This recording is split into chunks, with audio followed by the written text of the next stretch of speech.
Are we alive?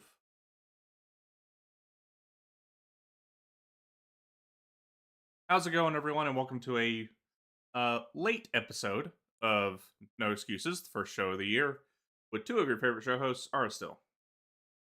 And Volacel and Aristil managed to replicate his 2025 performance with his district losing power at the critical moment. Yeah, been out for like 6 hours. My phone died like an hour into it. It was not raining that hard for that long, and the rain had actually stopped. But I guess a tree just kind of gave up not too long after the rain, and must have I think fallen. there's actually bylaws in most jurisdictions in New Zealand that you've got to basically trim all of the branches on trees that you plant near a power line. Before we became our own city, they were really, really bad about trimming the trees, and it's actually been way better ever since they incorporated. Are you still fighting? Is it still being fought in the courts? Oh yeah, you want to talk about why I was so incommunicado this week?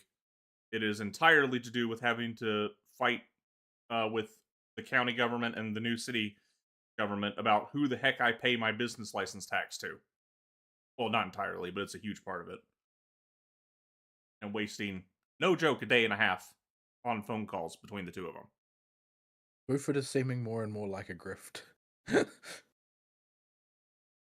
Eventually, um, I figured I'd still pay it to the city of Mulberry, and they'll be responsible for any.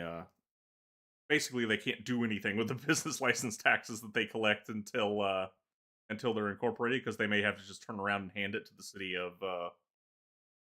or to not to Buford, but to the county of Gwinnett. So, Does each state have their own version of the IRS? um, not really. I mean, they'll send the local or the state cops after you if you do, but the thing with not paying your state taxes is you really can get away with it in most states. Just because the or the state cops have got bigger fish to fry.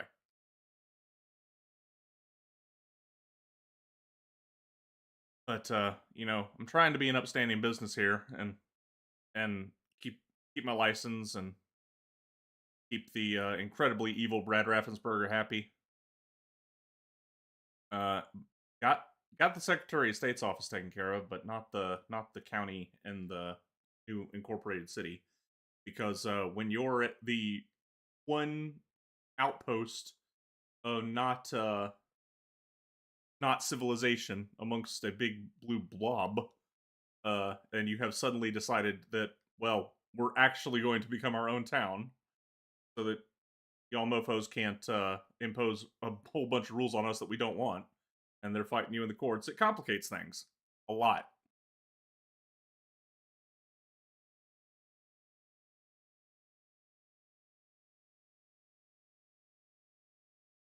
I can I jump have on no here. idea if other people can stand on this at all. Oh, wait. Ugh, it doesn't last all that long. Hold on a minute. Let's see.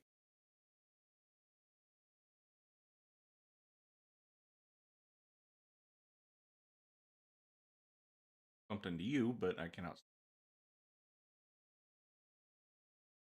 It might allow people to break too many things so other people can stand on it.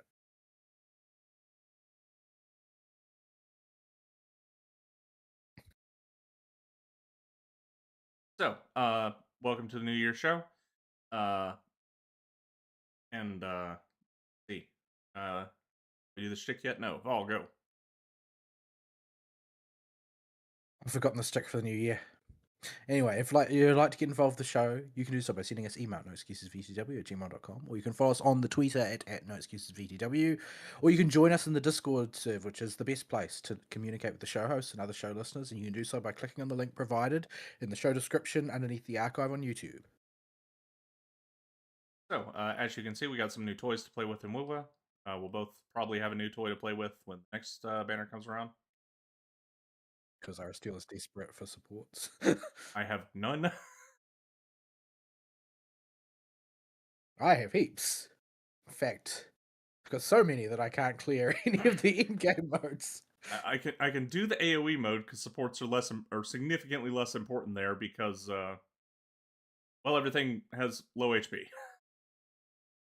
So, but when it comes to tower, what's actually killing me in tower is you know the ice boss you fight for Baizi's level up material, the Lampy Lumen or whatever. Lamp Lumen. It just does passive AoE damage that stacks on you, and you're going to get a few stacks just by being close to it every time you fight it. You have to it is unreasonable to dodge all of it when it's in turbocharged tower mode, and the passive damage will eventually just kill me with no healing. I see.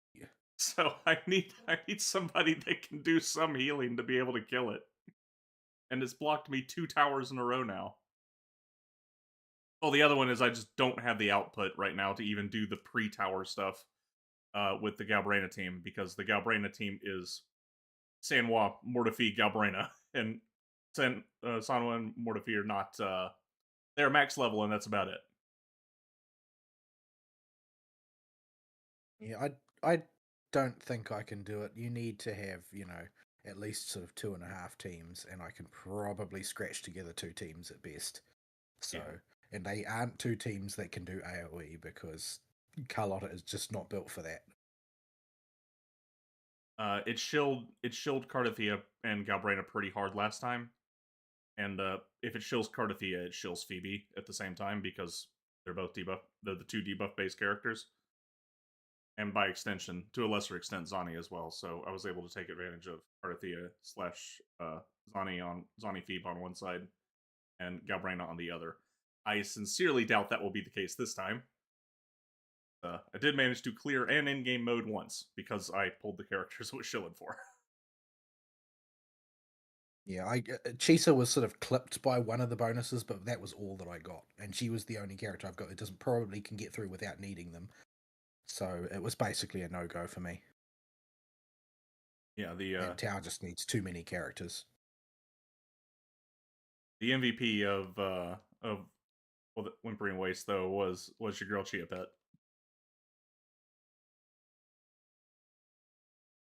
Because more important than anything is grouping in that if you can do it. And until I got Chia, grouping was press skill on Phoebe, and that's got like a 21-second cooldown. And it's not exactly the strongest grouping.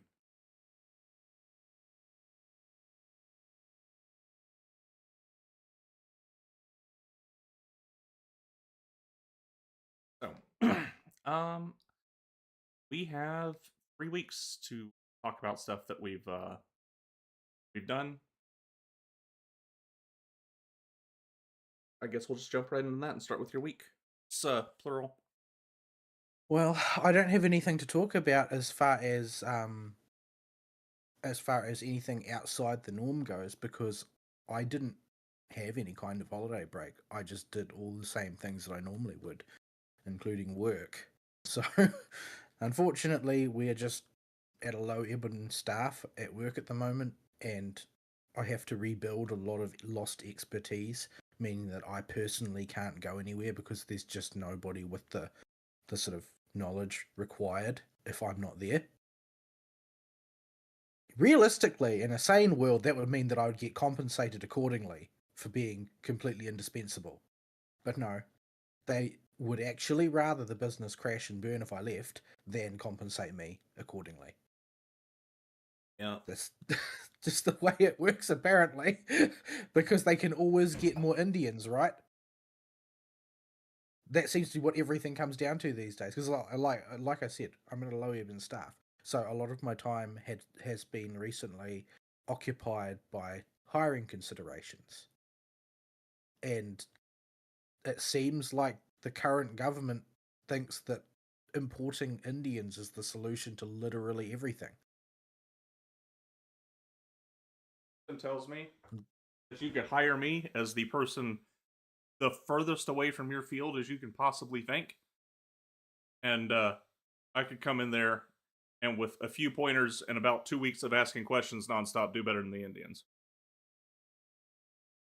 It's I'm sort of very stridently anti-credentialist compared to the company. Like the company's always asking, "Oh, you need to have this degree and you need to have X years of experience," and I ignore all of that and recruit people that I want to recruit because the credentials are completely meaningless. Like you don't learn anything in school that is going to help you with my job.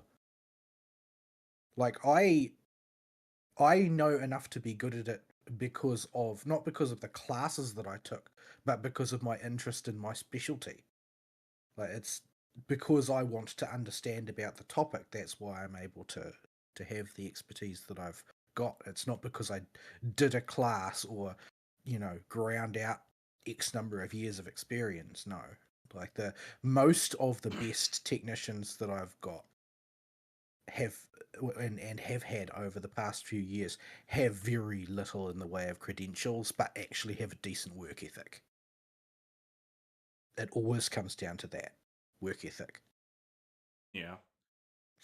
Like if it's a work time and you're not, and especially if there's active stuff to do at work and you're not working and trying to get it done to move on to the next thing. That just seems to be the most foreign concept to people, despite it being, the fundamental basis for why we give people paychecks.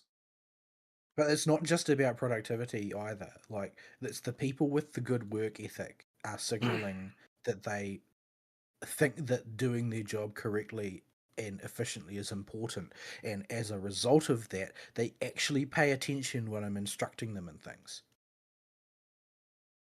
So I have to spend a lot less time re-instructing them and cleaning up mistakes because they were listening the first time, which is very hard to find these days. And I'm currently engaged in wading through an endless stream of like identical Indian immigrant CVs.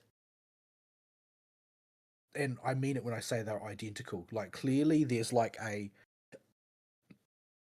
method for being an immigrant that they get instructed in before they come over, Yeah. because they all do the exact same thing and they all write the exact same things on their CVs, and as such they're completely indistinguishable from one another, and as a result they basically get filtered. Like very rarely will I pull more than a token number of those out. So that there needs to be something sort of like really abnormal that catches my eye, like if they did some volunteering, which was not like a low effort, nothing volunteering thing, then I might pay attention to it because it shows they're capable of doing something other than what they were instructed to do to be immigrants.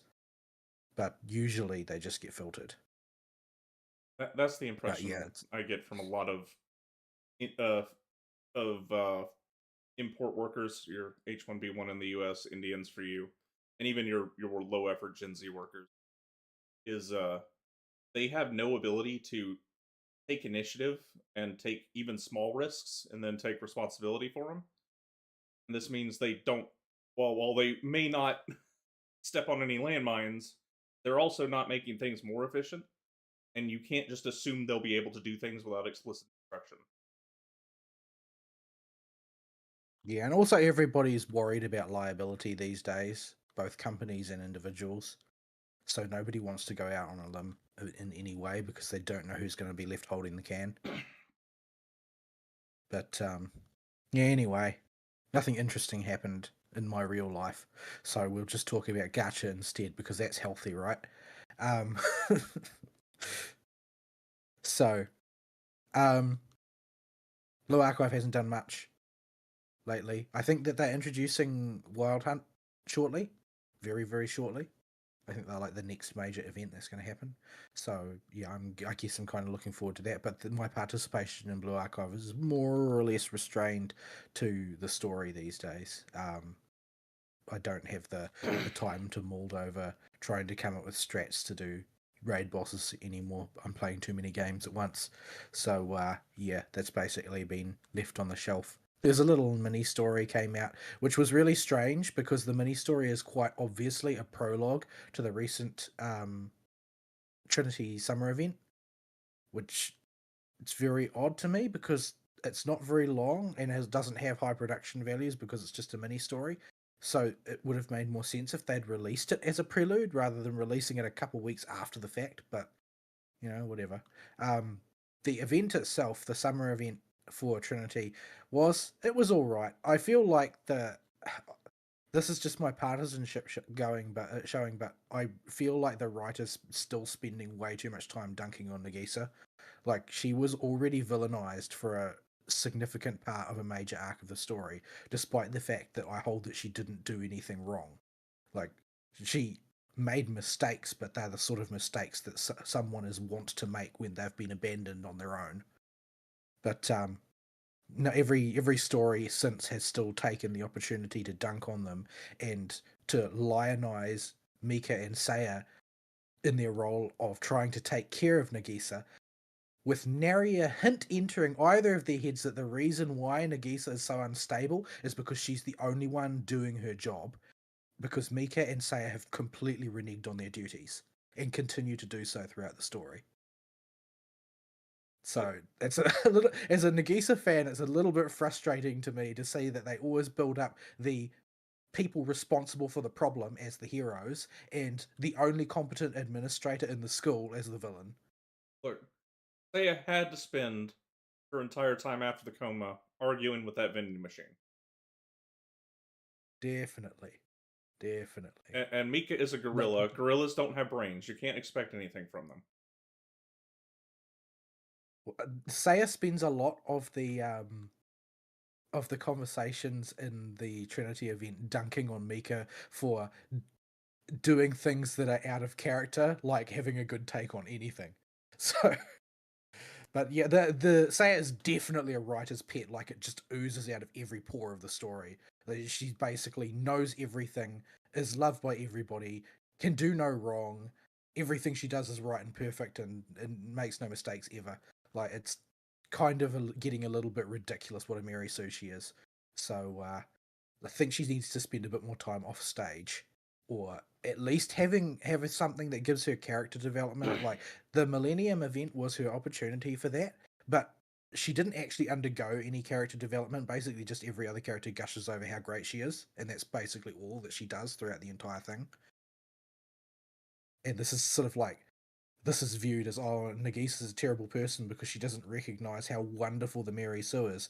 Well, I mean, she basically was bedridden for months. Like, why is she going to think that Saya is going to perform incredibly as an espionage agent or whatever? Like, it's all a bit silly, but it's just me being bitter because Nagisa is waifu, and she always gets a bad rap in my opinion. I can't hate Saya because the Millennium event had all those animations. In the exploration mode. The box is very funny, but yeah, the thing that made me mauled a bit was the mini game for the summer event was a card game.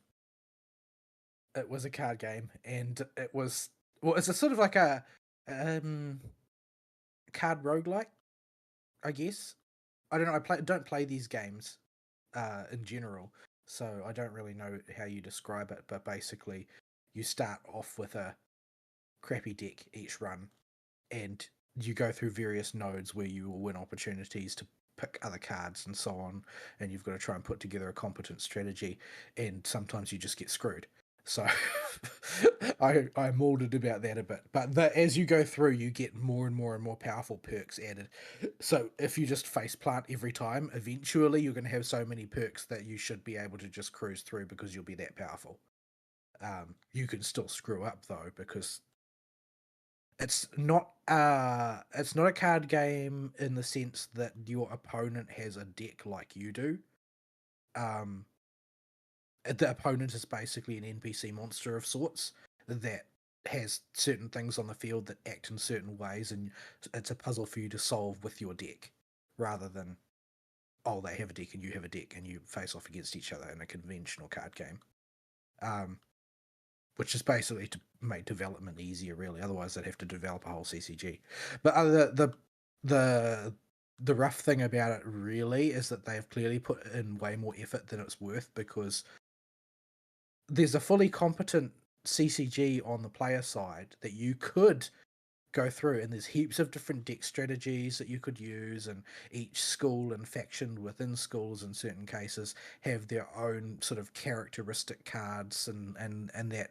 But because the main bosses are all static, you're just going to build towards those to make your run efficient until you can do a quick clear. So most of it's just never going to get used unless you're like a real enthusiast for the game, and I don't think that there are many people who will be. So yeah. At any rate, I managed to eventually get a good run and get onto quick clear mode, so thank goodness. I didn't want to see any more of that. It was stressful. um, moving on from there, the lower impact topics, I guess. Genshin didn't really do anything over Christmas, did it? Like, we just had that one little event, the whatchamacallit, Yeah, the the Barisa goes to the mountains I with her can't remember what it was friends. called. Yeah, it was cute. It was cute. Like, that's all I can say about it, because it was kind of a bit of a twee story in a lot of ways. It Like, was this is like one episode from an anime type of thing. it was one standard like slice of life anime for Barisa Zalonin and some pen pal that Barisa has, and it was this bog standard.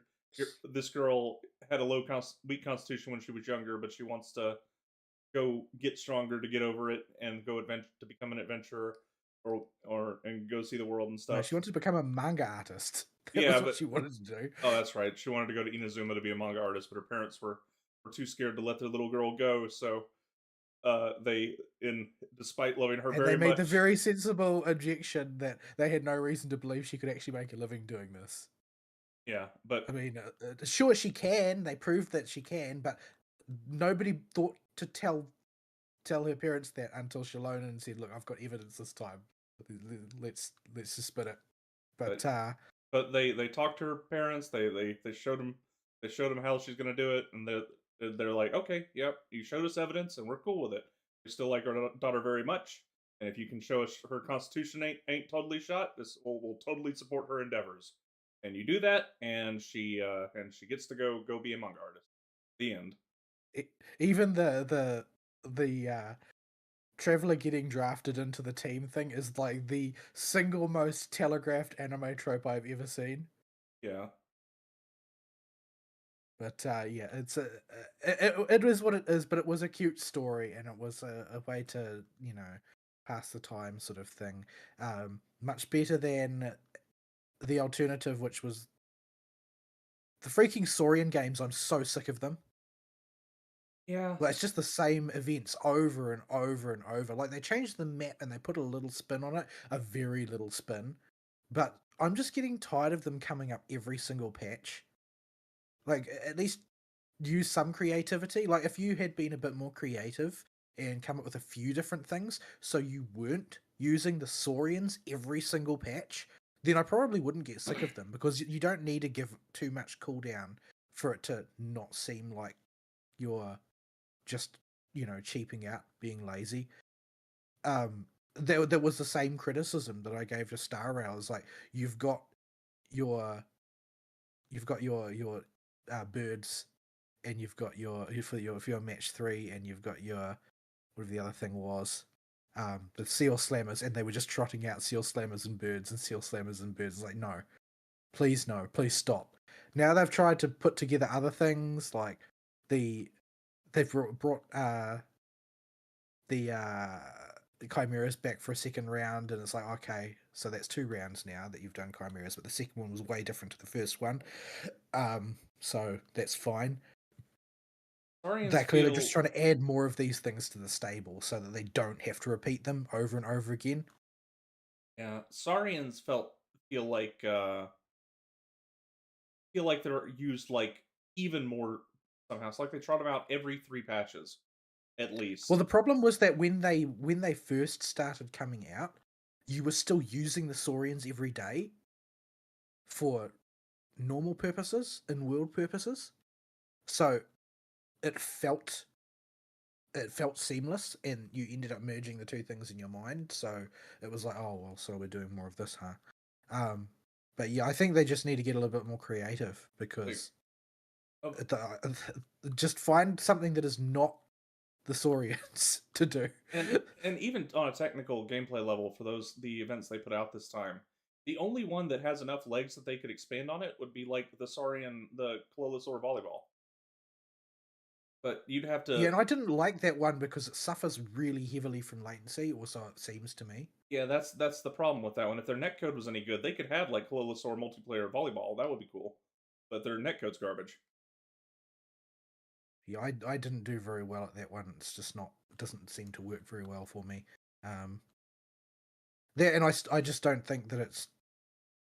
I think they tried to hedge against the netcode simply by having no physics. Volleyball's not going to work with no physics. So, Yeah. um, All the other ones were just right collect the coins, weren't they? yeah, same as always. Some slight variations on the norm, but very, very slight ones. So yeah, overall, it was just they're just uninspiring, and I see them explicitly as a chore now. When the Saurians come up, it's like, oh great, Saurians again. I'm gonna need to carve out some time and just force my way through it. And the pattern seems to have been settled into for me for now, which is not a good thing when you get in that mind space where it's like, okay, so the number of points I need to get all the rewards are 6,000. I can only get 4,000, so I'll wait a couple of days and I'll sit down and I'll just devote half an hour of focus time to knocking them all out and then never think about it again. Yeah, I've been in Like that. that's not a healthy headspace for your activities. Yeah, that's the space I've been in with Genshin events for a while now. Just log in, collect the primos, and log out. I don't actively want to play it right now. I mean, it's not like they don't ever have things that interest me, like the Cheval Marine Land. I liked. I enjoyed that, but Oh man, Rainbow yeah, they sort of. Pompadour or whatever his name is. So What'd you adorable. say? What is Farina's actual name? For Cheval Mama, it's got some ridiculous name. The seahorse, her pet seahorse. That she named the theme park after.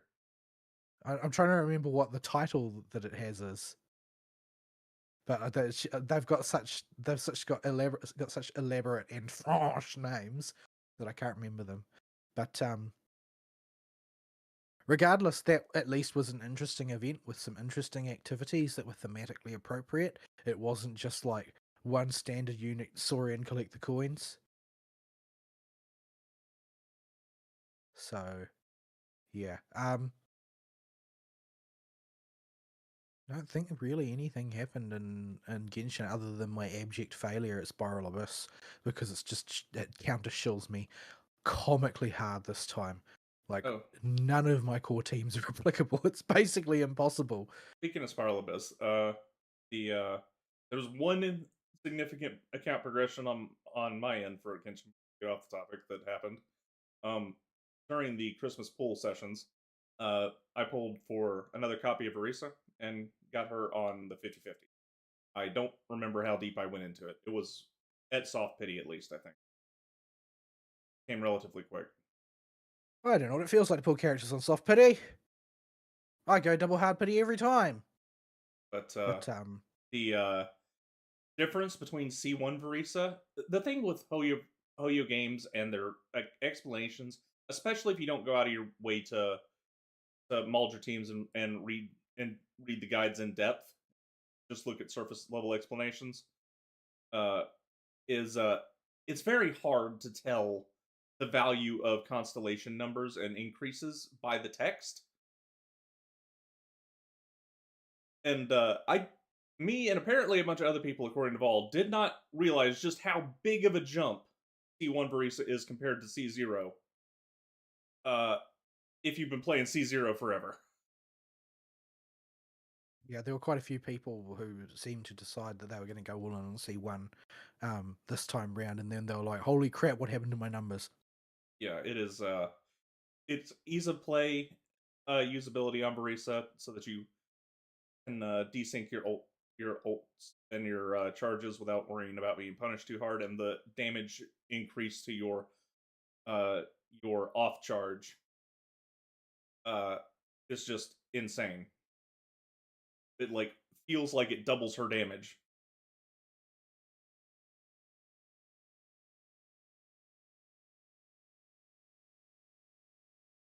Yeah. Anyway, I don't think much else is chalked up for Genshin right now, but the new patch is coming out very, very soon. I think. I'm pretty sure it's like next week or the week after next or something, and we're going to have a major story patch. So yeah, and that will also be Columbina dropping alongside an Inefa banner. I haven't looked into the functionality all that much, but people are saying that that Columbina's kind of restrictive compared to a normal character occupying the Archon slot, but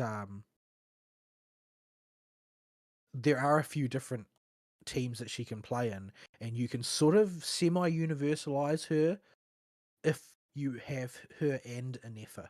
I don't know exactly why that is, because I don't really know what's in a Nefer's kit, but the thing that I've seen bandied around quite a bit is that the Inefa Columbina core is sort of like semi-universal. Like, if you've got Inefa and Columbina, you can sort of staple any Geo character to that, and it will work as a reasonably meta Lunar Crystallized team. Or if you staple a Electro character to it, it'll work as a reasonably solid Lunar Charged team or whatever. But it's not quite as simple as just jamming Columbina into that team.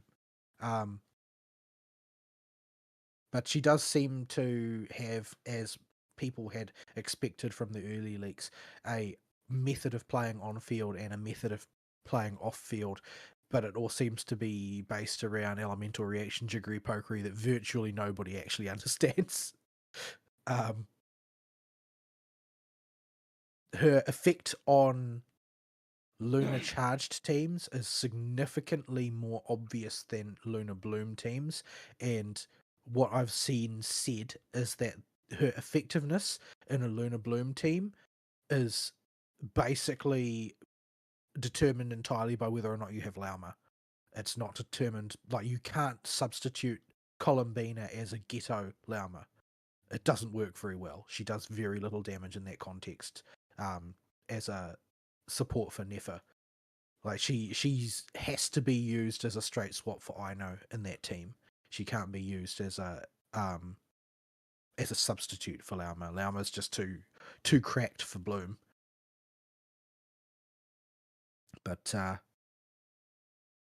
yeah, I guess we'll have to wait and see what the real numbers are like. Like, I'm pulling Columbina pretty much to support Zubai, because I want that. I want that Lunar Crystallized team.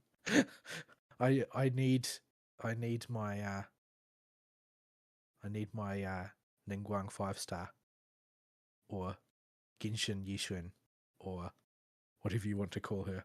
But that is going to be in the second half. Can't remember offhand who's paired with her. I think it was something, some obnoxiously cancerous thing. I can't remember. But yeah, lots of people are salty that Inefa is appearing on the same side as same phase as Columbina, because the two are basically, this is the same sort of scenario according to the theory crafters as having Mavwika and Sitlali running the same phase. Hmm. It's they work that interlocked together that it's still a little bit cynical. But yeah, that is how Hoyo do. Trying to think if there's anything else worth mentioning on that topic. I don't really think there is. The only thing that I remember offhand is there's I saw some people saying that the new raid boss while it is not like chess where you have to bring this element or go home. It is sort of like the opposite in that if you bring Mavwika expecting to womp it, Mavwika is basically completely useless in that fight. Like it is like the Mavwika burst counter shill fight does not work. You attempt Mavwika burst, he'll just heal himself and gain 80% fire resist. So obviously they're just a bit sick of people using Mavwika as a one size fits all solution to bosses. Yeah. But yeah, I don't think on Genshin there's really much else worth talking about. Largely because the event was pretty, run of the mill. There's little mini games. There's the Snow Trace mini game. It's generally popular. Like that's the mini game that people just play and play and play long after they've got all the rewards. It's really popular in the community. So, moving on to Star Rail because Star Rail's also doing nothing. Having deployed their long patch, everybody is trying to maintain their sanity or has dropped the game temporarily because it's a long patch and there's no content. It was clearly not designed to be a long patch. But they're in a sticky wicket. There's not really much they can do. But so we're stuck with nothing to do, more or less, a lot of the time. Fortunately, the game's longevity hasn't been deleteriously affected simply because Currency Wars has so much legs. Like people are still like furiously beavering away at Currency Wars, trying to come up with new strategies and things for it, so that they can get to those really obnoxious high ranks where you get one shot if you don't have the perfect build. So that's basically what's keeping the game alive for much of the player base at this point is Currency Wars shenanigans. I blew up an absolute ton of my resources and got myself right down to 0 on Stellar Jade with my flurry of pulls over the past couple banners. So I have E1S1 Dahlia and E1S1 Fugue now, which is basically sort of like that's where I wanted the break team to get to pre 4.x. Simply because I know that it's going to be rough for Super Break to survive in a new major version environment because it always is, and I don't want it to wilt because it's my most invested team. So it's like, well, we'll shore it up a little bit more. That's just the way these things go. You want to keep using a team, you've got to build it up. So yeah, I've invested a bit in there, and now it's kind of monstrously powerful, to the point where it kind of breaks certain things. No pun intended. But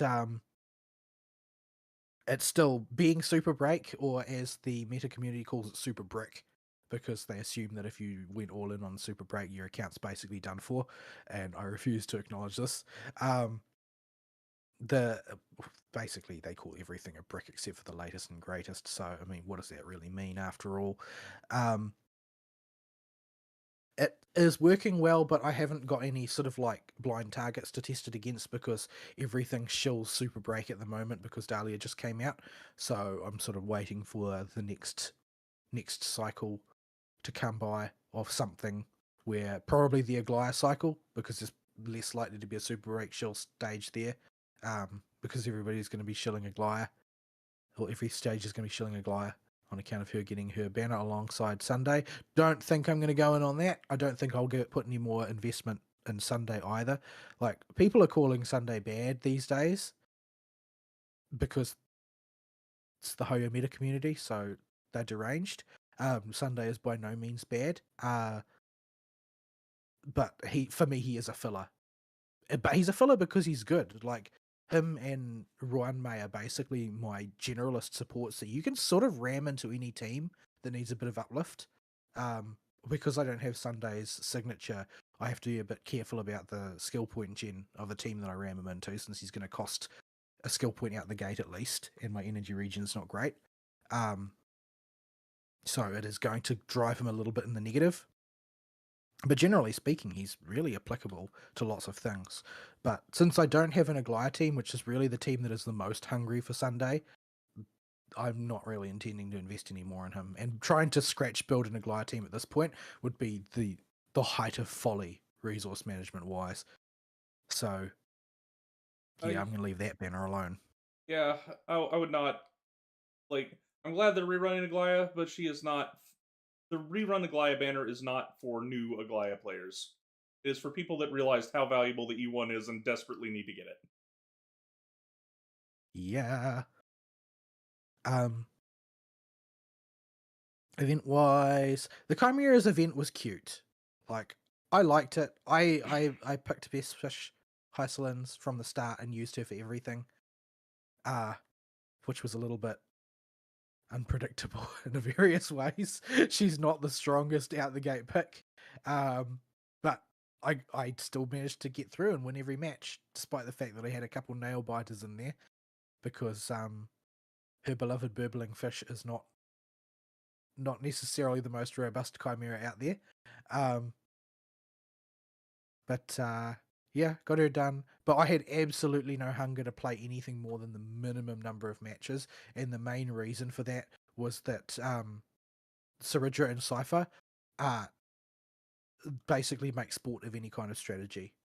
Like, there's not really any point if they are involved in any way. You can't strategize. You just have to hope that you luck out.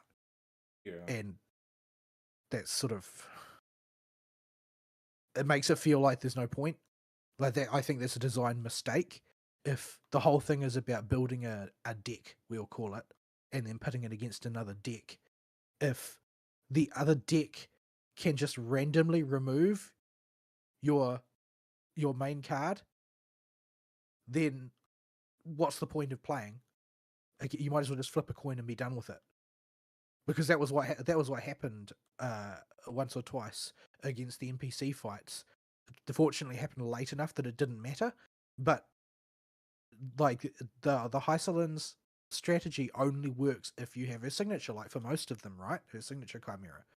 And if it just gets removed, then nothing in the rest of the lineup works. Like, you don't have a source of damage other than just like smashing bodies against each other. So We should go off roading and murder stuff while we talk, because we're both going to need. alrighty, where do you want to start? This one.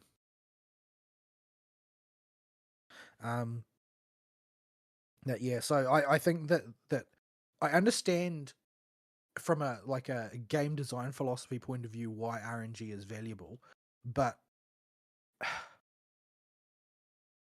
there's such a thing as undermining your own game. And this is what undermining your own game looks like. You just implement a factor that makes all of the other factors irrelevant. I know I shill on Trails a lot as a series, but it really did accidentally stumble on the best way to do RNG in your fights with the S break and the turn bonus system, because you have the option in any given turn, even if a ton of bonuses come up, if you play conservatively with your S crafts instead of trying to maximize your DPS, you can instead strategically use them to turn that RNG from what would be a disaster into your favor. And it just is the only RNG system in a turn-based game I've seen that just works and feels like you're always in control and like strategy actually matters. In most other turn-based games, when they implement RNG, they just implement it as RNG that you have little to no control over. And like the Saridra and Cypher Chimeras, like, it's just you don't have any control what they remove. You can't press the S break button to interrupt it or take it for yourself. It seems dumb. And Whenever it's very much they're very much an exception as well, because all of the other ones are kind of systematic, and even ones that are RNG. Well, you can get chimeras that and items that massage your RNG. So, like, they already thought about the issues inherent in RNG to some extent, but then they just introduce a couple of moves that can king hit any team with no effort. Yeah. Like, I used the Aggie Chimera. And Aggie's Chimera was, I forget exactly what the strategy was, but it had a fairly standard idea of what you needed to go for to make it really work. And it just kind of kind of went, and you just built up to it and bop things. Oh wait, hang on. Drive close to me. I don't think you can mount in multiplayer. Unable to interact in co-op. Oh, I can stand on it. Drive. Hang on. Hang on. Hang on. Hang on. I inching you I don't forward. think this is. Make this work, dang it. Drive. No, you stay fixed in space, unfortunately. Edge.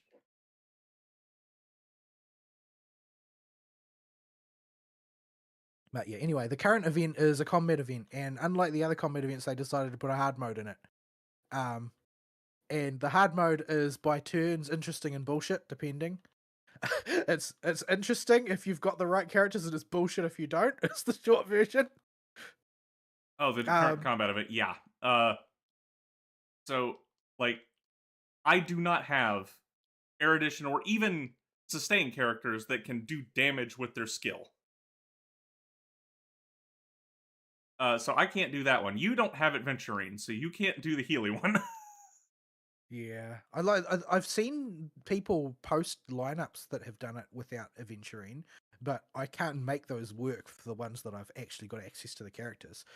And it seems to me that there's a colossal amount of RNG in the healing one because there's so many pick a random target and nuke them into oblivion opponents. So yeah, it's a little bit rough. It might still be doable if I get lucky, but I don't really know what that would look like, and I don't know if there's any way that I can influence the outcome in a meaningful way. Like everybody says, "Oh, I did it with Gallagher," but every time I put Gallagher in the party, before I get a move, he's already at minus 24,000. So how does that work? Did you guys just? I don't know. Maybe they build maximum defense on every character.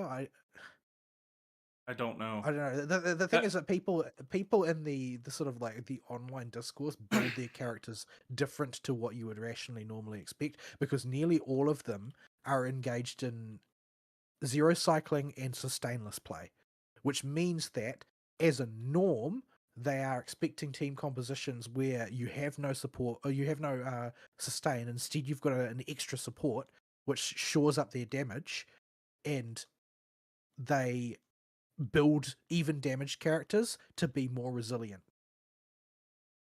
So perhaps their experience of the same characters is just different to mine. But yeah. But at the yeah, same time, it is what it is. this reminds me of when we had the opposite problem when all the people crying that Adventuring Shield wasn't outputting enough back when it was bugged.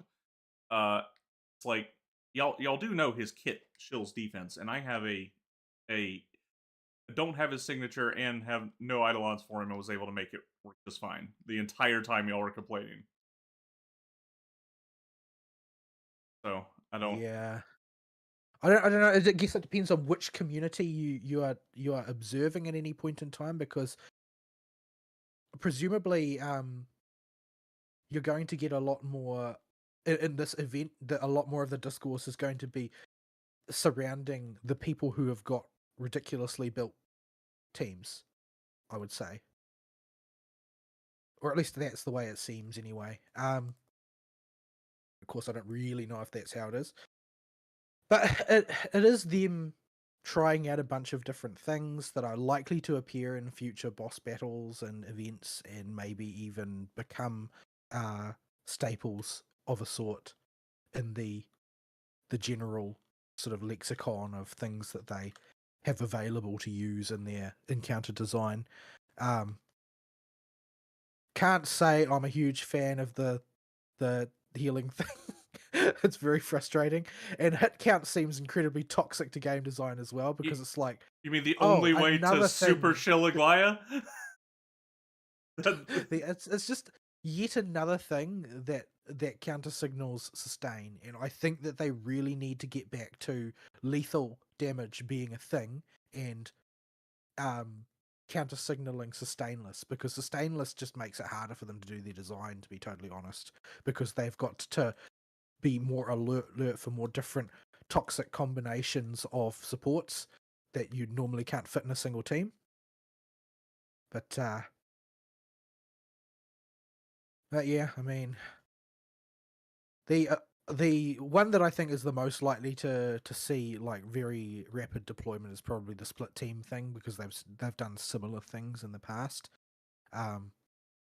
That one was mainly hairy because my teams were so unbalanced. My my cast Chan is a lot stronger than my Fei Xiao, I'm afraid. Yeah, I managed to 3-star the nightmare mode first try, but your Tribby being just a bit better than mine seemed to cause you some shoes yesterday.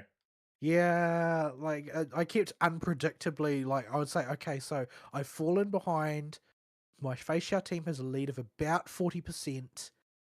Maybe now I can summon Pollux and do one round of damage. Okay, I do that, and all of a sudden I'm on like 20%. It's like, oh crap! Now what am I gonna do? Nobody for me to fleur de lis on Volacil. That's a Yeah, well, friendly. you were gonna miss anyway, so. I hit the last Buffalos. Those are friendly Buffalos. But but yeah, I think overall the reactions to it have been kind of interesting, because there seem to be sort of like a cool 50% of the commentariat are saying that this is the worst event ever, and they hate every second of it, and they wish it was never put in the game. And the other half of the commentariat say that this is the most engaged they've ever been with a combat event, and they're really enjoying trying out completely cracked team combinations to see how they fare under these special conditions. So overall, I think that's probably a good thing, that there are people who have been like very engaged by it, because normally the opposite is more dangerous to a game. Like people being satisfied to run in their groove because the same old continues to work without fail is going to cause greater attrition than people being ticked off because one event isn't quite going the way that they want. But yeah. Don't know what today's is going to be, but Ara still seems to have bad feelings about it. Yeah, it's got the manta ray, and the manta ray usually means dot. I really don't want to have to bust my knife out.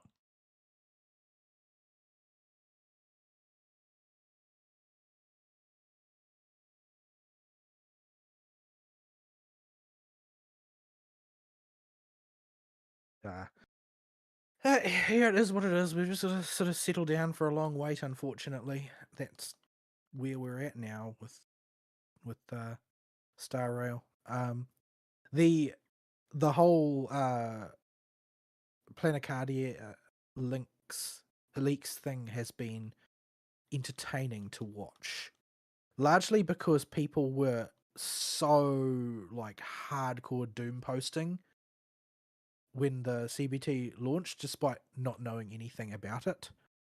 It wasn't the people in the CBT who were doom posting; it was the people who were not in the CBT were all saying, "Oh, this is just a clone of whatchamacallit, Penacony. There's nothing original in here." It's like, what, you've seen one screenshot.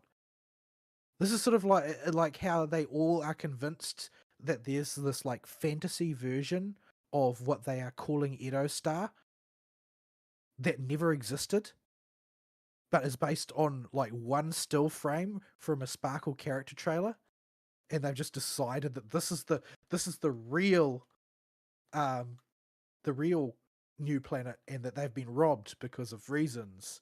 And this new one is just they've done no real work. It's just slapped together in 5 minutes. It's like, this is just like a purely a fantasy scenario that is taking place in your mind, and these people are all reinforcing it for each other.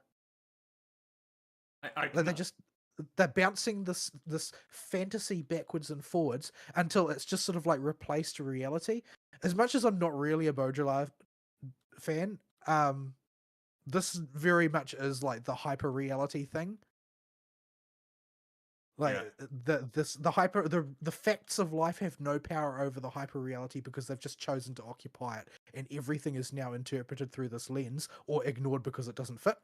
And that was the scenario that was like 100% playing out prior to the leaks starting to come out. And as the leaks really started to come out, These people started going back through their timelines and deleting their previous commentary because it really didn't age well, like within 2 days. Yeah, I can understand apprehension about it. I'm apprehensive about it and may wait a bit before I jump into the new planet just to make sure they're going somewhere and that it's gonna be substantive. But uh, The reality is that there's no confirming. reason to believe it won't be. Like, that's the thing. Like, there's not actually a special reason to believe that there's no content that exists. Sure, they're going to change the way certain cultural motifs are presented because they're obliged to, thanks to the Glorious Party, but that doesn't actually undo the year and a half of work that they've put into Planacadia before this point. Like, that all still happened. It didn't go anywhere. They just have to dress it differently now. So, but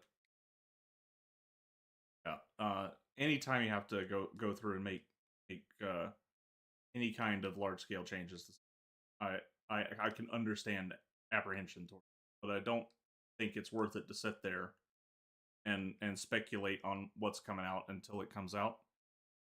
Well, the thing is that they're not speculating. Speculation and apprehension are both understandable reactions.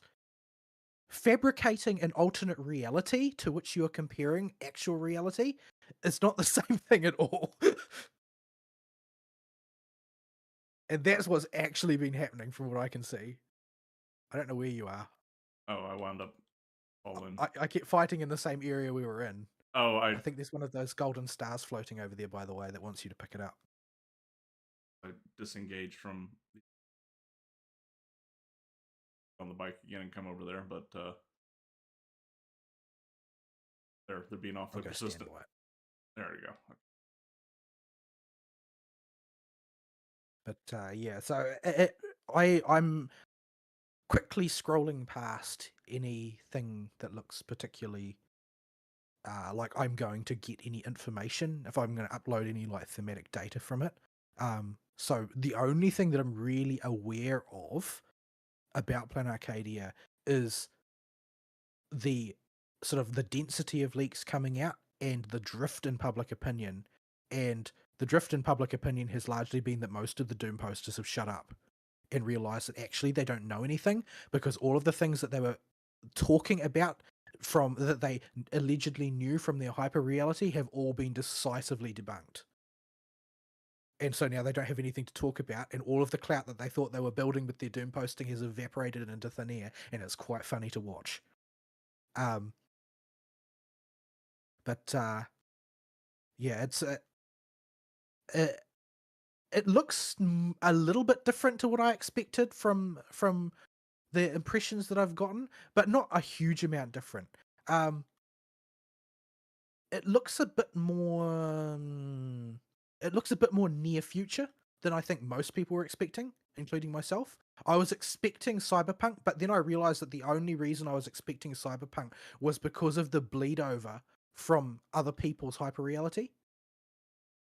And then when I actually sat and thought about it, it's like, actually, nobody gave me that information. It's just people kept saying that, including Serathis kept saying that. It's like, there's actually no reason to believe this at all, because all of this stuff is based on basically Sparkle's promos, and Sparkle was never confirmed to originally come from Arcadia or Edo Star, if you want to call it Edo Star. Edo Star is only believed to exist because of a naming convention and a couple of bits of guff in Simulated Universe. Like, that's all that there is to it.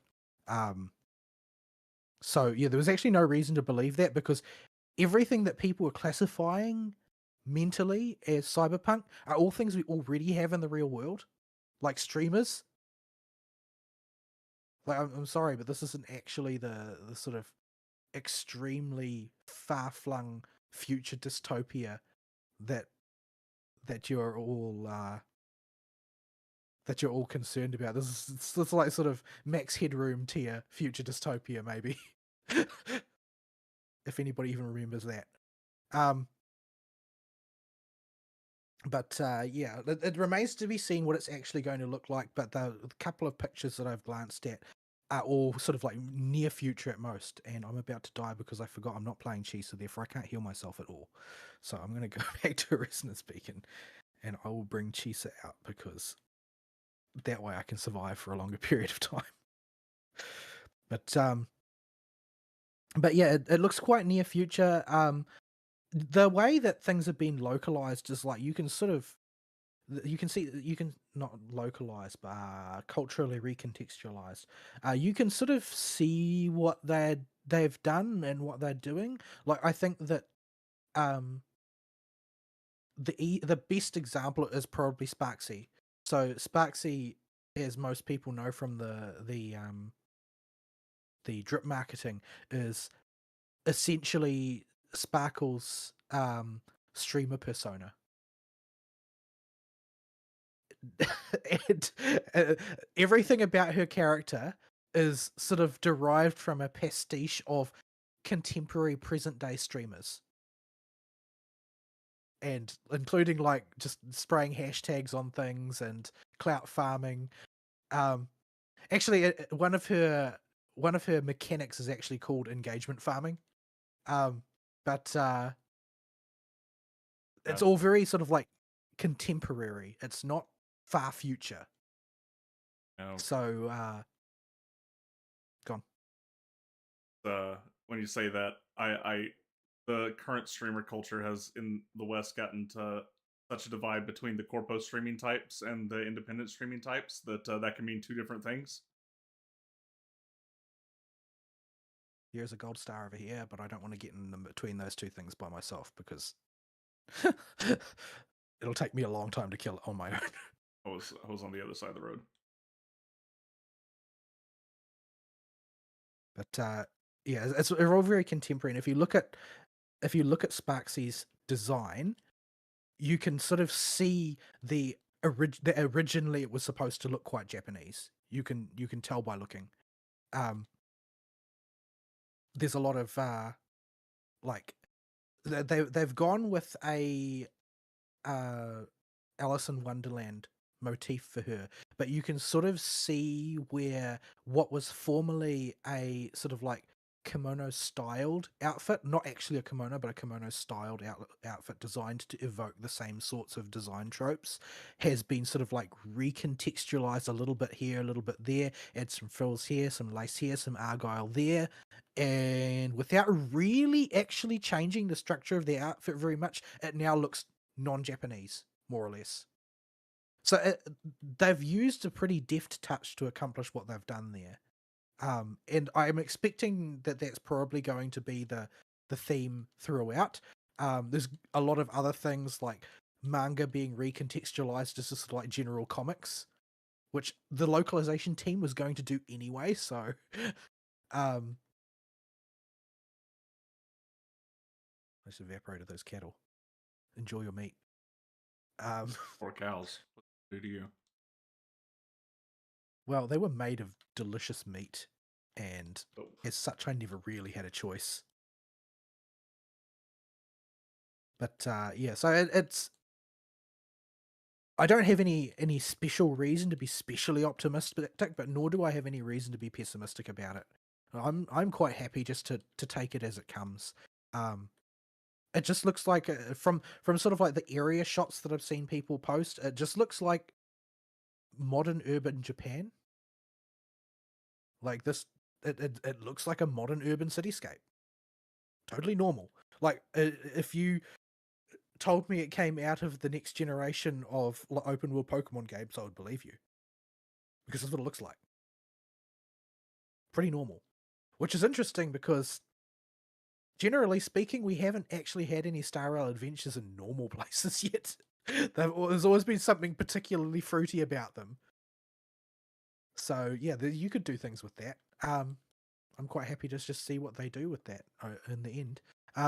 They have gone extremely extra on Sparksy's animations, though, I have to say. Like they've just run with the whole streamer overlay thing in all of her moves to a pretty comical degree. But yeah, I don't know what it's going to what she's going to be like in practice.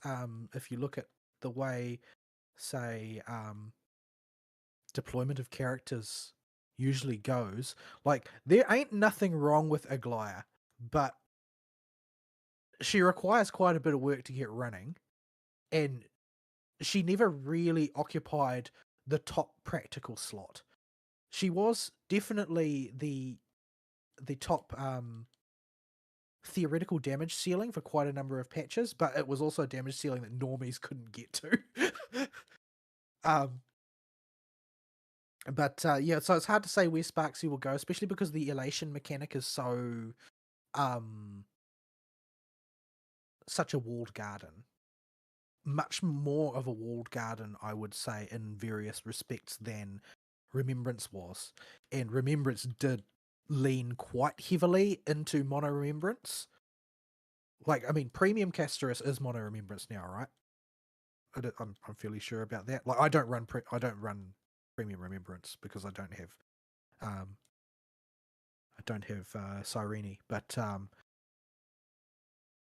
the fact that I can still like max score Pure Fiction using my subprime uh, Remembrance team shows that Remembrance is at least kind of compatible with other approaches.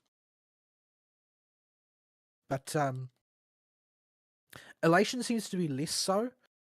Like I've seen some people saying, "Oh, Yao Guang sort of looks like she's going to open up the Remembrance mechanics to not elation mechanics to not explicitly elation characters." But I don't really think that was not the impression that I got. Maybe I didn't understand the kit because, well, the kits descriptions are kind of sketchy at this point in time. But yeah, I didn't get that impression. I got the distinct impression that elation builds very strongly off of elation, and that you're going to be headed for a 4-man elation team if you make elation one of your teams for 4.x. That said,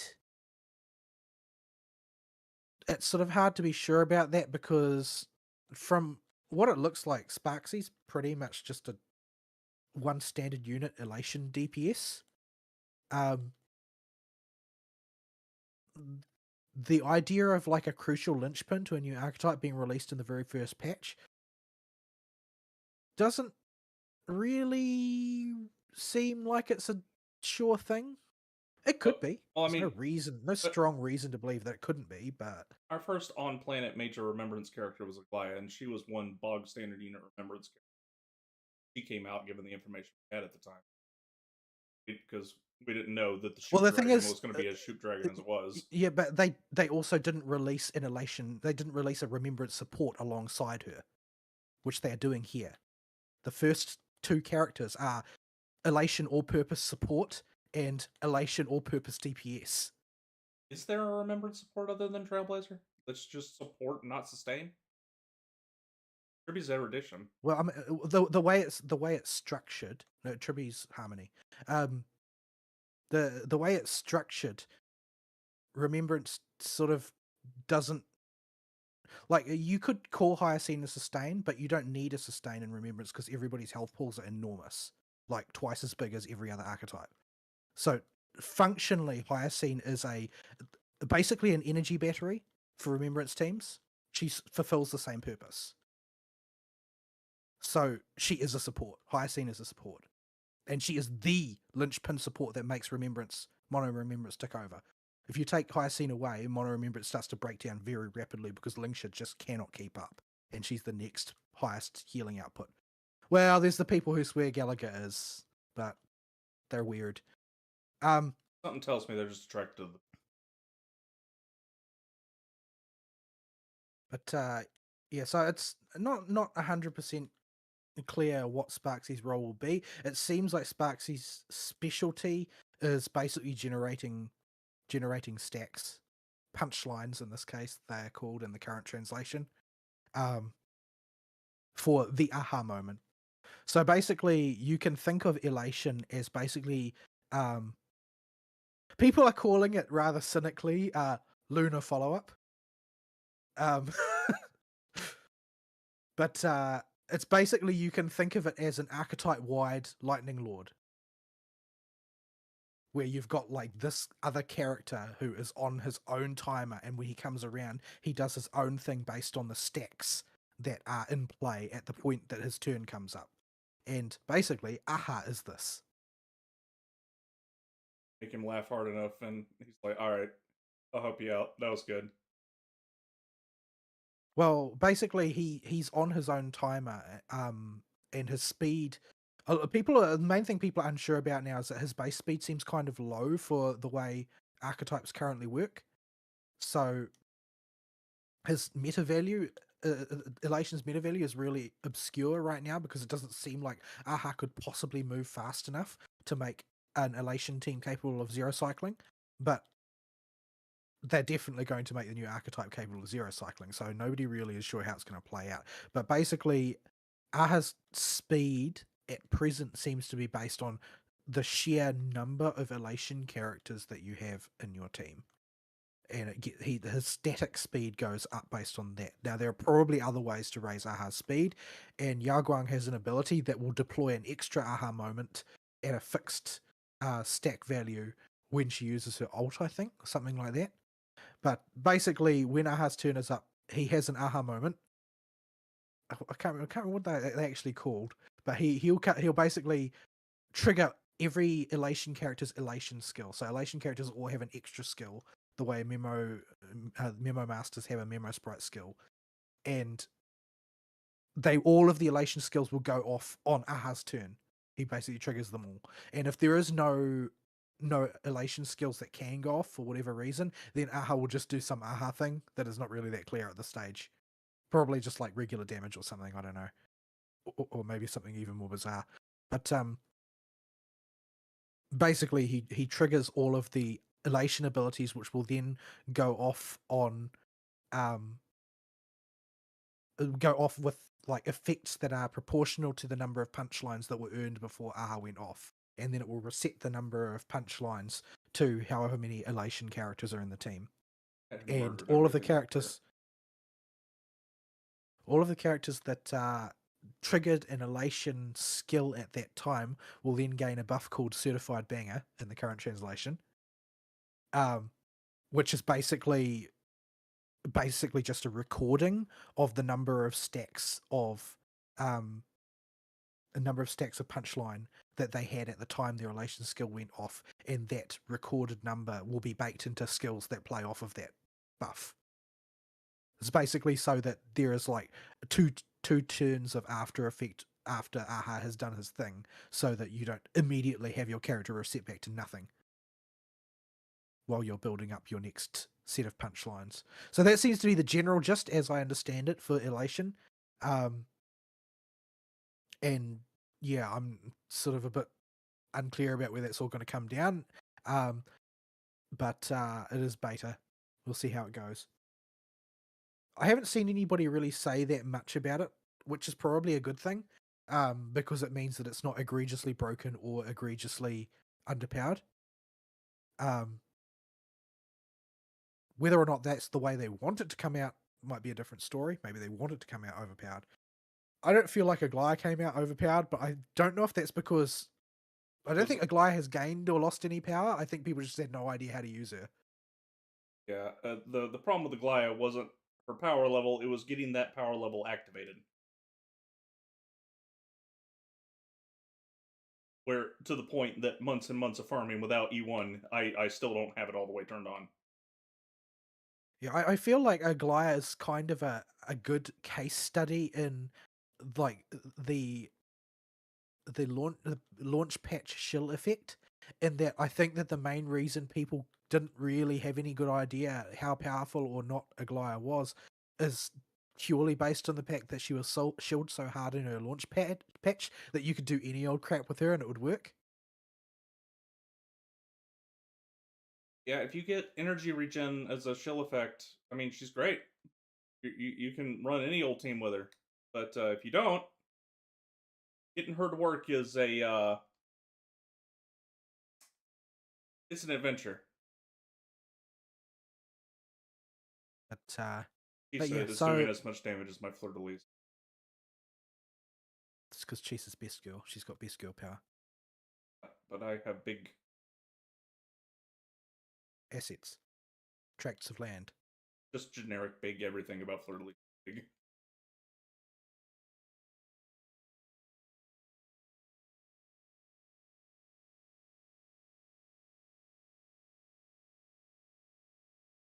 I missed again. That is how Fleur de Lis do. Look at that line. Where is it even going? Who even knows? But yeah, it's interesting. We'll see how it goes. Sparkle's animations are really fun though. Like, I was going to get Yao Guang because Yao Guang's like Fu Shuan's mentor, and so I love the Shansho ladies. I was going to get her anyway, but I am sort of tempted by Sparksy simply because her animations are so ridiculous. And she's got an idol where she just sort of sings a little song accompanied by a couple of little animals.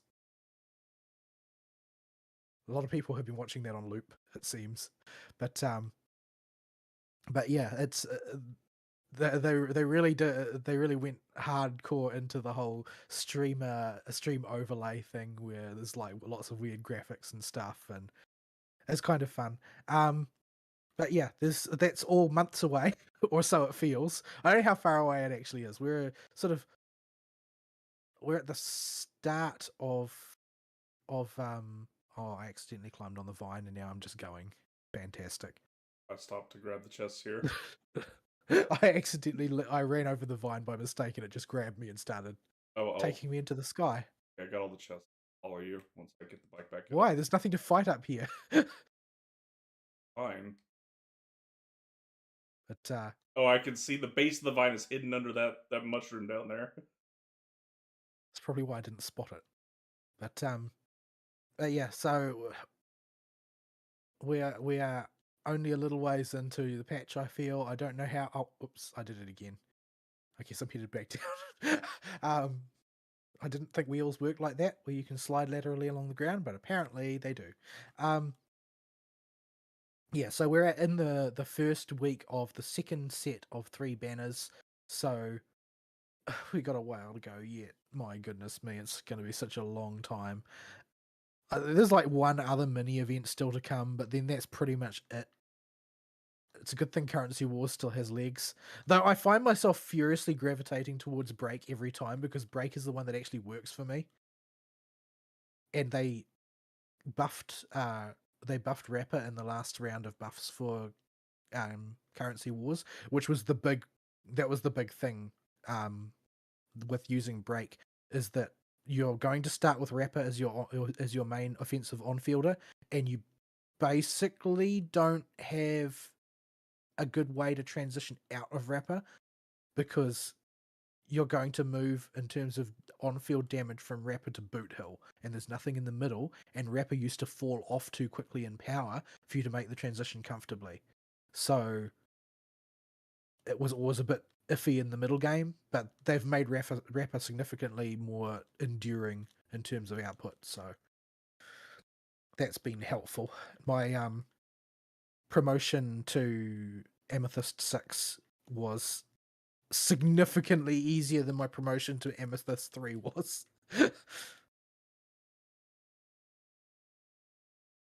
Purple star here. Oh, you've gone miles away from me. Okay. The motorbike got wedged and launched me somewhere. But yeah, so it has a long ways to wait. Yet I have 0 Stellar Jade. Well, I've got like a couple now that I've picked up from dailies. But I still have a reasonably chunky nest egg of purchased premium currency that I've been sitting on and avoiding using for the longest time, which will probably end up being necessary. And the main thing that I'm wrestling with as well, who do I pull in 4.x, because the banner characters that we know for sure are Yao Guang and Sparksy. Yao Guang being a support for the new archetype, and therefore a pretty solid pull if you want to be participant in that archetype, I presume. Usually supports don't fall off particularly aggressively, though people like to say that Sunday did. I think that that's overplaying it a little bit. As an Aggie enjoyer, that is not true. Um, but the so Sparksy looks cool, and I mean that purely in the sense that her aesthetics are amusing. So she's tempting as well. The other thing is that current rumors are that Hysolins is going to get a rerun, and it's going to be very tempting for me to try and find a way to prolong my Dot team, because my main archetypes for the longest time were Super Break and Dot. That is to say, I hitched my wagon to the two lamest horses in the stable, as is my want. But getting an Eidolon for Hysolins would give Dot a lot of legs. And I guess I just don't know how they're going to react to Dot in the current environment, because Dot still has a lot of its same old problems. But we've got confirmed buffs now confirmed in the sense that they've been leaked from CBT. In other words, they've said that they're going to be buffs, but we only know the nature of them from CBT. For Sparkle and Black Swan. And Sparkle's buffs are pretty monumental. They thankfully did not go the idiotic route of making Sparkle another Sunday and giving her full action advance like Sunday has. She still has the characteristic 50%, but they have basically driven her buffs through the roof. Like, she's way more effective as a buffer now and as a SP generator. And I just stole those from you, didn't I? Oh, I didn't have my circle down, so you're okay. I'd already shot my fleur-de-lis. Boom. See the line? Did you actually hit them with it? Yeah, see the line? It's right where they were. That rock is now cut in half. Oh, there goes the line. Her power as a skill point generator is significantly increased now, and she can overcap skill points as well. And basically, when the gist of it is that if she uses her ult to generate skill points and it would go over cap, she just goes over cap. She doesn't lose them, so you don't have to, mault about when you're going to use your ult anymore. And she can also get her skill for free if your team are consuming skill points fast enough. So they've done a lot of little things to make her kit works properly now, in the context that they've moved her towards. Whereas before it's like, well, she works, sure, but she's got a whole bunch of drawbacks, because you can see that, mainly now she's used with Archer because Imbiber to Luna has fallen off, and they kind of need to buff him, to be honest. Maybe they will, now that skill points are going to become a bigger thing, since Elation seems to like to drink skill points. But because Archer didn't exist at the time that Sparkle was designed, the way that Sparkle is now most commonly used is a little bit jank and has a whole bunch of little problems with it. So a lot of that stuff has been fixed now, and Sparkles are looking like a really competent general purpose support with a specialty in skill points. So not only is she good enough to run in like skill point drinking teams like Archer, but she's also, I reckon, by looking, her buffs are good enough to basically use her as a support for any team that just uses more skill points than is healthy, like a lot of Acheron teams like to. Yeah. And so, like, I think that Sparkle, for instance, stands a good chance of like giving some legs to your Acheron team. Maybe get a bit more use out of it, because she gives a lot more. She gives some crit buff and some. The problem there is right away. There's a huge problem with that though. If I do that, I don't have a sustain. But you don't need 2 Nihility. Like, baseline Sparkle is worth 1 Nihility as it is, in terms of the buffs that she gives. A buffed Sparkle is worth more than 1 Nihility buff. See. That's how the math works out. So whether or not it works in practice is a different question. but there's no real need to run double nihility. Even if you don't have E2, you can still run single nihility if you've replaced one nihility with a sufficiently powerful harmony. And Sparkle was considered to be the same or slightly better than one nihility in the Acheron team context, even allowing for the fact that she doesn't apply much in the way of debuffs. Yeah, But that's the other shoe is are the extra turns Acheron would get enough to make up for the fact that I won't have she would replace Kafka. Kafka's follow up going off. Realistically, I don't know, because the calculations that I've looked at for Acheron were all in the pre-Kafka Nova Flare era, where Kafka only had one charge of follow-up. So I don't really know if that's still the case. But that's what experimentation exists for. The reality is that speeding up Acheron was usually a bad idea in the past, simply because you couldn't feed enough skill points to keep using Acheron's ability over and over again. But that will sort of cease to be a problem with New Sparkle, because you just generate skill points for days. But yeah, Black Swan's buffs, they don't solve the pressing issue of the fact that Dot doesn't do toughness damage, but they do solve most of Black Swan's other issues.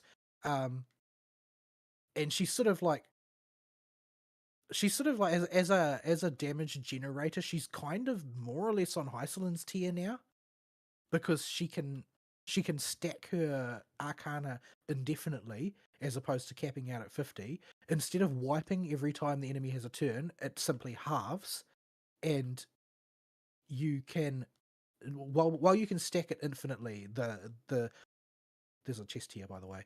While you can stack it infinitely,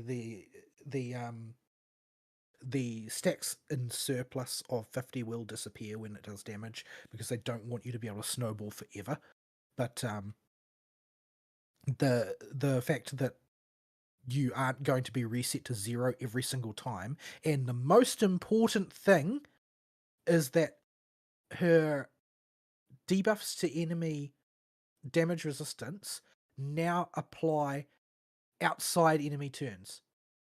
This was the biggest mistake in Black Swan's old kit, was that it was entirely built around a paradigm of the enemy takes damage only on its own turn.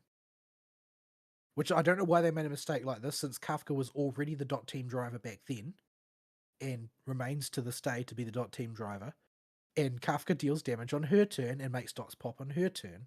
Therefore, Black Swan basically offered no benefit with her Epiphany debuff to her team, and they fixed that. That's probably the biggest thing. They've also made it so you basically don't need to use Black Swan's skill anymore to get half of her kit, because she does a lot of like useful def shredding that you can't use because you don't have the skill points for it, because it's only deployed by her skill. But now they've made it so that once all her traces are active, you can apply her debuffs using any move. You don't have to invest a skill point in it when you're already impoverished for skill points. So yeah, the buffs for Black Swan look really promising. I'm looking forward to getting a chance to try them out, because it does feel a little bit weird always fielding Ryan May on the dot team, even though Ryan May doesn't contribute any damage, simply because Black Swan doesn't do enough damage to offset the sort of jank in her kit. But the buffed version looks really, really promising. I'm looking forward to trying that out. That will probably give a lot more legs to Dot Team generally, because Dot has always underperformed. Even after Hycelin's refreshed it and Kafka's Nova Flare refreshed it, it still underperforms. But at present, we're talking an underperformance of the order of, well, it's not the best, but it works. Sort of like a break in early Amphorius. Well, it's not the best, but it works. But with Black Swan getting a Nova Flare, that will pretty solidly put them in sort of like, tier 0.5. Like, they probably won't work against every single iteration of endgame, but they will probably find a home somewhere. So yeah, that's good as well. So yeah, there's a lot a lot of stuff coming. Possibly the thing that I am looking forward to the most in 4.x is that closed beta for 4.x has Genshin's feature where you can see the fourth affix on every piece of 3 affix gear. So I could just scrap all that garbage I'm carrying around because it can't ever have good stats. I'm overdue for clean out in all the games. But yeah. Anyway, that's upcoming Star Rail, and I probably won't have anything else to say about Star Rail for like 6 weeks or whatever. Because it's going to be a long time before anything changes now. You know, the only pull plans I have right now are real are I want to get Aggie's Eidolon to keep Aggie alive and make her, actually work. And I want to get I would like to get Sunday's Light Cone, but that's a luxury pull. I can live with Bronya's Light Cone. It'll basically depend on how fast Aggie comes. If I decide to. Yeah, I'm using Bronya's Lycone on my Sunday as well. Serviceable, I would say. You do Not run ideal, into but it does the trick. you run into a few issues with it that Sunday's Cone could fix, but it would be a Well, luxury especially fix. if you don't have any room to run into shoes like the Aglaya team. Yeah.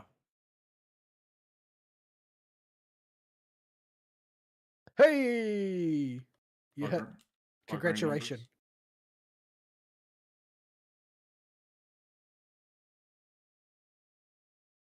Hit that one with arrow erosion on it, so it actually did damage. Had one stack, but we take those.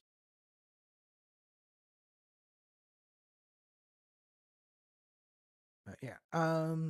Moving on then, I guess, to ZZZ, which is a bigger topic, and I guess I'll let you have a turn to talk because I actually need to get something to wet my throat after all that. Right. So ZZZ. Um so from what I gather, the internet was furiously doom posting about this patch ahead of time, and like I said with Star Rail stuff, I can understand apprehension towards the patch, but it seems like the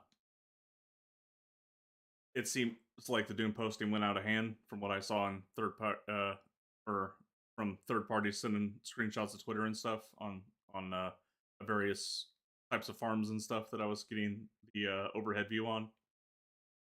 But yeah, for those that are unaware or forgot, last patch they must have gotten some feedback that was particularly loud from the player base, especially the Chinese player base, that the story just wasn't going the way they hoped it would, and so they decided to do a mid-patch rewrite, and you can tell where those rewrites were and what specifically they targeted to move this story arc into hyper mode, because certain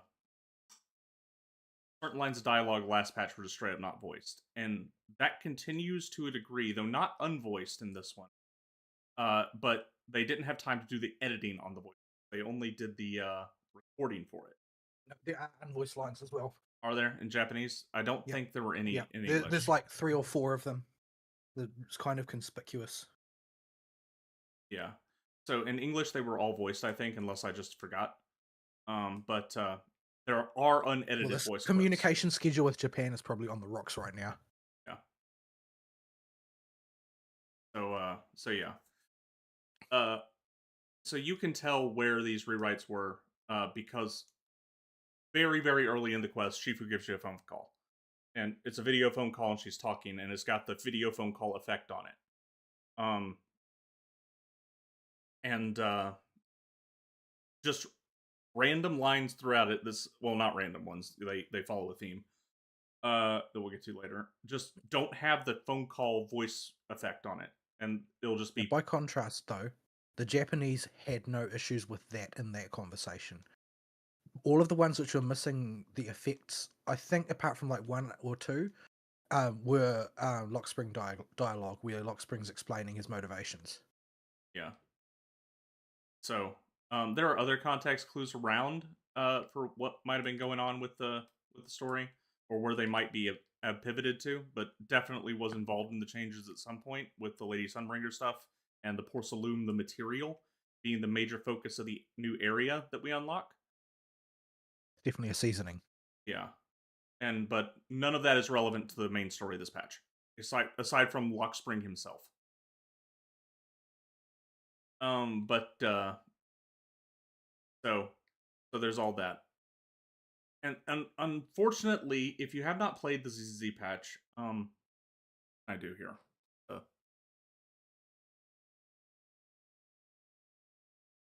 to make this easier for people because there's no way to do this without just. I'm gonna make the No Excuses Show logo bigger in the bottom left for while we're on this particular topic, and that will tell you where we're at on that. And as long as it's big, uh, we're talking about ZZZ, and there are potential spoilers. Because there's no way to talk about this without going spoiler mode. So you have the big show, and back to normal size, uh you'll know you're free. Because it's still only like a week or two old. So, um, last patch had major issues with its storytelling. This one has significantly less so, but does have some rather big bumps throughout it. As a coherent package, it feels better, I think, than last patch. Uh, but at the same time, I just accidentally realized a rail and started grinding. Um, but at Well, I feel this, like it's not so much that in this one I don't feel like the seams are as obvious, but the problems with the actual content of the writing are more obvious. yeah. So for whatever reason, with the rewrites to pull out of the story, I got the impression right away that this was they're going to abort the current storyline. Um, I gather that people didn't think this for some reason. Um, but that was the impression I'm I. pretty sure that they were in the previews they were talking up the fact that they were going to bring this storyline to a head and basically resolve the whole Qingming sword thing and the creator thing. Yeah. So they stepped on the gas on that. There's a up there that if I jump, I can grab from the ground.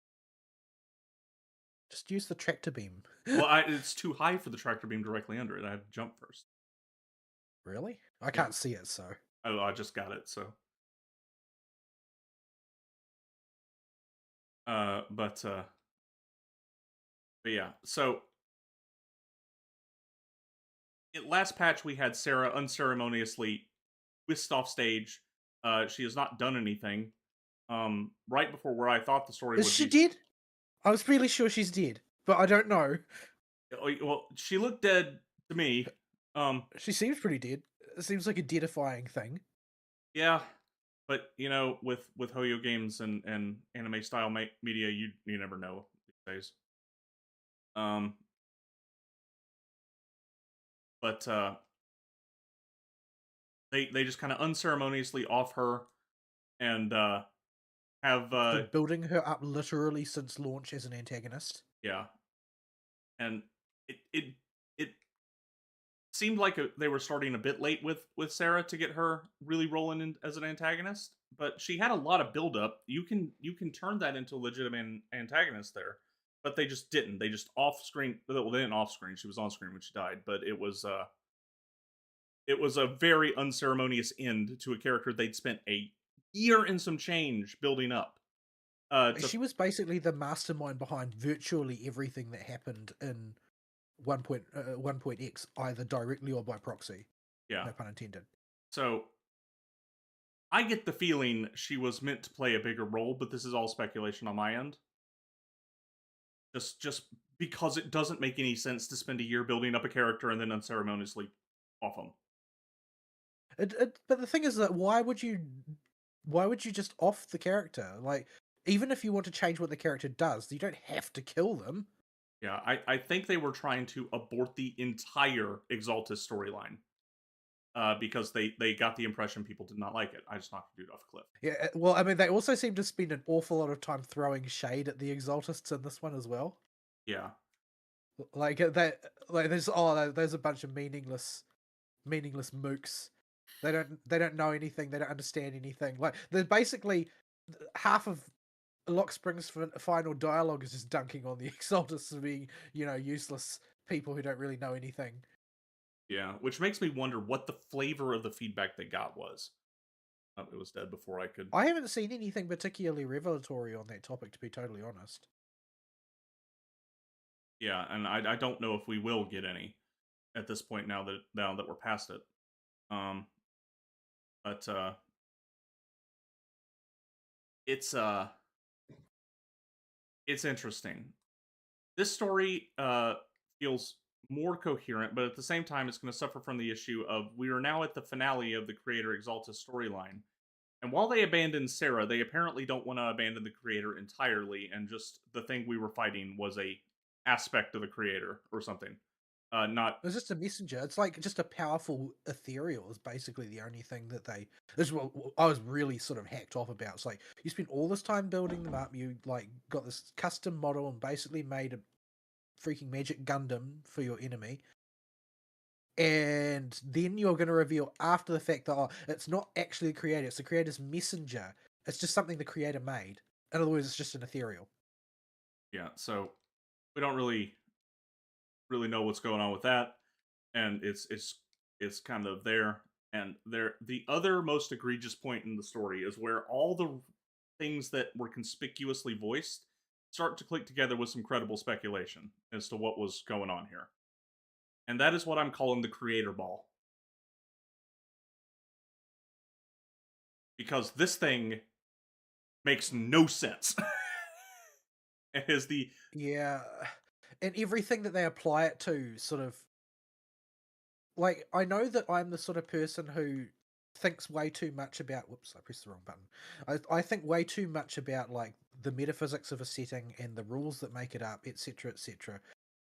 Compared to most people, I mauled on that way too much. But the creator is sort of like the opposite of that. The creator and the creator's power are just used to do anything and everything that the writers want. It's yeah. basically become an excuse. And And every time they try and graft it into something with rules, it makes even less sense. And the thing that really got my goat in this regard was the Qingming sword, because they spend all this time talking about how, oh well, the reason the Qingming sword erodes the wielder is because there are two forces that make it up, and the wielder has to invest their own memories as the fuel to keep those two forces in balance. Not to help one win or the other win, but to keep the two balanced. Consequences of not doing so, not elaborated on by anybody at any point. But that's the way they put it. And then okay, so what's the midpoint crisis of the story is Yexin Guang is basically she's pushed herself too far. She's falling apart. She's almost at the point of no return and is going to be, dead if this goes on any longer. And so they need to find a way to solve this. How did they solve it? Apply creator ball directly to forehead and, fill her with creator energy. That is to say, the polarity of energy that is allegedly responsible for her losing her memories to begin with. yeah. At an accelerated pace. And her brother comes out and says this, oh well, the reason why the sheath that Yishuan designed to protect Yashinguang from the effects of the Qingming sword, the reason why it doesn't work any longer is because there's too much creator energy kicking about. It's out of balance in favor of the creator now. So how then do you reconcile using the creator ball to pump her to the gills with more creator energy? Yeah. It doesn't make any sense. Where did he get this thing from anyway? How does he know how to use it? Who made it? Why is it there? The Exaltists don't know anything about it. They've been searching for the thing, presumably. Like, But everything about it is just like, it's this Deus Ex Machina MacGuffin they've pulled out of nowhere to solve the current crisis. But yeah, But why? And I Is get it the just so that she can have a journey to the center of the mind scene? yeah, and I get the feeling it is pretty hard to wind up in a scenario this bad with your writing, where it doesn't make a lick of sense at all. And I get the feeling because of what the context for some of the stuff that was rewritten was, or on this,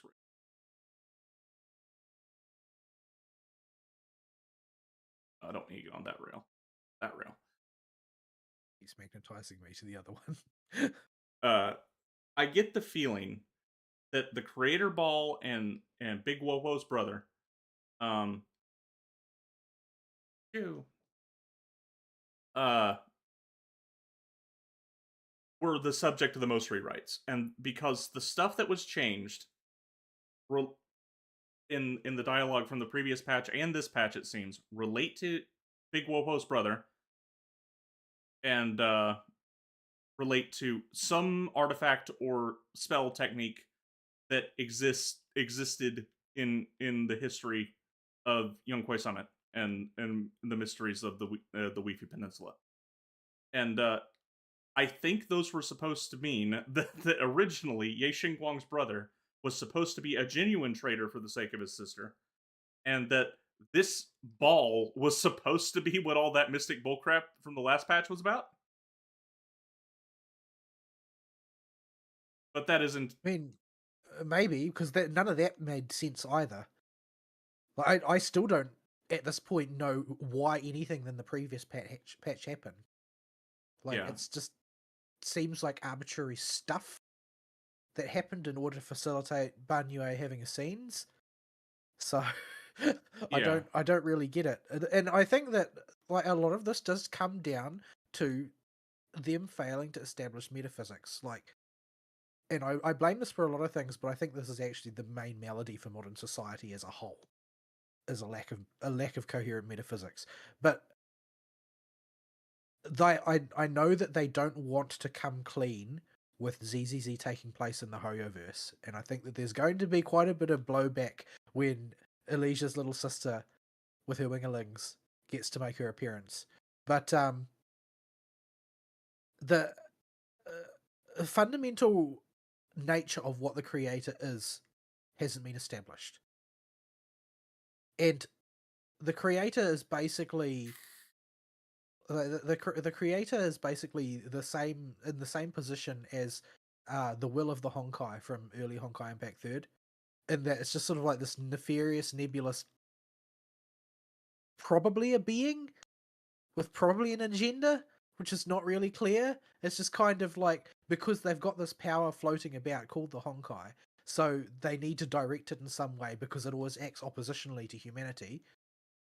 And there is a few, crazy cultists who think it's a good idea to merge with the Honkai, so they spend all their time trying to get Honkaiified.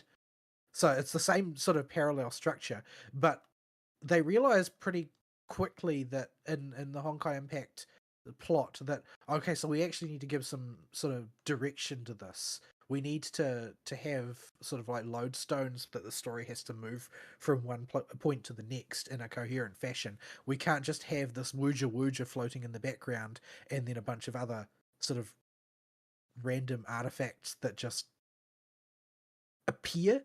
Like they have to tie all the stuff together eventually, and so all of this work has already been done in some sense. Like the Honkai Impact Third has its Qingming swords. Like those things exist in Honkai Impact. They're usually referred to as divine keys or something similar to that. But this is a concept that already exists. But ZZZ is hell bent on not tapping into any of that. As such, they're just leaving everything to sort of float rather than tying anything together. So you have giant mystic rocks that magically heal people of amnesia for reasons that are not explained, that do not exist anywhere. They are not found in any given scene. They are deployed exactly once to magically solve a problem, and then they disappear from the plot entirely, and nobody worries about the nature of this thing ever again. I think what really got my goat with it was the location of the creator ball. Like that thing is big. You can't just move it. Like, You don't tell me you've never searched a room over and over for your keys and then realized that they were right sitting in plain view the whole time. it is right there on the side of the road. And everybody in the Exaltus has been looking for this thing for months. Yeah, it is such a abort current storyline, abort signal that I can't imagine what else it was that led to the creation of the creator ball. And I I yeah, don't know why they did it like this. Like, it doesn't make sense to me. Like, you don't need any of this from what I can see. Oh, the track just despawned while I was on it. I had enough momentum to land though. I, I I've um, I've fallen somewhere down below it and I'm trying to get back to you and not succeeding. well, you're not going to get up here. I don't think this is very high in the air. Um, but like, I don't think you need this to do it. Like, okay, so basically, let's just posit an alternative scenario. Okay, so what MacGuffin have we got that's already floating around that has never done a damn thing, despite the fact that people keep talking about it? Oh, the sheath. So all you really need to do is basically say, oh, so Yishuan poured all of her research for years and years of her life into preparing this magic sheath imbued with all of the arts, the very best that she could come up with, having studied the sword and her sister's case for an extended period of time. And so the sheath has this one time, one shot function to arrest the degeneration that the sword causes, but it's going to basically short the case out and it never be useful for this purpose ever again. And then you could have And we're going to use it now because she's at the point of no return. him go And you fight the creator, and that balances the energies in the air and buys Big Wobo a bit more time and makes her actually able to be playable. It works. then you have made you'd made Shifu contribute constructively to the plot. You have validated all of the effort that she's put in. You have not had to bring in from offstage an object that makes no sense. Like, you defuse a lot of these problems, and you don't have a magic boulder sitting around. Yeah, But they didn't do that. I don't understand why. Like, then that's just like an off the cuff example of what they could do instead. And instead, they picked something that leaves plot holes everywhere for no reason. the great creator ball. Murdered those penguins. They're all alive on my screen. Maybe you can murder them and get bird eggs. I'm afraid to get off my bike in case I fall off the pillar. Ugh. But yeah, there are issues that the creator ball just introduces that are obvious to anybody, regardless of what your preference in storytelling is, and especially because it's Big Wopo's brother that does it. And the story would have been much more interesting if he was a genuine traitor, and we spent the next couple patches chasing him and Sarah, with watching Big Wopo steadily degenerate more and more as the patches went on, and then we go into a more reasonable, paced out solution to the problem. That is exactly what they did in Honkai Impact 3rd, right? Yeah. So Kiana has taken on the Hersher of the Void's power, which makes her stronger, but the Hersher of the Void is definitely going to corrupt her and take her over if she draws on it for more than a moment.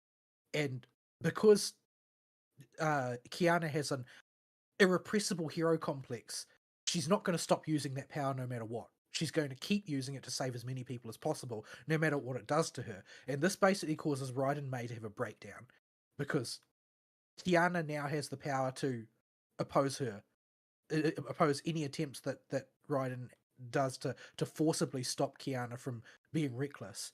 And basically, Raiden's watching her best friend die horribly, bit by bit, and there's nothing she can do about it. So what does she do in the end? In the end, she embraces the Hersher of Thunder's power, and she joins the the um the World Serpent, which is a third-party group, neither with the Honkai nor with Anti-Entropy, and basically she looks for another path by working for the bad guys.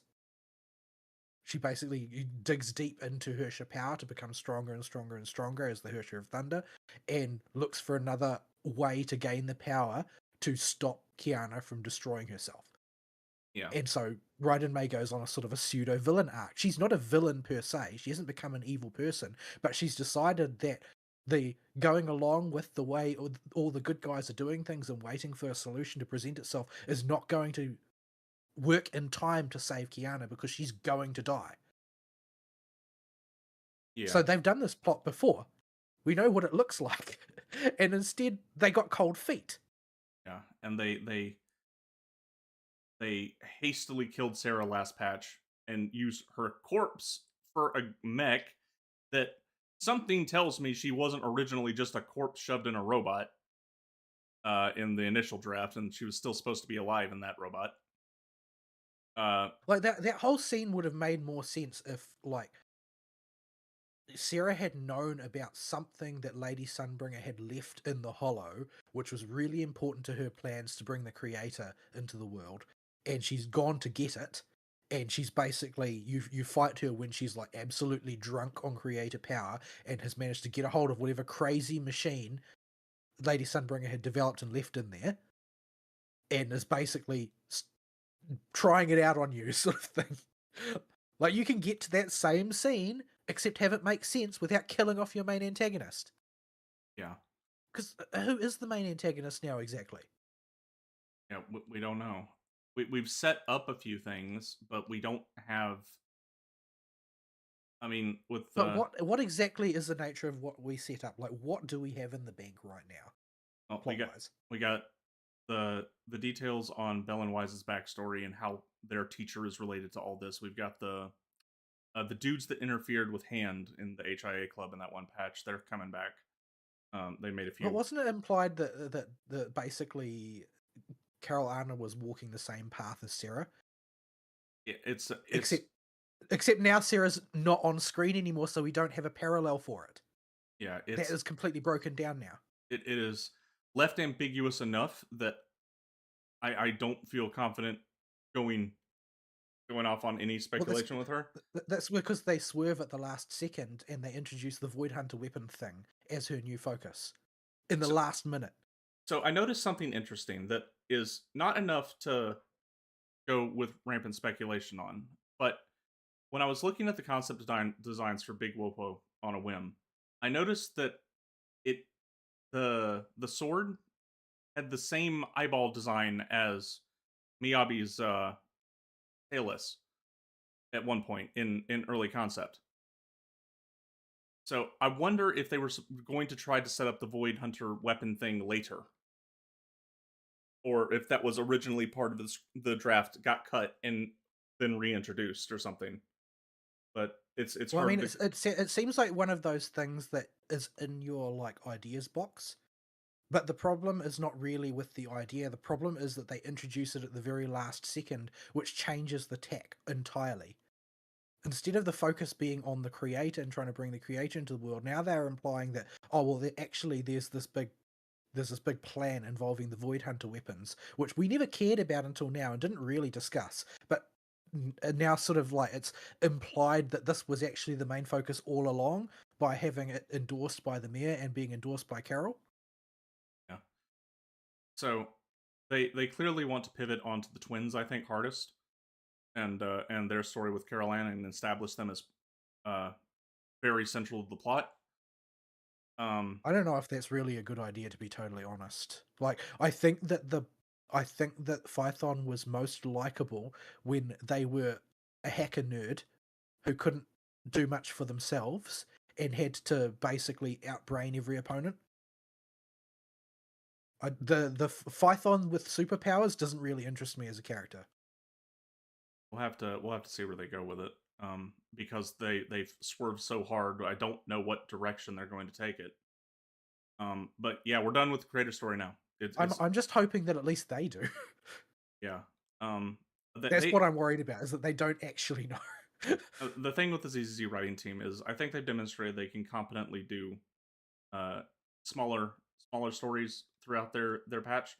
If they pivot onto a longer arc story, I don't think the most they've had a storyline run for is like 2 or 3 patches. They have not demonstrated the writing chops in that particular aspect, and that is a very different style of writing to writing Yeah, well, individual I mean, single if you patch look and at character stories. what was the strongest thing in 2.x, easily Spook Shack. Yeah, Easily. Not even close. Like everything that's focused narrowly on Spook Shack and its members and their pasts and their futures, all of that stuff is by far stronger than the main storyline. yeah, And I think that they've got too many irons in the fire and they need to work out what they actually want to do and focus on it. Like, you don't actually have to tell every conceivable story simultaneously. yeah, and we'll have to see where they go with it. But there are shoes with there are good points in the story. I mentioned before it's not as quite as bad as the last story. Despite its I issues, think that, like, if you take it as a series of like unconnected short stories, then a lot of the scenes work really well internally. They're just not really consistent between each other and with the world at large. like I liked all of Xiao's stuff pretty much in the patch. I don't really have any complaints about the rabbit, which is surprising. I didn't think I would like the rabbit, but I didn't really like the rabbit. I think she's got too many holes in her writing. but uh but But all she's a throwaway character they'll probably never do anything with ever again. that depends on how much they like her. She did get a K-pop dance, Well, every character gets an and EP. it gets an So EP, but it feels like they were trying to turn up the memeage. That's the other thing this patch is memeage is what you use if you don't have writing.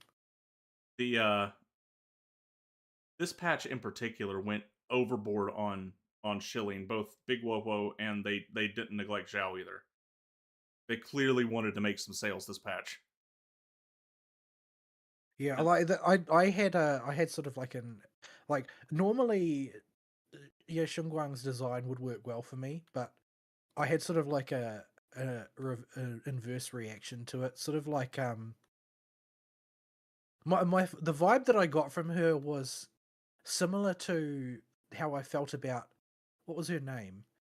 In Pinecone, she runs the orphanage, and oh, they call her Mama, even Sarah, though she doesn't like it. Sarah, Sarah, No, this more, it was like Saren or something, wasn't it? It was something. yeah, It was not just Saren. yeah, that was it, Saren. Like basically, while under any normal circumstances, I would waifu her hard. The fact is that they tried too hard to make her likable. They tried too hard to have her be perfect in every way, Well, at least and just like they shilled her to you ridiculously strongly constantly. And that was the same way I felt about Ye Guang. Is like, I liked her until you overexposed me. Pinecone did something to alleviate that with Saren, where Saren had another character started with an A, redhead, that was the other rich bitch rival. I That loved her. She was my favorite. and they would always butt heads with each other or work together as rival friends in Big F off Moneyland.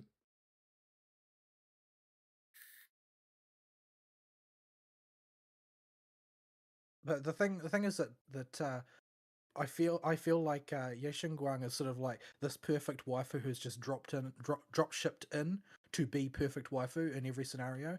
Like, she's basically a purity Sue. And it all came off as, for lack of a better word, just not organic writing, but just like the marketing team was given a character to push. Yeah, I mean, it's true that they all really like her, but because they really like her, they treat her a little bit too well, I think. Like, once you waifu your own character that you're writing, you're not going to be able to write her authentically anymore. Yeah.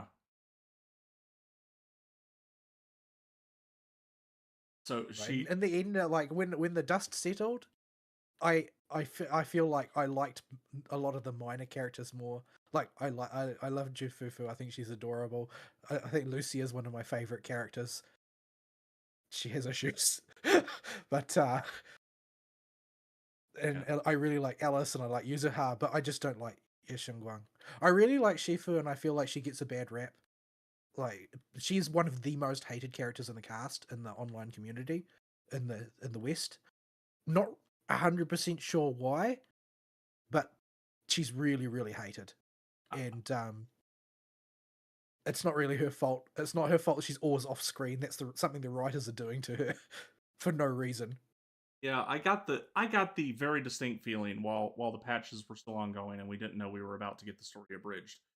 That she was off screen to set up for the next arc or the next or introduce the next big challenge after the creator and whatever she was dealing with. But this I mean, you whole would patch, naturally assume that, right? Because there's heaps of crises going on where you are, and she's always too busy. She's been called away to do something really, really important, so it better be really, really important, right? yeah, And when since you go back to the city proper, you're going to find out what she was doing, right? yeah, she's been MIA for like 3 patches of the story, off doing stuff that was big enough for her to go help the Void Hunters, even though she's not enlisted Void Hunter, and But that no, all instead got she flushed. got lost on the road of life, and therefore took a long time to get back. Yeah, so That's basically it. It's like that's what they do to Luffy in every major combat arc in One Piece, is he gets lost yeah, instead of coming back on time because he's the most powerful person they've got on deck. But even after she gets back, they still treat her weirdly. Like, if you look at what's going on, okay, so Void Hunter 1, Miyabi, is fighting tooth and nail to stop the creator, and Void Hunter in waiting, Yashin Guang, is fighting tooth and nail to stop the creator. What's Shifu doing? She's just sort of cooling her heels, I guess.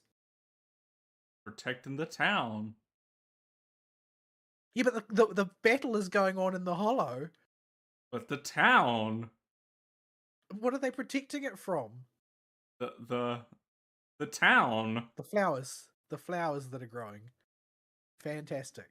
But yeah, it's just like it makes her presentation as this incredibly powerful figure feel inauthentic when she manages to king hit an unbelievably powerful ethereal when she's in focus, and then she just sort of disappears for unexplained reasons for the rest of the plot.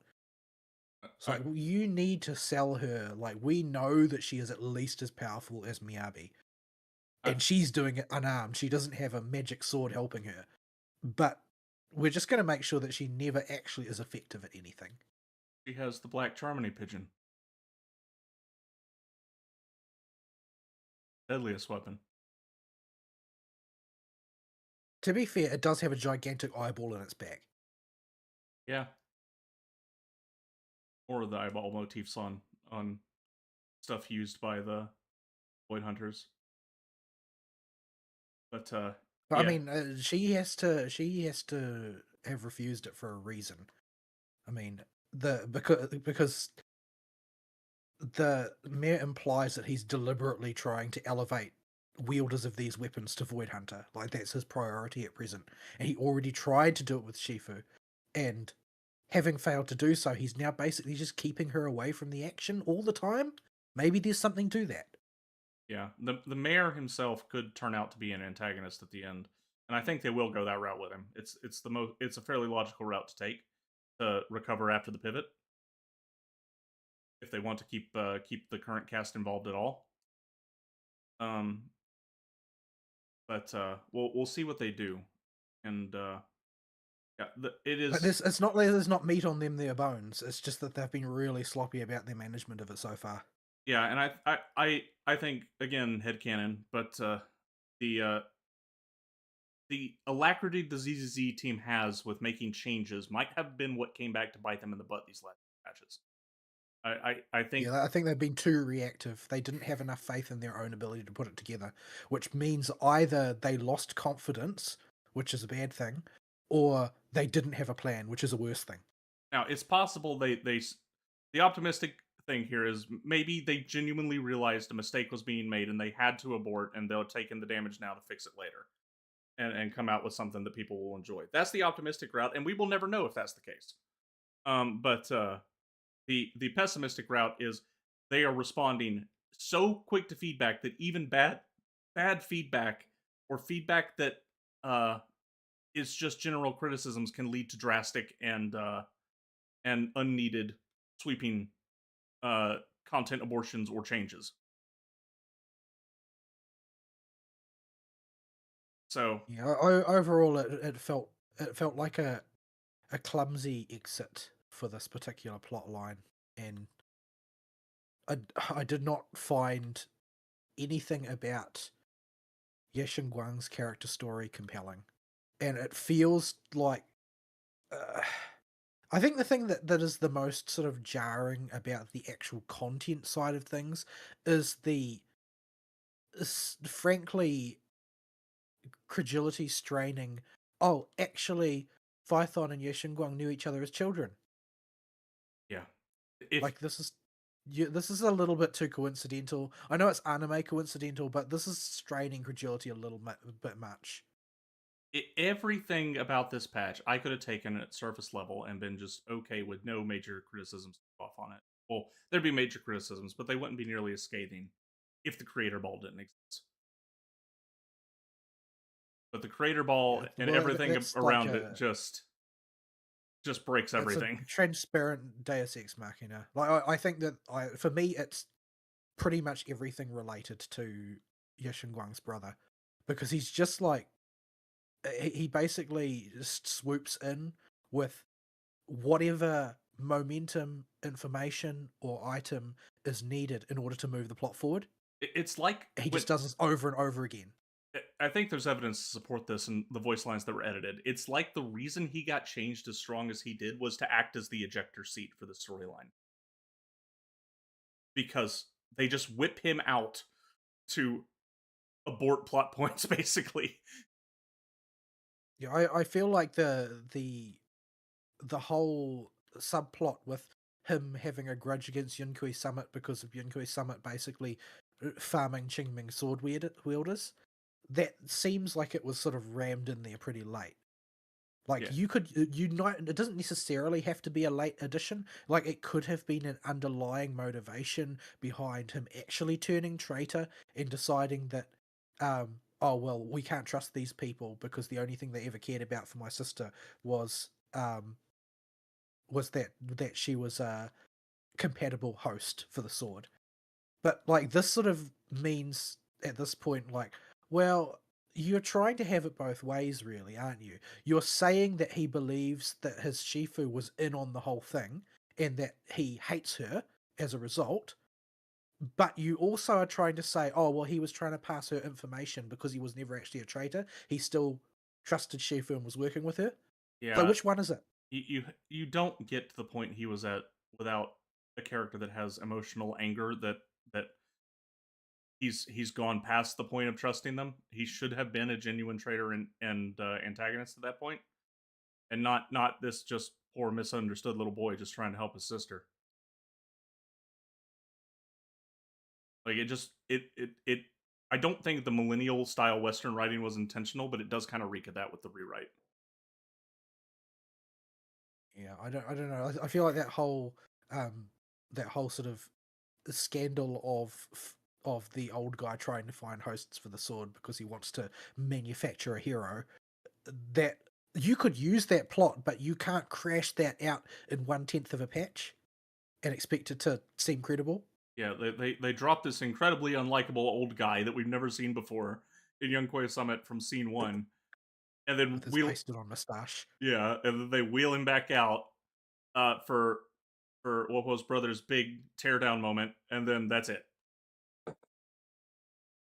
Also, like if we had been exposed at length to like Yunkui Summit main temple politics or something, then we would be able to sympathize with him. But basically, everybody we know from Yunkui Summit, except this random old guy, is our friend. Like, Shifu puts her life on the line multiple times to protect Phython and the other members of Yunkui Summit, and is incredibly protective of everybody who is her disciple. Fufu has been nothing but a ray of sunshine to everybody, as well as an endless, bottomless garbage disposal for all kinds of food. Panda is always cooking and looking out for everybody. Like the only person who has been cold, standoffish, and unpleasant is Ye Guang's brother. Like the person we know who we should trust the least is Ye Guang's brother. And he's trying to make the case that, oh, actually, Yonkui Summit are bad, and they're bad on the basis of all of the stuff that I'm telling you now, even though you love all of these people. You've had no exposure to this dude or any kind of build up to it, which If there was like some like contentious internal politics for Yonkui Summit that you witness earlier in the story, or there's some build up about how, oh, there's actually another faction that thinks um that Shifu is too conservative and doesn't want to take any risks, and they're a more radical faction of Yonkui Summit that have goals that are opposed to Shifu. Well, you can sell that then, but just having him come out and say, "Oh, actually, Yonkui Summit are evil," and yeah, that's it. That's all I've got. yeah, I really get the feeling that there was supposed to be a slower burn on this over the course of another patch or two in here, and we're supposed to wrap this out at the end of 2.x.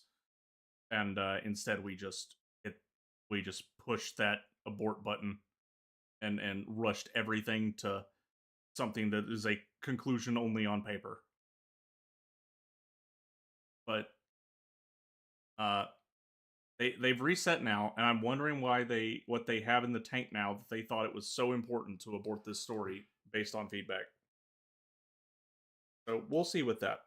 Um, Yeah, I mean, if we're in sort of like we're in post, um, we're in like a post main story patch territory now, right? Which is like that's where they will have a series of patches that are just sort of like shorter stories associated with particular individuals. So what we're expecting is like an Angels of Delusion plot arc. This is if they've written all of this in advance, and they probably have, because their production time on a given patch is somewhere between 6 months and a year. Um, they're going to basically have a space in which to do rewrites. They're going to be doing with the story what Star Rail is doing with the art, basically retrofitting what they've got to make sense in a different framework.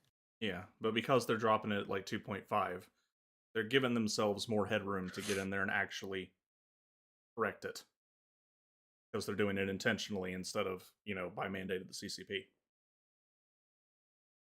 So there is hope. Unless of course there was like some real pro Japan plot point that they were originally heading towards. It's it's possible. Maybe they had to find a way to put Miyabi in a box. They realized that were planning to introduce a Theron who looks a little bit too much like Winnie the Pooh. Yeah, it's really funny to me also to just emphasize how much it felt like we need to get out of this storyline. In the finale, we've got all the groups of people of all of our friends beating up on these nodes powering up the creator, and the solution is the most Dragon Ball Z Piccolo. Hit it really hard is how we actually break them. Like, our attacks aren't working. They're totally useless. Hit it harder is the solution after like 3 scenes of they're too strong to just punch through. Oh no, we just weren't punching hard enough. Got it. 10-4. I mean, maybe they are going to put Miyabi in the box. Like, all they have to do is say, "Oh, well, we need to study, um, we need to study Void Hunter weapons now. So, Miyabi, we need to confiscate your tailless for a bit. So now you're unarmed. And since we headed back to the city, we need a way to have a crisis that Miyabi isn't allowed to solve. Yeah. So she can be removed the way Shifu got removed from Wi-Fi Peninsula." Yeah. So we'll see with that. On the gameplay side of things, everything that isn't character related is pretty good. The new explorable area is pretty Yeah, I good. mean, well, I don't know. I think that from a design standpoint, Zhao leaves a lot to be desired. Like that is not an interesting kit, I have to say. Yeah, like I said, everything not related to the characters.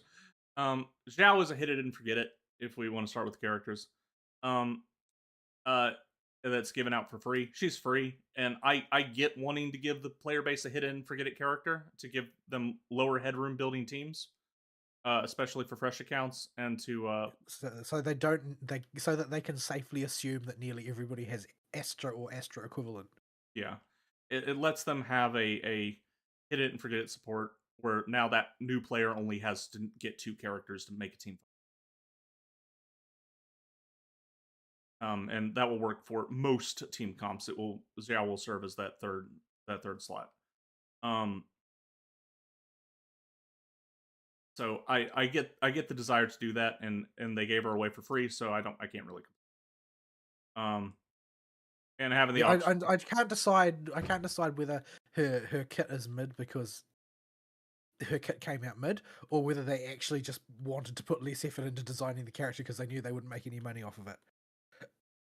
I think the paper design on this one was make a hit it and forget it character, get it out to the player base so that they have it in case we want to design more field time heavy characters, and the new players only need to make characters now to make it function. So it works. Big Wowo,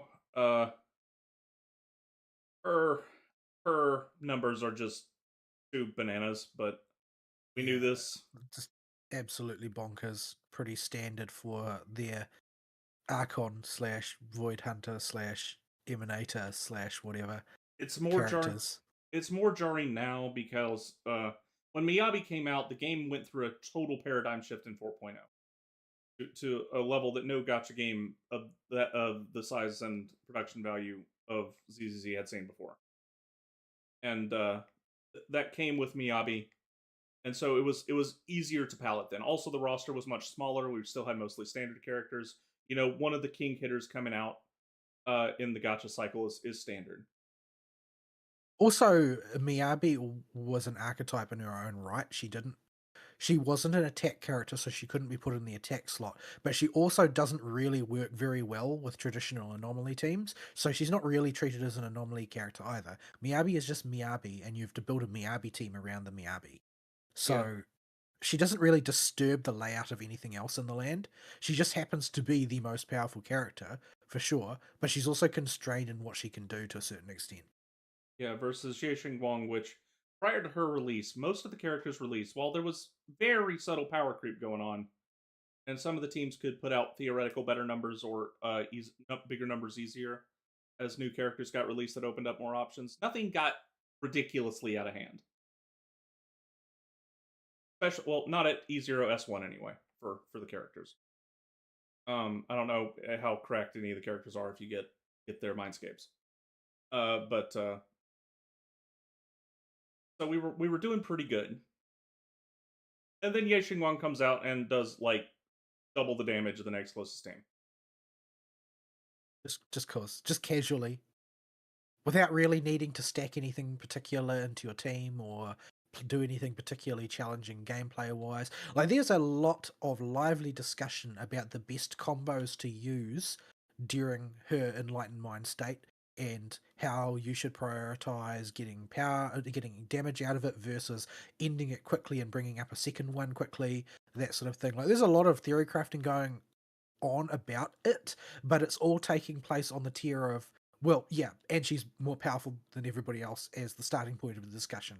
She just is damage hose that you put her on field and there's a blizzard of numbers and then everything dies. Like, that's just what she does. Yeah, and while I think they made a genuine mistake shilling her this hard and making her that much more powerful. They did in the same patch, conspicuously, I'll add, include a system that seems like it's bolted on specifically to try and ameliorate an issue of power creep to basically infinite degrees, depending on how much a character needs.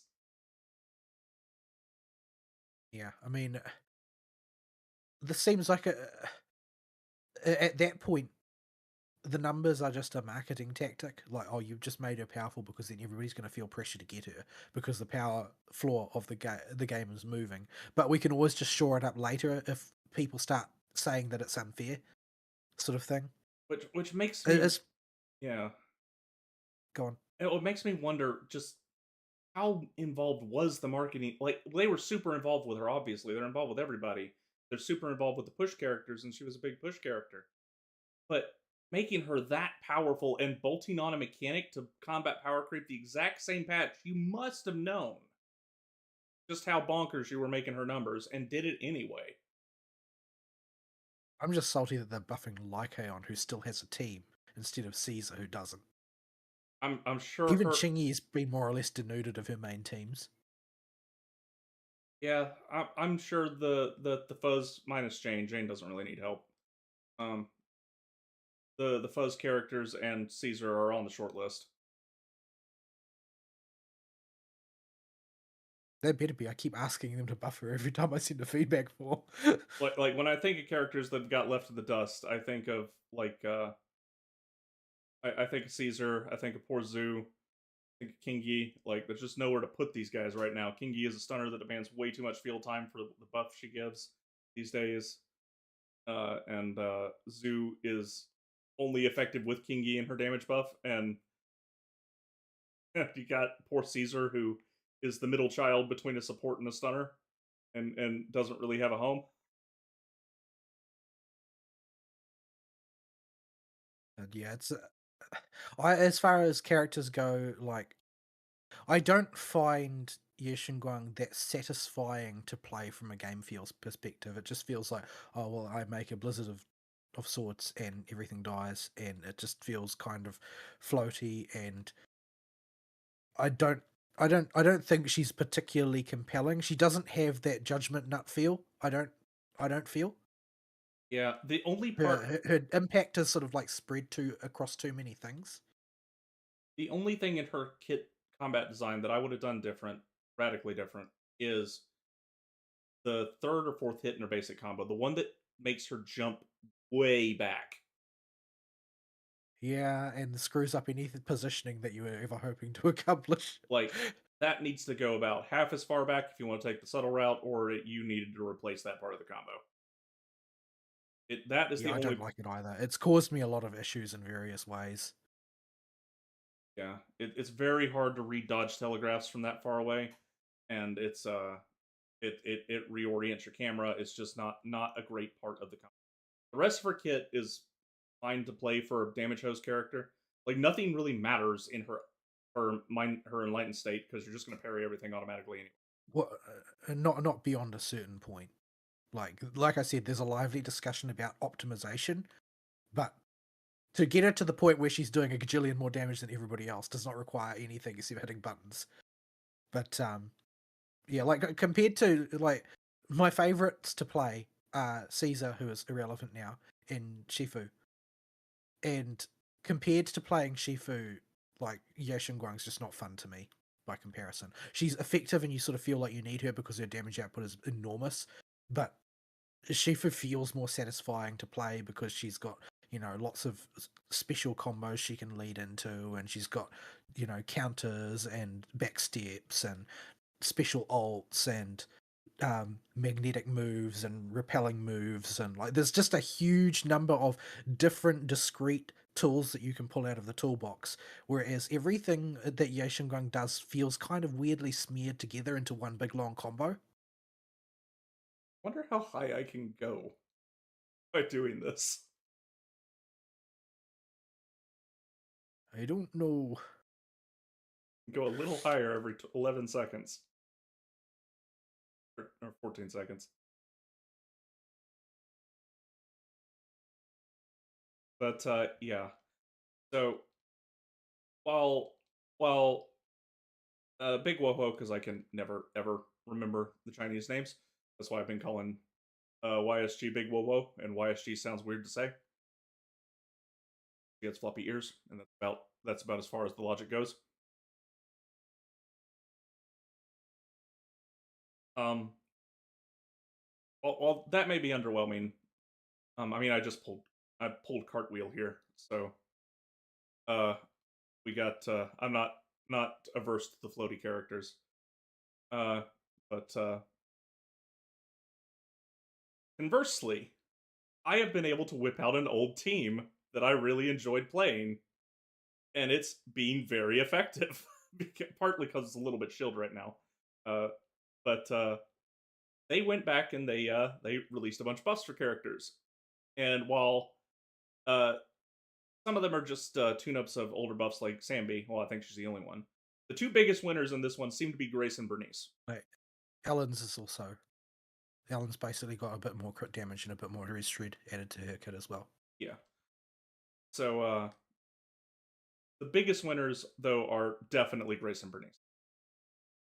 Actually, by the numbers, the biggest winner is still Sandby.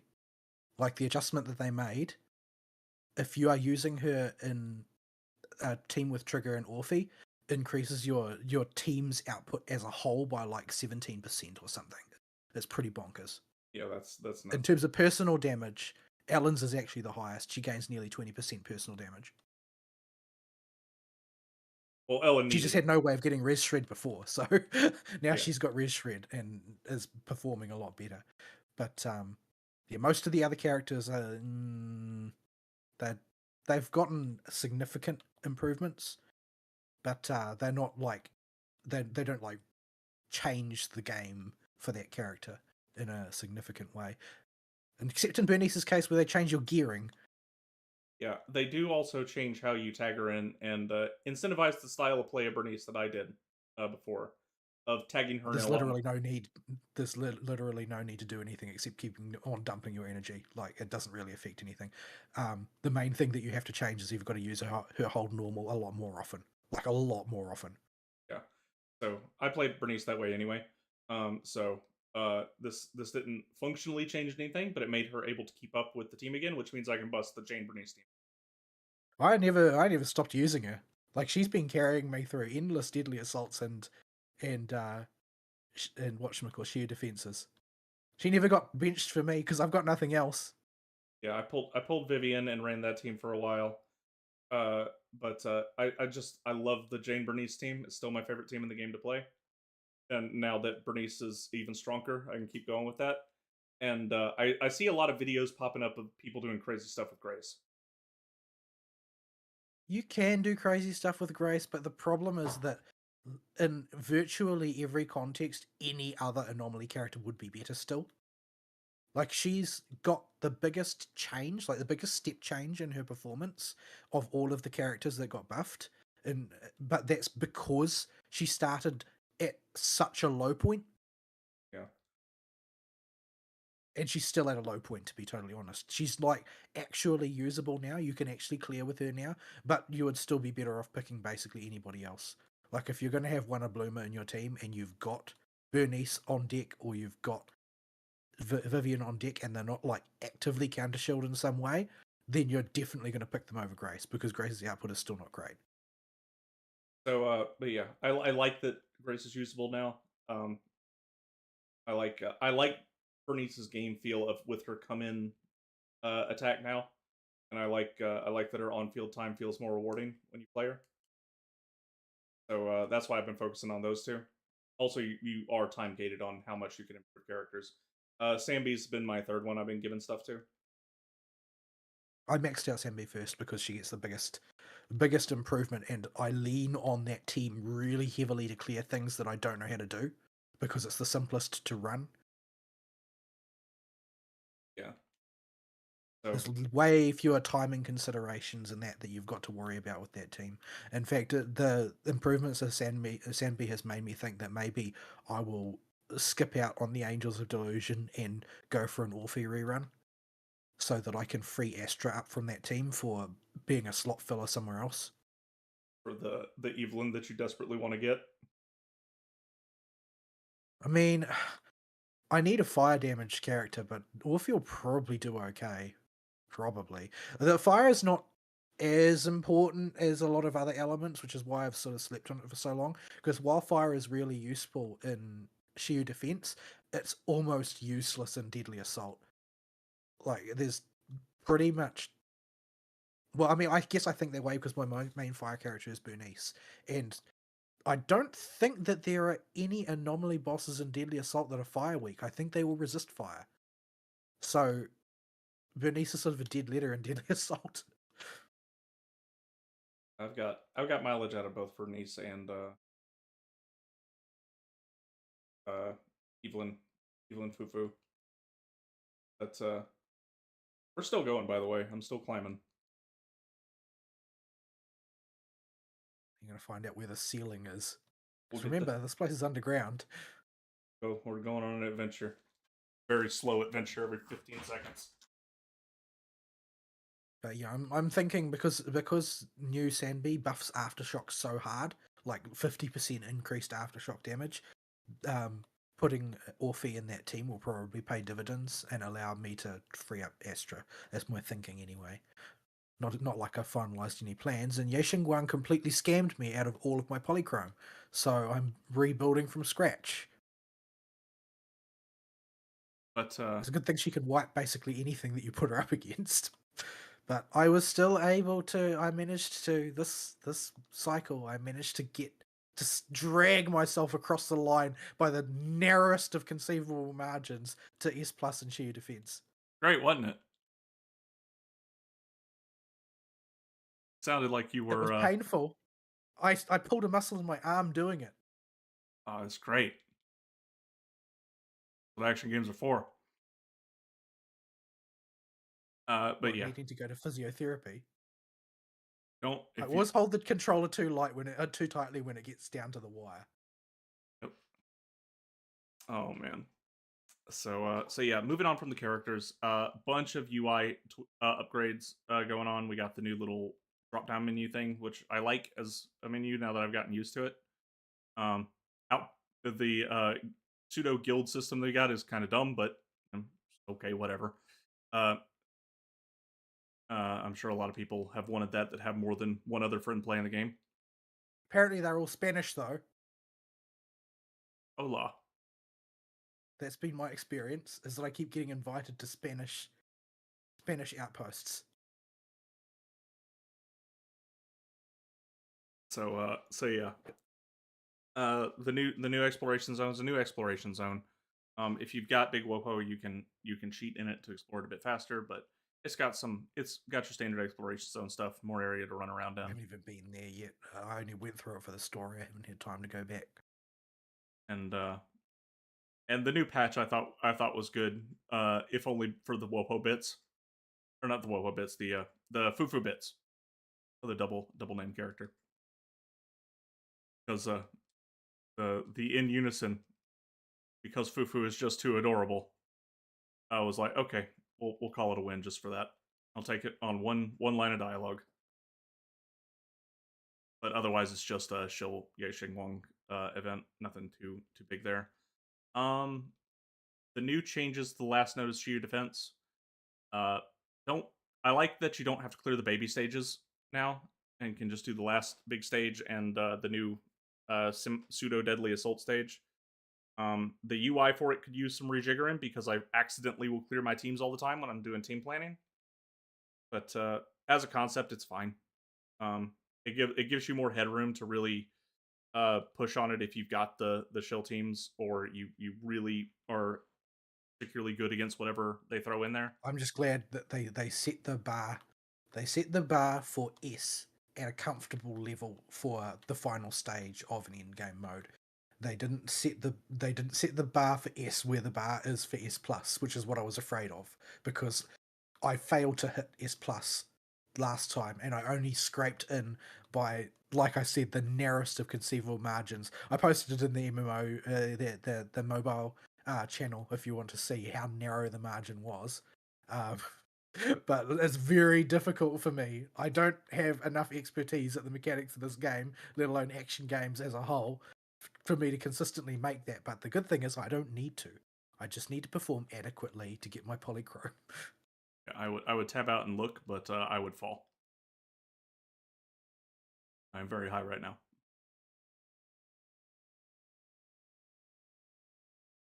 Actually, I'm gonna fall anyway. Kill me.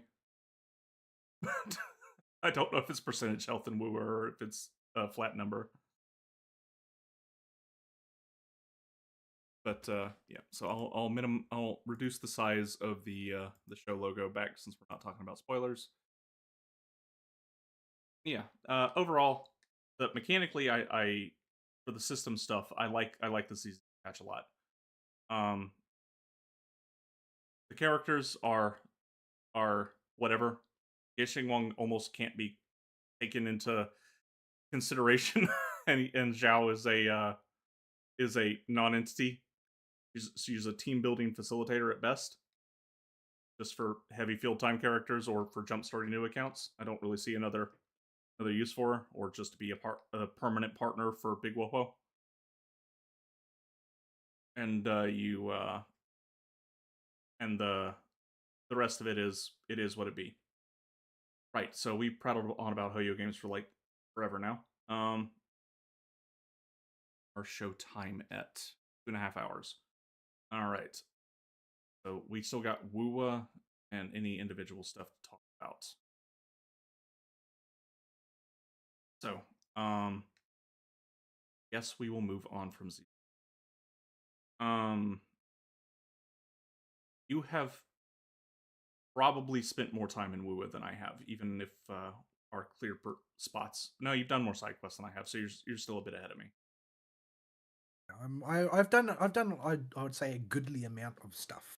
I haven't made a clean sweep by any stretch of the imagination, but I've done a goodly amount of stuff. I'm reasonably well acquainted with it. But it's a gargantuan area, so I can't say I actually know it per se. Yeah, as you may have noticed when we were riding around, this area is flipping huge.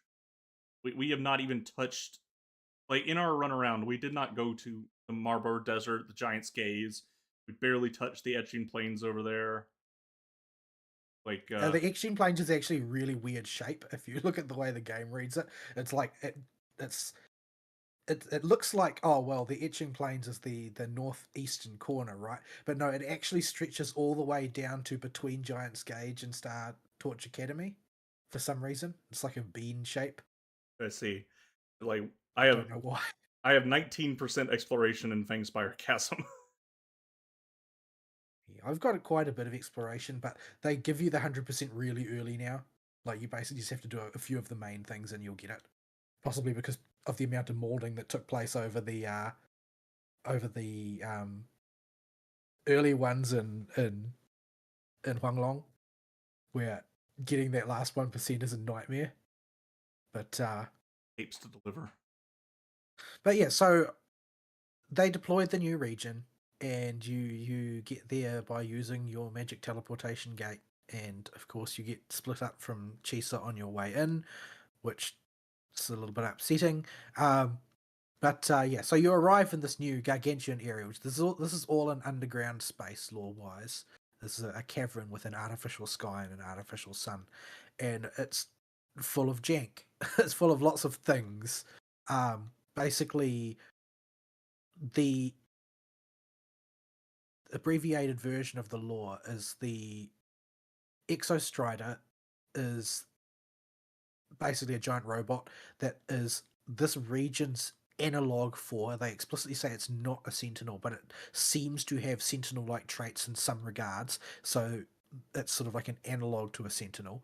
But in order to try and support the ecosystem down here, bits of it will detach, manifest as the exoswarm, and then go and fulfill ecological roles until they've gathered enough energy, at which point they will return to the Exostrider and merge with it to start repairing it.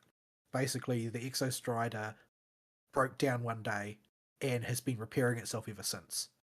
And this entire ecology down here is the result of the Exostrider and the Exoswarm's interaction with what was naturally down here.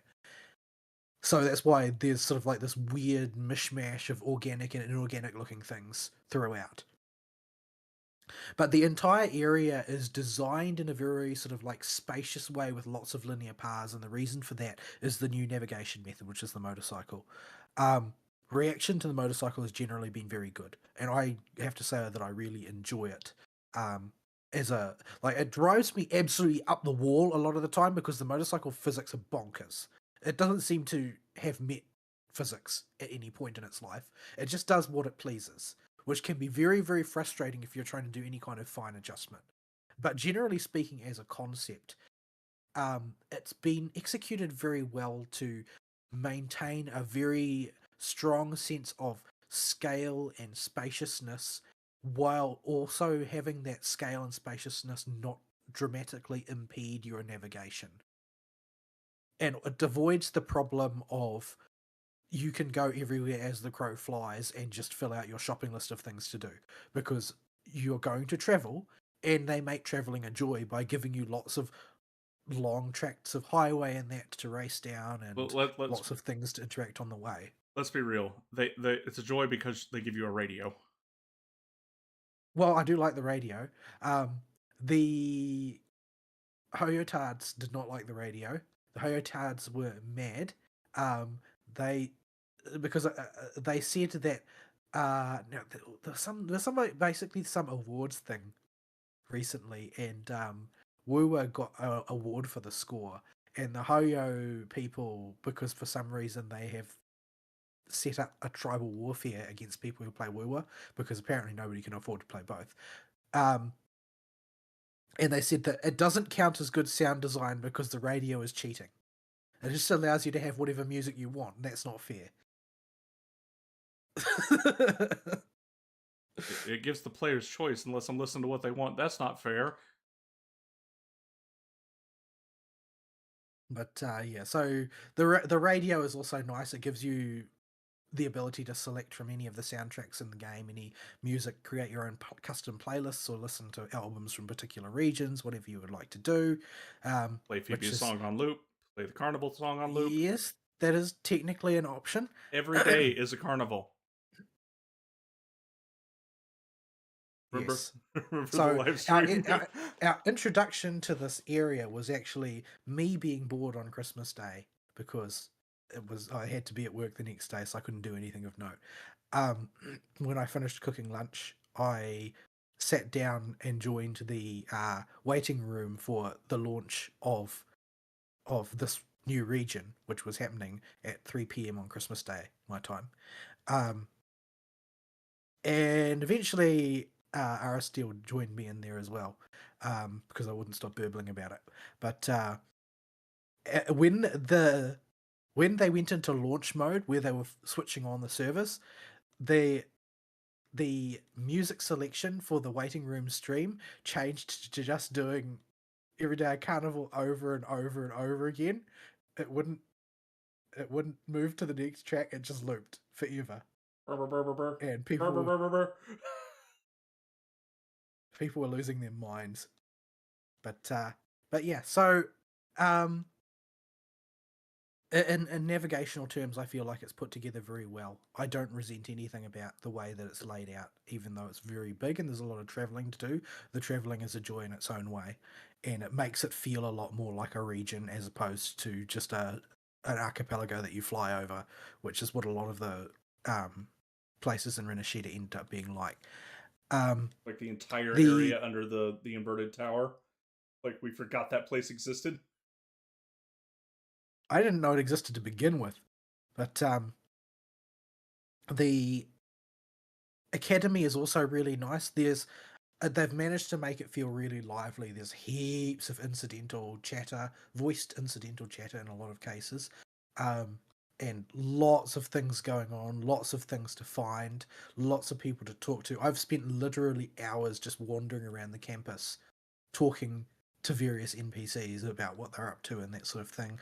Run across a bunch of like little mini events that are undocumented, quests that don't appear in the quest log but have the structure of quests and have quest rewards. They just don't record anything anywhere. There's just stuff you accomplish by chatting to people, and it's all really good fun. I really like the area, and I like the feel of the thing, and it's all sort of legit magical school fantasy sci-fi from the sort of the mid-aughts and early 2010s, that type of anime vibe.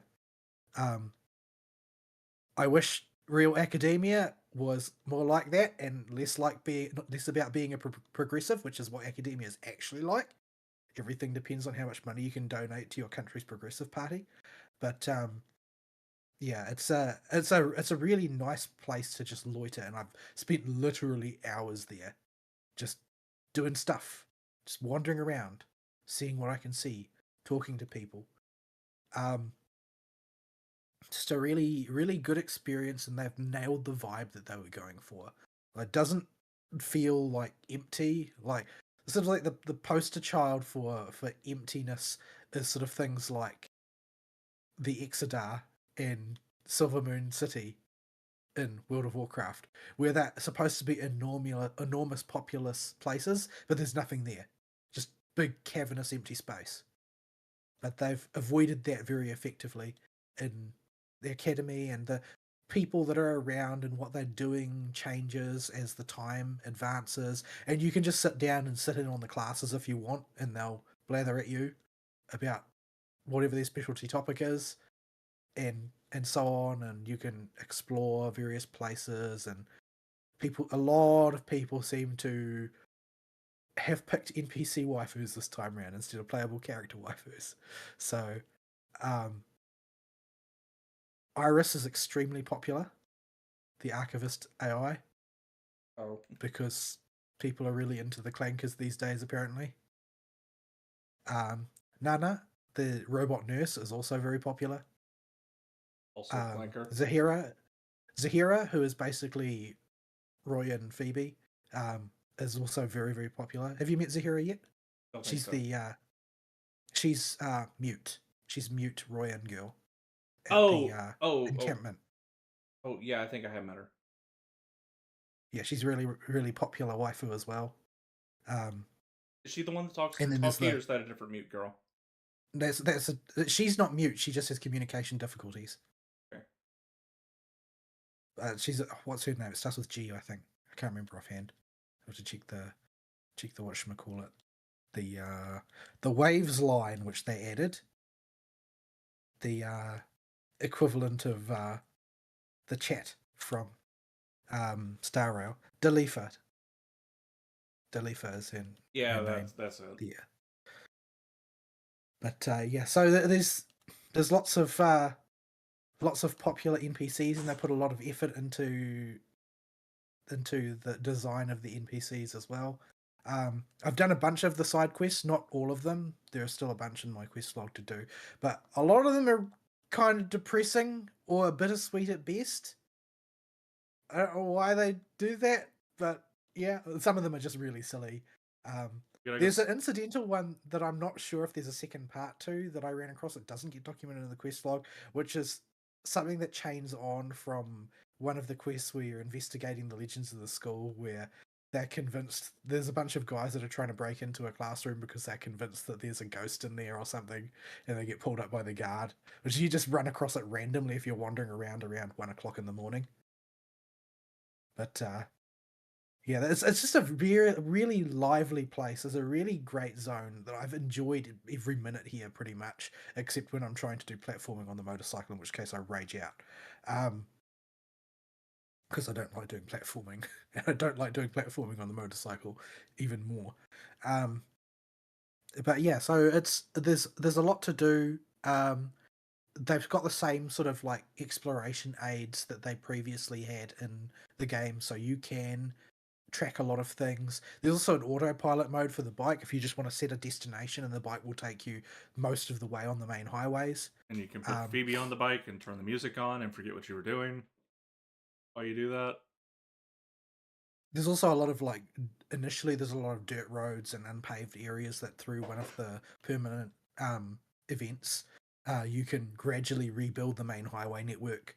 And when you're on a main highway, you can basically boost indefinitely. So if you're in a hurry, you can get to where you're going quite a lot faster if you follow a highway. It also connects water routes at parts, and makes you able to take the bike easier across gaps and stuff for some of the higher value ones. Yeah, and then there's the undersea tunnel, which is gorgeous as well. I've not driven through it. I just unlocked it. Yeah, it's surprisingly beautiful. But yeah, then there's a lot of there's some slightly vicious Voidstorm challenges. They're not the just one shots everybody in your party like certain dinosaurs and Septimon, but they can still be pretty vicious. I strongly recommend upgrading the motorbike first, because if you don't, it becomes very, very much harder, because the motorbike gives you a certain amount of defense against the ambient damage that you take when you're under the dome. And Toon Break bonuses, which help you interrupt the bosses from doing their dangerous attacks. There are pretty hefty Toon Break bonuses as well. You can't neglect that. I haven't done. I've done maybe like a third of them. I haven't done all of them. The one that was the most vicious was probably the one that was the hardest for me to get in under the timer was the twin robots, but the one that was the most vicious was Hypatia, like the Void Storm Hypatia. Nearly wrecked me. I got within a hair's breadth of dying. But yeah, nasty customer that one. But yeah, it's a great zone. It's really well designed. Quest wise, story quest is pretty good. I'm kind of salty about how exit stage left they had Chisa go. There's plenty of time for her to re-enter the We plot. We're here do for the whole only version after all. yeah we are also only halfway through the story. Yeah, we're halfway through the story for this patch cycle because they split them in two and give them 3 weeks each now. So Mornier's plot will be next. But Linnea's plot was pretty solid. It was really They give her a hype with reason. that worm and that motorcycle. Yeah. I mean, it's an excellent set piece. Especially if you compare it to like Dreamless or something in Huanglong as a fight that was supposed to be peak. Yeah, it's kind of like the next evolution of their budget after False Sovereign. But yeah, it's a really cool set piece. Linnea's quite a likable character for the Gyaru character. I mean, she's got her own dark past, etc. Everybody does in this game apparently. Um, but yeah, she's reasonably. I feel like what they have gotten to be the best at in this game is, compared to other gachas, is character communication via facial expressions. Like they've just got a way better diversity of character expressions than any of the other gachas on the market at this point. And a lot of things are communicated in very subtle gestures in the interactions between Linne. They set Linne up really effectively. Like the first thing that you see when you enter the region, which came as a big shock to a lot of players, was her disposing of somebody before going back into Garu mode. And this sort of thing is left as sort of like a spectre that hangs over the early relationship between Linne and Rover, as Linne does what would almost certainly be lethal damage to any real human being to Rover as their first meeting. It's quite a step up from bumping into somebody with bread in your mouth. Yeah, like this particular meet cute is kind of looks like it would deal terminal damage. It involves tires. But yeah, so Linne then basically attempts to take you under her wing to the best extent that she can, while evading the authorities because she's got a rap sheet a mile long with the school disciplinary committee. I think she has a longer one with the traffic guy. Yeah, like Sigma puts her on blast on the jumbotron. Like you can see that apparently in some of there's like some giant screens out in the world which are playing sort of like school media, and one of the things is Sigma just like ranting at Linne. You can tell that robot was put together with the purpose of traffic instruction and has found his arch nemesis. Linne is sort of like the main character of pretty much all of the traffic safety media at Star Torch Academy that you'll see running on the screens, because she's sort of like her example of a traffic problem child. You really makes you wonder what she did to make the traffic laws have very specific rules in them. Some of those feel oddly targeted. I wonder if she tried to cook ramen on her bike. Yeah, you are T-pose skating, by the way. Cool. But yeah, so next patch is going to next part of the story is going to be focused on Professor Mornier, who's basically the head professor of the project to develop a new sun for Laharoy. And she's another one that they've done her introduction really well. Like when Rover doesn't recognize her, you can see her heart breaking in her expression. Like they really communicate it well without her saying a thing. They've just done an extremely good job with the facial animations and the little gestures and animations that characters have in conversations. And the little montage is also really effective when the Rebel cassette is being burned for Rover. Like so many strokes of directorial genius throughout this compared to the competition in the market at the moment. That everything about the story is communicated really, really well. But yeah, my experience with this patch has been extremely positive. I pulled for Linnae, partly against my better judgment, partly because after looking at the numbers, I realised that this is literally the only semi-support in the game that is capable of supporting Carlotta that is not named Gigi. Goodness only knows if Gigi's going to be any good by the time she's got her next rerun.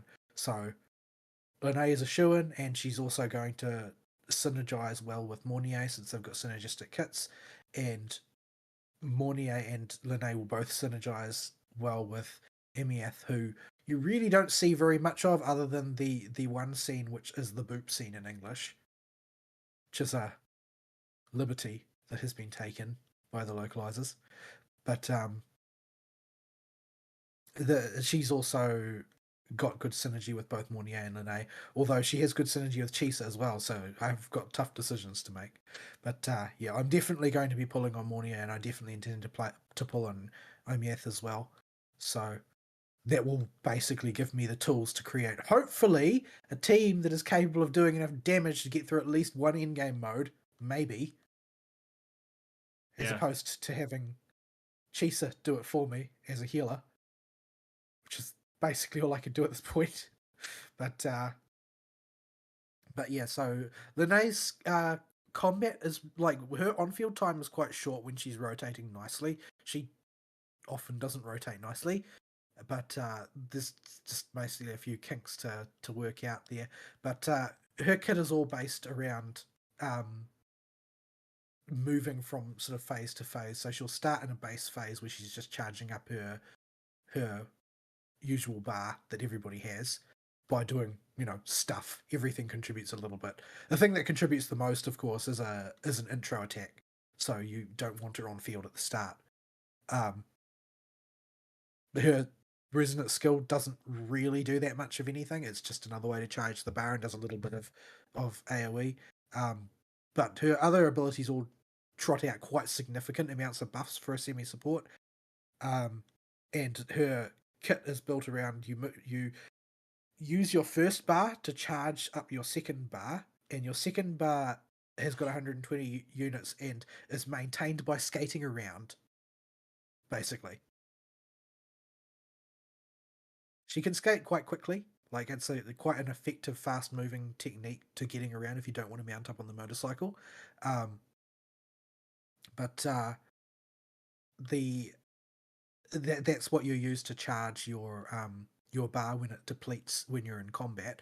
Although if you can do a full charge, which involves pausing for a bit in combat to just channel, you can start with a full bar and then immediately go into your hop attack. A full bar will allow you to do 3 hops, followed by a empowered plunging attack, and that's the way you deploy a bunch of your buffs.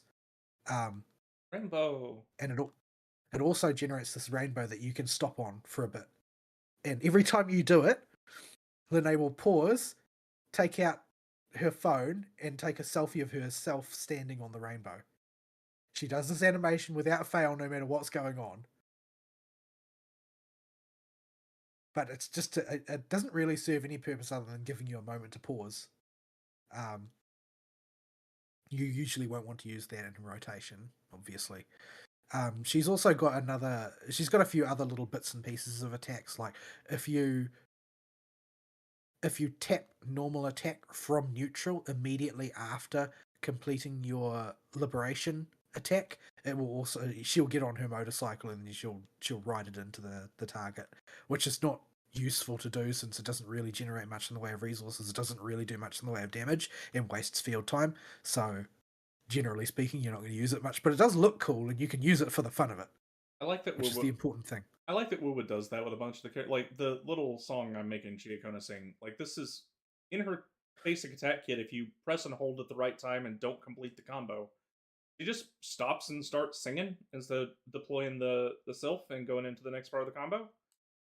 So they have these little animation flares that are totally optional and not practical for combat that you can just do because they're fun.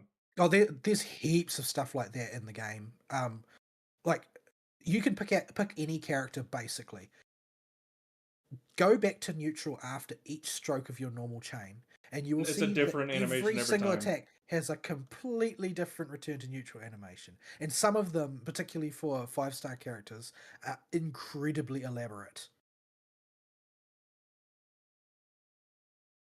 I presume Linne probably has a set for when she's on her skates and a set for when she's not, because she does a bunch of twirls and stuff normally when you go back to neutral when she's on her skates. And of course, she can't do that if she's not on her skates, so. But yeah, there's also like there's hold attacks that you can do, which I end up doing a lot of because it's easy to do on Linne when you're skating, but it doesn't really serve a purpose. You shouldn't be doing it, which is basically just this, Oh, which is her spraying bullets everywhere for no good reason. It costs a lot of stamina. You don't really want to do it. Carlotta actually has a similar attack, but it's even more costly to her to do it because it wastes your bar as well. It wastes your bar that you're charging up for your main skill nuke, as well as wasting your stamina. So that's another attack that sees no actual use in practice, but looks cool. So occasionally you'll do it.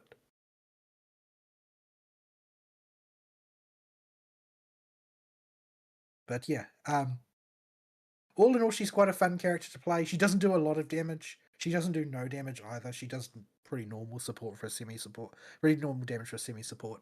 Um, but yeah, she does a little bit. Like her plunging attack, like usually hits for 60 to 80,000 damage or something, which is okay if you're just using it to up a buff. So, yeah, microphone. she delivers pretty significant buffs to liberation damage, but which helps Chisa's output a lot. And Omiath also is apparently liberation damage centric, as well as using debuffs as the two main branches of her kit. So she's definitely oriented toward that, and her plunging attack improves your basically your rate of tune breaking. She's also got the standard set of tune break skills, where she's able to get buffs or react to with them with bursts of damage. The theory crafters have basically said that these are incredibly hard to model in spreadsheets, and in fact, a lot of them can't really feasibly be modeled until we have a full tune break team, so there aren't any gaps that make it not work properly. Um, so yeah, it's not really clear what the effectiveness level of those things are. But I do notice that when Linne is in the team, I do get much more frequent tune breaks, and they tend to hit a bit harder too. Yeah, the tune breaks. Though the tune breaks are being shielded in so many locations in La Haroy that you can't really tell how much damage a tune break is supposed to do. Even with no tune break buffs, the tune breaks have been a part of the reason I've been able to stick my toes in game, because even with older mobs, the ability to just stop them when they're at a certain point in their rotation with the timer paused for free damage that, while not huge, is not nothing, is a Yeah, huge especially boon. if it's something like one that I got a lot of mileage out of in the Void Storm was freaking Impermanence Heron. When he's just going to start swooping, and then you've got to wait for him to come back, right? And you're on a pseudo timer because your health is constantly draining when you're fighting in a Void Storm. So you don't really want to let him just fly around while you can't fight him. But you can just tune break him out of it while he's diving. It's like, no, you stand still. I'm going to show you who's boss.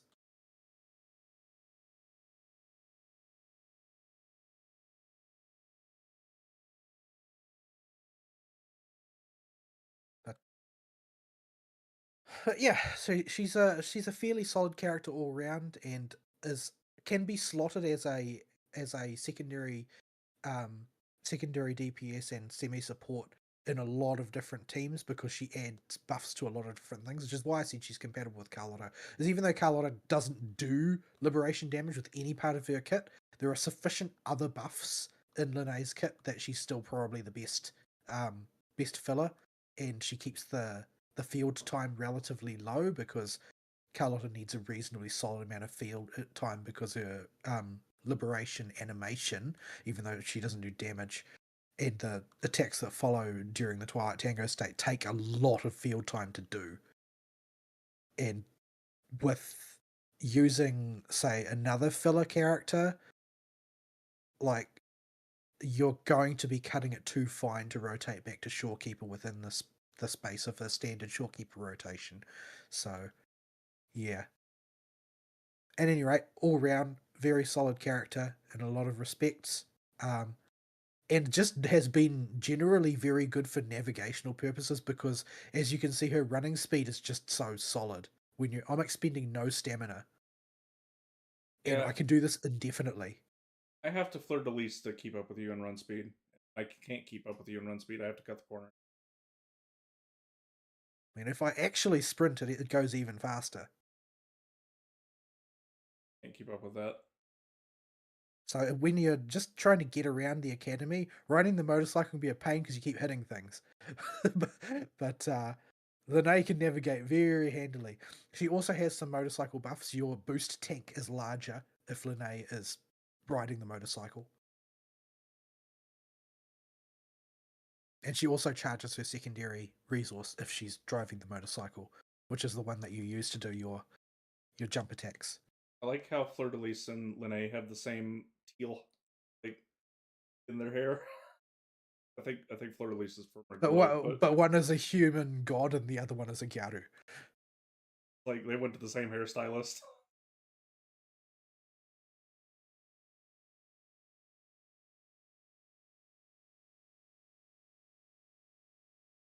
But yeah, um, in regards to other characters, you've obviously seen the two I pulled. I got two. Did you do your Lene pulls when the patch came out? Like I did mine with Carthia and Fleur de Lis, or not Fleur de Yeah, Lis. yeah, I did. So we I was at Hard Pity and got Cardathia on the 50-50. I was like, oh, thank goodness. Yeah, I watched you do that. So then I went to her weapon. You were. There was a part of you was just expecting to see Timu Sephiroth Again. on your screen. Like, Yeah. But no, he was on Christmas break and Cartwheel showed up and I was like, oh, thank goodness. And then I got her weapon. And I'm like, well, Giacona would help both Phoebe and Cartwheel. And she is cute and she has horns and she has a microphone. Fun animations. We'll go for it.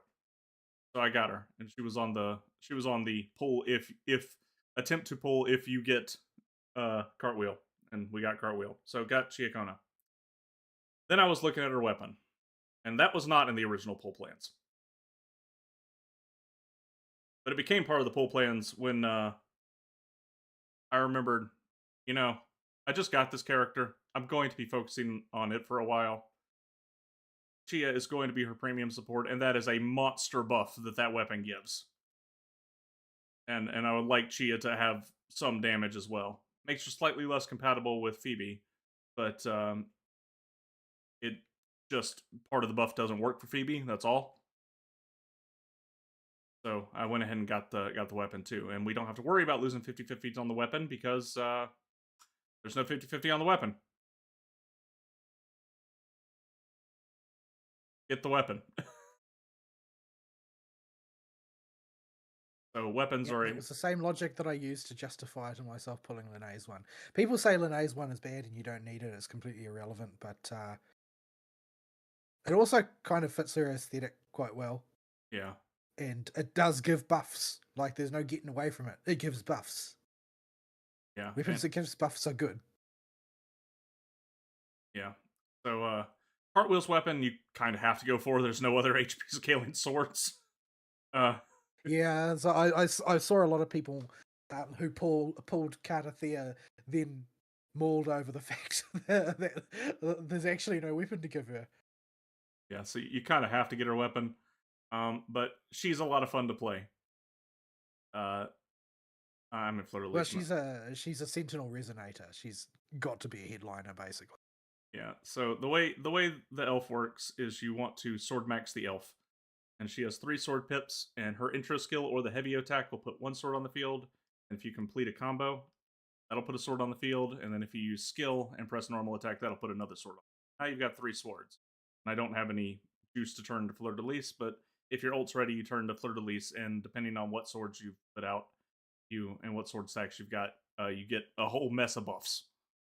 And then you build up the bar as Fleur de Lis, and you're really free to do whatever you want as Fleur de Lis. There's an optimal way to do it, but the timing on it is strict enough for it being optimal that you can get away with breaking it if you need to. You can do you can fill her bar up by doing 2 instances of the skill because it's a 2-part skill.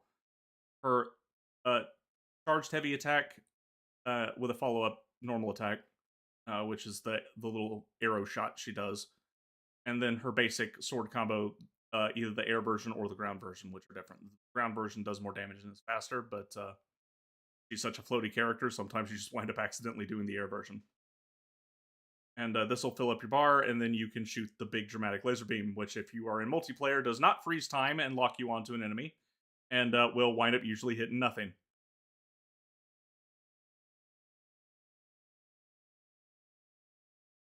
But if you are in single player, it does freeze time and will whop an enemy. Now, Cartwheel doesn't apply much arrow erosion on her own, which is why she needs a friend. And her 2 friends are Chiakona, who can apply it with her skill and her ult, and Arrow Rover, who applies it with their outro skill. And I think their resonance skill, or their forte ability. So you want to run that team together. That team is the most hard locked in stone team of all time. Like, to make that team functional, you really, really want all the pieces for it, and there ain't really anybody you can sub out for it. So if you want to pull Cartwheel, you've got a clear path to making her work.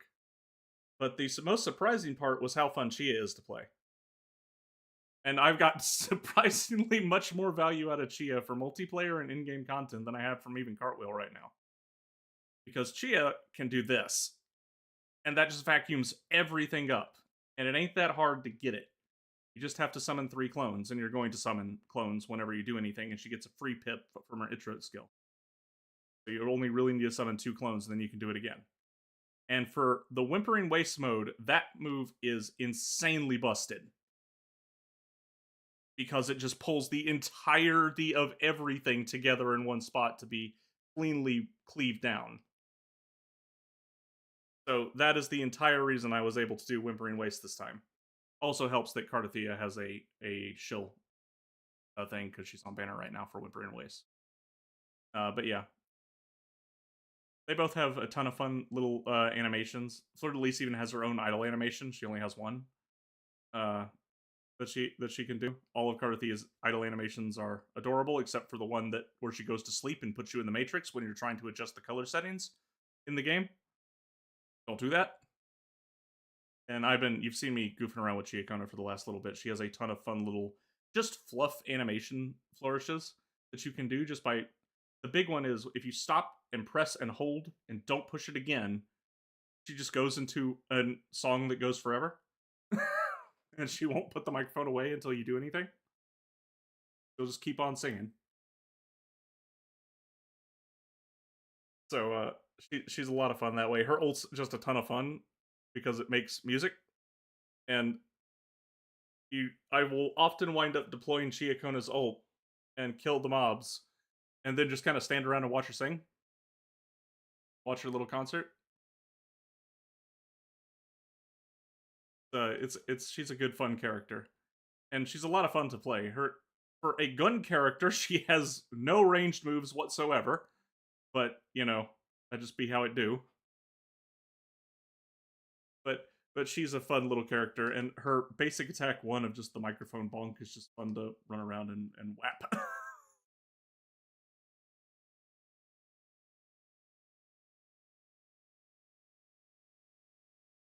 So I've been having fun with my two new characters. I wanted to get Linne too. She was one of the ones she was the one I liked the most on the initial 5 revealed, but I'm gonna have to get her on a rerun because I just got characters and 2 weapons, and I'm gonna have to get Mornier because my account has a lot of DPS and sub DPSs and has 0 supports. I am using Bicey as the only healer on the account right now.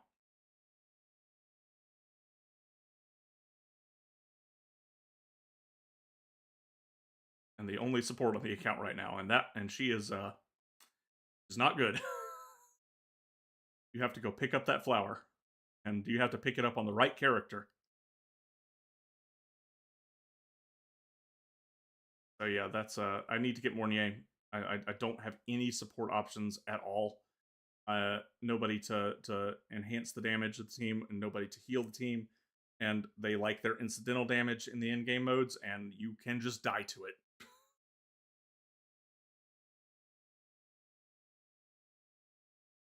So I desperately need to get her. I need to keep an eye out for a Shorekeeper rerun because supports are premium. Supports are so premium in this game that in the new in-game mode they're deploying, support style characters are actually allowed to enter it multiple times.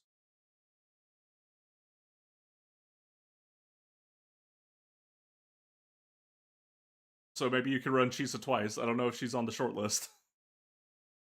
I hope so, because she's also my main DPS and my main healer and my main sub DPS. Yeah. She does everything. So yeah, yeah. I've had a lot of fun with Cartwheel and Chia Pet. They're definitely good pulls. They do the good damage. I pre-farmed them as best I could. Their gear could use some tweaking, but and go for 3 stats on everything and stuff. But right now they're just a lot of fun to play. I mean, And my characters also do good damage, but they do it to one target. yeah, the other caveat with Cartwheel is when she's not shield and whimpering waste. If you're not aggressively abusing Chia's vacuum, you'll wind up in a bit of a sticky spot because she will knock things all over the place. And she will also not do any damage to anything if it doesn't have arrow erosion on it. So you have to be careful how you put her in. You have to pierce through everything with Chia's skill, which is just a little dash attack, to apply 1 stack of arrow erosion to it, then quickly flip back to Fleur de Lis and drop the ult. Or you have to have Chia's ult going and wait for a pulse to apply 1 stack of arrow erosion, because if enemies don't have arrow erosion, Cartwheel doesn't do any damage. Like it is tickle numbers. Your Chisa does like 3 times the damage of Fleur de Lis without any arrow erosion on the target. But yeah, I am not done nearly as much in La Haroy as Vol has because I've been doing other stuff as with my games. I've done most of the exploration quests. I got 1 left, and I have not done any of the incidental single side quests that aren't tied to exploration quest completion. You have been yeah. busy dueling the Pornographero instead. Yeah, your boy, the Pornographero. He's gonna live rent-free. Why is he my boy? He's gonna live rent-free in your head. But he uses rubber dub dub. Slippery kick. Something else about moisture.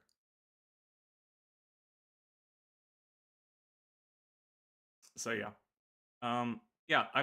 Wu is at a point right now with its character designs and how much I like playing them. They're just fun to play. Like Phoebe's fun to play, Cartwheel's fun to play, Chia Pet's fun to play, Galbrain is fun to play. They're just so much fun to play that going back to Genshin just feels bad.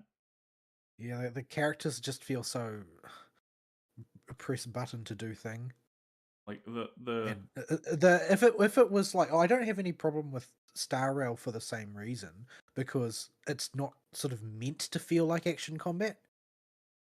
It's not meant to feel brawlery. This is like you're laying out your chess pieces on the board and hoping that you can have them interact with the other chess pieces in a way that is beneficial to you. game feel is not something you're concerned about in a turn-based game most of the time. But in Genshin, it now just feels like a worse version of other games. And like I've been following Silver Palace and I'm really interested in Silver Palace. But if I want to play Silver Palace, someone's gonna have to go. And it's going to be Genshin. Mm-hmm. Because Genshin has the worst game feel. Mm-hmm. Like right now, Genshin and Star Rail both feel like chores. And Wuwa, I enjoy getting on, and even to do the dailies, I have fun playing. And ZZZ, I still have fun messing around with teams in, because it's geared to have relatively deep action combat. But Wuwa's no slouch either. That you can you I've noticed something with playing Wuwa that you don't get in especially Genshin, and that's rotation breaking. Even with intro and outro skills being so powerful, is a path to victory if you can noodle it as an option. And that's how that was a big part of the Whimpering Waste clear, was figuring out when to rotation break. Yeah, that's something that I found out quite early on as well because um basically because I had no good characters. This is very, very early on, and I needed Hecate parts for Carlotta. And fighting Hecate when you don't really know what you're doing is incredibly rough. And when your damage output is terrible, it is incredibly rough. Everything about it is incredibly rough. Because this was not me fighting Hecate was not me playing with a mature account and built characters. This was me playing with the scraps of an early account. So calculating how to close out a phase without me dying in the time that I had available to me was more important than just rigidly sticking to the rotation. It was like, okay, so it's got this much bar before it will break. It's got this much health before it will phase change. How do I get from where I am now to where I need to be so that I get a breather before going into the next phase, so that I can bring a character out and heal and then move back to the rotation? So there's a lot of thinking to be done in scenarios like that, especially when things get desperate. Yeah. And even if you're pushing in game modes like the Whimpering Waste thing before, like when do I break rotation to go work on building Shia's bar back up? When can I get double benefit out of it by deploying a clone? Can I stop it before she gets to her intro bar filled? Uh, or and go back to Cardathea, or do I swap to Arrow Rover to get some interrupt resist to make Shia build it faster? Like decisions like this can be made that aren't strictly, Arrow Rover, build up bar, switch to Chia, build up bar, deploy ult, switch to Cardathea, do the rotation, switch back to Arrow Rover. In Genshin, There's every got team would follow that formula, and there'd be very little incentive to deviate. But in Yeah, Wuwa, well, it's because of the energy economy makes it really, really risky to do so.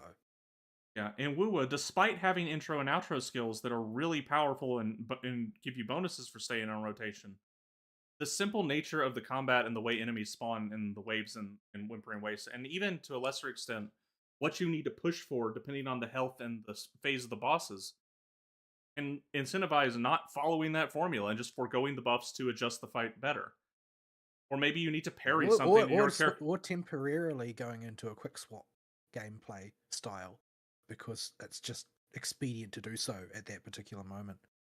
Yeah, like with Zani and Phoebe, sometimes you've just got an opportunity with Zani to go back onto Phoebe and quickly dump a few more frazzle stacks to reduce your bar mid ult. You can refuel mid ult.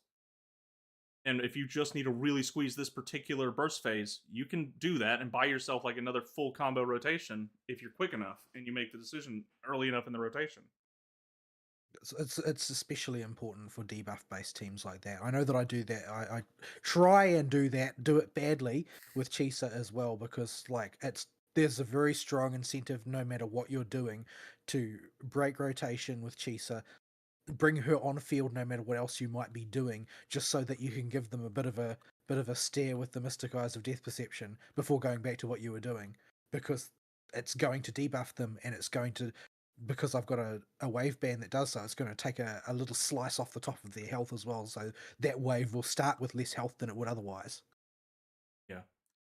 Like just decisions like that are doable in WoW that are not doable in Genshin. Like the closest you can get and with the characters I play in Genshin is probably Verisa and whether and how her energy economy works and the charges on her ult. Or like you can rotation break for that, or you can sometimes rotation break with Navia if you're overstacking on charges, but it's not a common occurrence. It's a very rare one, and usually it's because you screwed up It's a somewhere very else. common occurrence in Imaginarium theater. Yeah, but Imagine in theater's got other problems. Yeah, because you're forced to do it, not because it makes sense. Yeah, you're not doing it intentionally to see if you can push through a particular problem part of the fight better to get back onto it. And Wua's game feel just feels better in the open world. The infinite stamina bar when out of combat, the motorbike, the flying in Renesita, all this is just better than just the usual exploration stuff in Genshin. Like, yeah, we have all the Natlan characters to give us all kinds of movement stuff, but every character in Renesita can whip, or in Wua can whip out the motorbike or the wings. There's no Yeah, configuring your team to have the dedicated transporter. the Genshin Twitter was very, very harshly critical of Lene for having rollerblades because Shalonen has rollerblades. But do you think Shalonen can rollerblade for as long as I've been rollerblading here? Yeah, no, and never mind that we don't need rollerblades to sprint up walls anyway. Like Wua's just got it down better, and I have not been very drawn into like it's been fine the Well, current this story is and sort not of like cry. I feel like this is sort of like this is a generational thing, like between old mobile game gacha and new mobile game gacha, where old mobile game gacha was focused around keeping the player online for the maximum amount of time, like the way Blizzard does its metrics for engagement with MMOs. You just want them in the game all the time. So wasting their time is a good thing. Whereas the new generation of gacha games is like, no, no, we make money not by keeping the player around, but by making them really happy. We want them to actually enjoy themselves. Yeah, and I have especially if Genshin starts leaning into Milliaster Wonderland and stuff. Like I'm pulling not Cardathea. Freaking C Columbina. yeah, freaking C names, man. Uh, I'm pulling Columbina just because she looks like she could have some potential with some other characters on my roster, and she'll open up doors later. And that's an assumption, but I don't.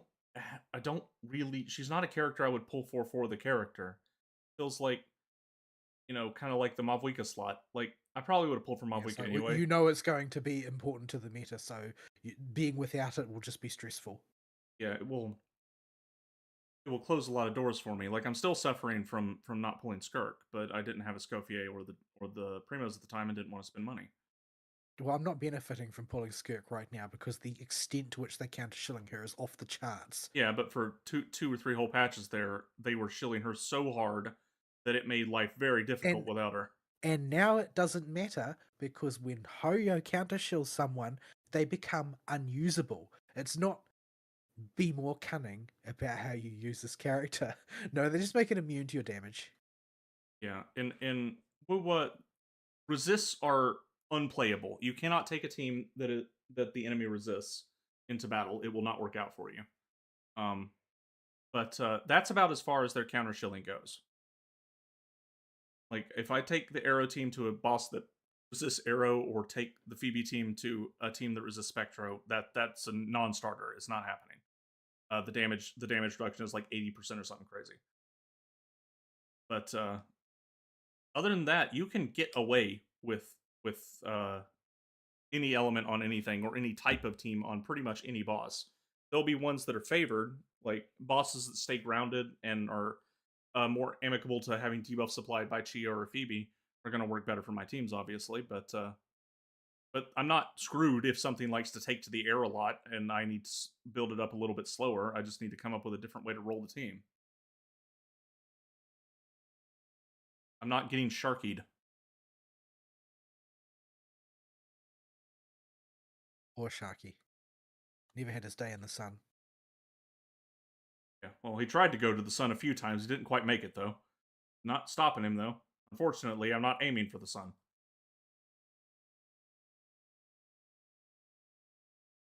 Yeah, I'm strongly considering after the main story arc of this patch cycle is done, dropping Genshin for a while, and replacing it with Wu, who has been so much better in narrative Yeah, and if I log on to just play, I log on to Woowa. Well, I might log on to Currency Wars if I feel like getting angry at RNG. Currency Wars and Woowa have been my major time sinks. I haven't score molded in a while on ZZZ, but I still have fun trying out wacky stuff in that game. I'm I not score mold every time because it's necessary in order for me to pass. yeah, but I do enjoy that doing that in ZZZ. I don't really right now with Star Rail. Turn-based combat isn't as much as a sell for me as it was when I was younger. Um, I just I feel constrained by it now. So that one has been in work mode. But the thing with Star Rail is I can literally use this to skip the dailies. Don't even have to But how will you put put on your pants. pants on? Yeah.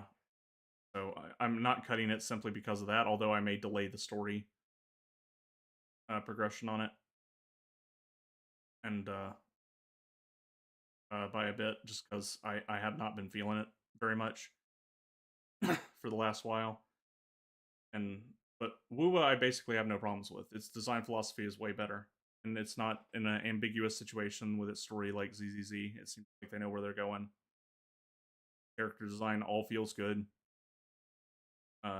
It's a still an action game with a whole lot of options and player expression available. Like so it's just like by comparison, Genshin just is garbage. Like what do they have? The closest thing they have to a Wuwa Well, character is it's the prequel basically. yeah. This is like what Woowa did was they robbed Hoyo blind of every good idea they ever had and built on them. Yeah, and Hoyo has not felt the especially the Genshin team has not felt the fire under their butts to make changes. Well, they've got COVID tourists. Yeah. So since they're going to be stuck that way, uh, I'll probably move on to Wuwa after the current story arc is done. Yeah, I'm still invested in the story, but these days I'm pretty much only invested in the story because I only seem to be interested in developing things I hate, like Imaginarium Theatre and Millie Astral Wonderland. It's like, no, these things I actually detest and I don't want to be a part of them, but you keep dumping time into them. And the things that are for everybody else is just like Saurian coin collection over and over again. Like, come on. I actually really like your characters and I like your narrative and I like your world, but rather than showcasing that, you just do silly bullshit all the time. yeah, and I'm just kind of Genshin to me feels like the biggest chore to log on to. The simple fact that when I boot the game, I have to go and manually swap it to that that really shows how much they don't care. I didn't used to, and I don't know why now I do. Like, it used to auto detect nicely for me. I don't know. But in Wuwa, I can use Steam input to make my controller do whatever the heck I want it to. I've never tried to customize anything on Woowa controller wise. Like, it was just plug and play for me. I It mean, does make my controller angry at all the Hoyo games, except for ZZZ. ZZZ is the only one that can tolerate it. But it's worked fine in Woowa, except it surprises me because I didn't realize that the haptics even worked on Steam, and it does. Woowa uses them all the time for silly things that scare me because I don't expect them. yeah, like I have the little back flaps paddles and the two Ford flippers on my controller, and just can bind those to whatever the heck I want. Like I have the back flipper bound to the pull up the wheel function in this game, and there's no fighting me for it. If I enable Steam input globally and launch freaking Genshin, unless I have Genshin wired into Steam and set it to run as administrator, which causes all kinds of issues in other applications when I do it that way, because you have to run Steam as admin, and Steam doesn't like that. It I can't use those extra buttons. But in Wua, do I want to pull up the circle wheel? I just press the back left flipper. No button combos or anything weird, and it frees up my D-pad and stuff for whatever the heck I want it to do. It's just such a cleaner experience. Cleaning up, mowing the lawn in Wuwa feels much better because you can get the full completion rewards and then just go exploring and find stuff. Like simple world traversal feels better. Combat feels better. Bosses feel like they're actually thought out and like like learning them is rewarding. Like going through and doing the tactical holograms for the bosses, that's actually fun in Wuwa. Like, and they have a mode to accommodate that. Like, it's not just did you bring the freeze team or did you bring the night soul team. Like, if yes, you will kill the boss. If no, you're going to be riding the struggle bus and there's nothing you can do about it. No, I'm pretty sure I'm going to be riding a struggle bus regardless because Sovereign is not a nice person and my main DPS is Havoc. Yeah. So, but yeah. I also like how in WoW you can rotation break specifically for parries. Like there are some characters that just parry easier. Like Chia just parries things way better with her third hit of her combo than any of my other characters because it turns her into a giant hitbox. So if I need to parry something, I can just whip her out. Yeah, Chisa's first strike in her DPS string is like automatically puts her in a will parry anything coming my way state for several seconds. Yeah, and the parry mechanic once you figure out that it's tied to your distance from the enemy is a lot of fun. I like learning how to optimize the parries and figuring out when to do it and learning the boss move sets in this game. I don't care about the boss move sets at all in Genshin, and just am focused on how much of the phases can I skip. There's no joy in learning the boss. There's not really any good reason for it either. Like they don't have to design bosses that way. They've Yeah, just been able to get away with it for the longest time. yeah, they had one boss that was fun to learn at the time, and it's an antiquated boss, both in its health pool and in its mechanics with the Raiden Shogun, and they never did another one like that. Closest we Probably got people was molded about it. the closest we got was Daddy. I think that it's just about the audience, really. Like most of their audience doesn't really play the game per se. Like it is true that I play Genshin at an unbelievably primitive level, but there's just not a lot of allure to the deeper level of playing Genshin to me because it's all about timings and energy economy and that sort of thing. That you're just optimizing your rotation and positioning fundamentally, and there's not really much push and pull between you and the enemy. You're just trying to do the right thing at the right time in the right order. Yeah. Oh, after team and gear building's done in Genshin, the difference between the floor and the ceiling isn't that big. There's no room for player expression really there because you're so rigidly locked into rotations due to the energy economy. That there's no decisions to be made about varying teams unless you're forced to use 4 stars. Like, and they've gotten worse and worse about really pushing their teams in games. Need you to have the full roster of premium characters. Like the closest thing that's another thing WoW has got over Genshin. You only need 3 characters. This is the thing ZZ has over it too. And it like the most premium team that requires premium characters is the cartwheel team. But guess what the cartwheel team has? A free 5 star that everybody has, regardless of when you start playing, with a free 5 star weapon.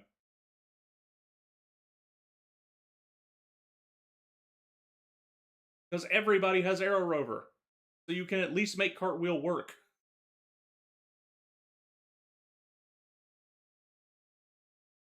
And you know, a character having a partner, I've seen some people get angry like that's the end of the world in WoW, but compared to coming from Genshin, that's nothing.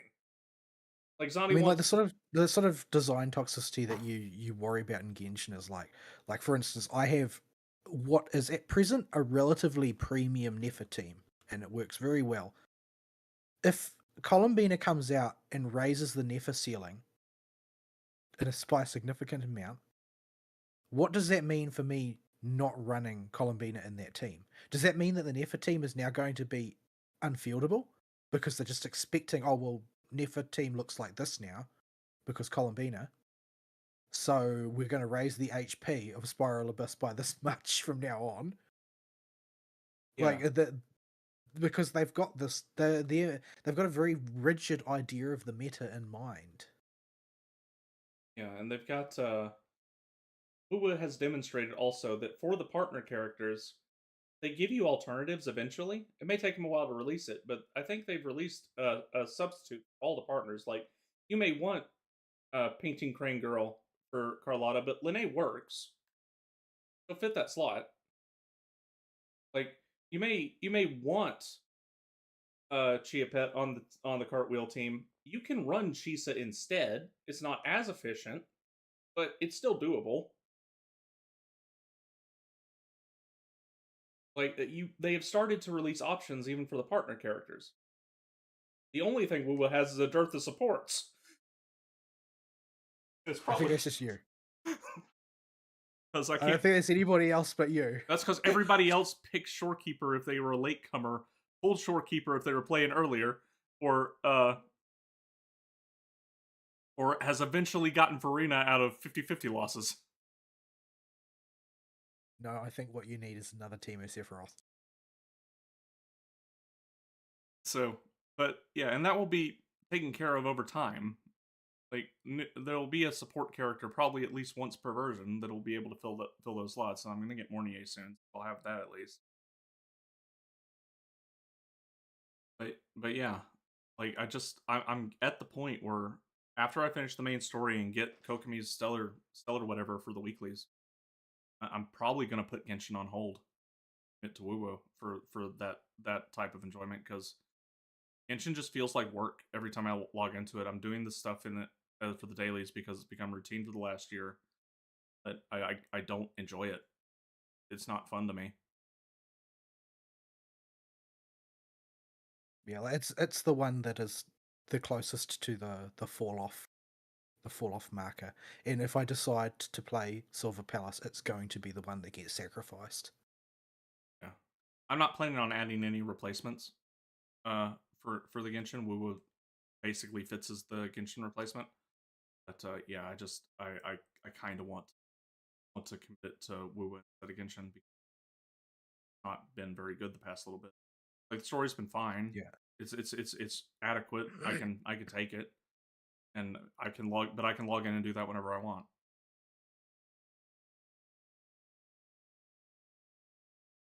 So yeah, Yeah, especially now that they seem to be intent on committing to archiving major story events, they will actually become playable at a later date.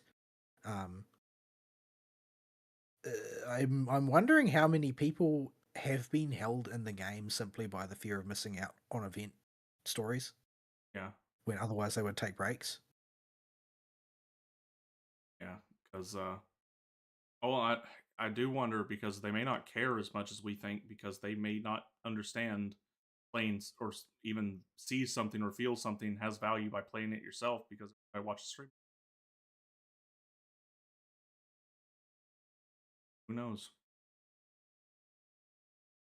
Yeah, like I still very much like the story and the characters of Genshin. I think that they're written in a reasonably appealing way, and that it's got its own sort of tone and tenor to it that is different to the other ones that I play in its own little way. So I don't I don't have a burning urge to get away from it, but they are just not paying off on the day to day.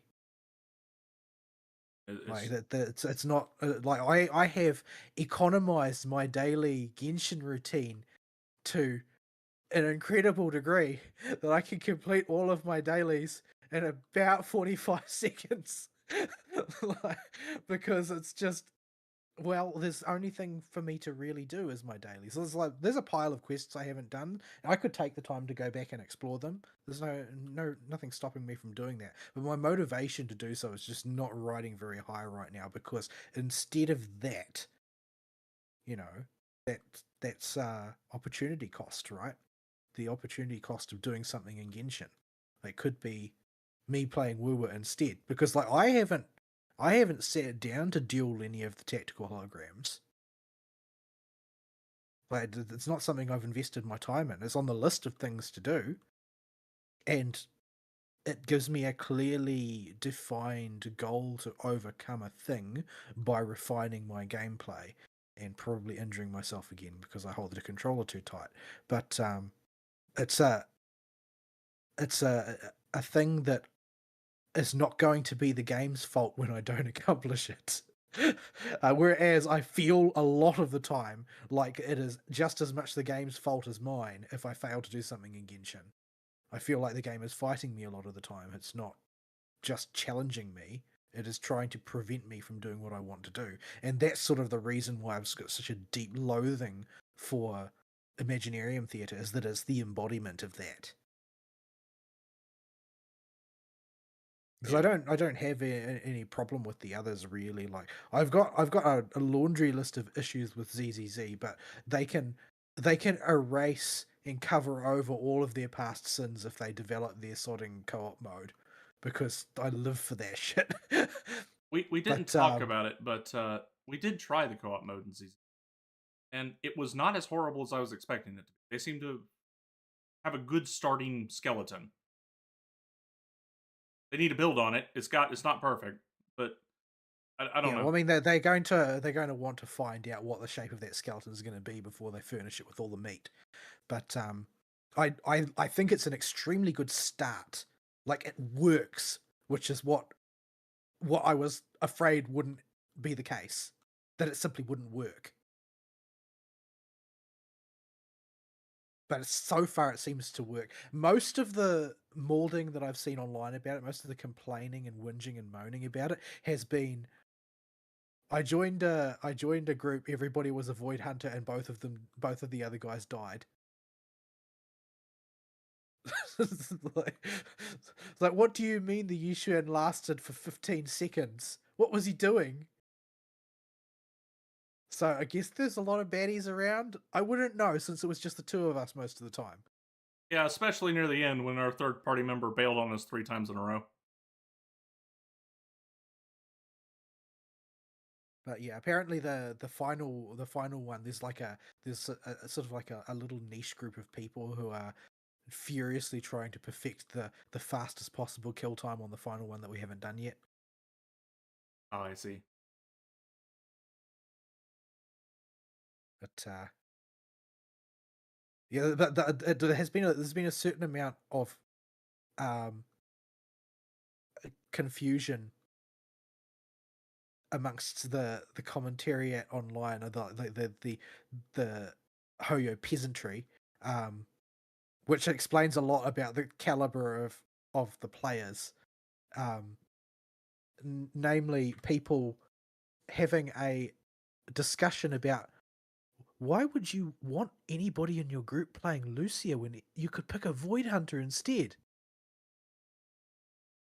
Mm-hmm. That's the level of understanding that they're at, which explains some things.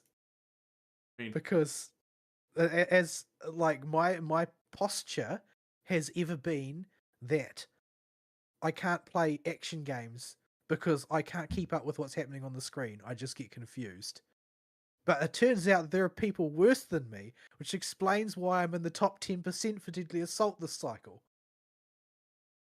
yeah, I mean, all we had to do, we didn't put a whole lot of thought into our team comps here. It's like, who are you playing? All right, I'll play Lucy or Kingi. What's the boss week 2? That'll work. That was it. We were fine. But if And you've got Yashun Guang in your team, you probably don't even need to think about that much.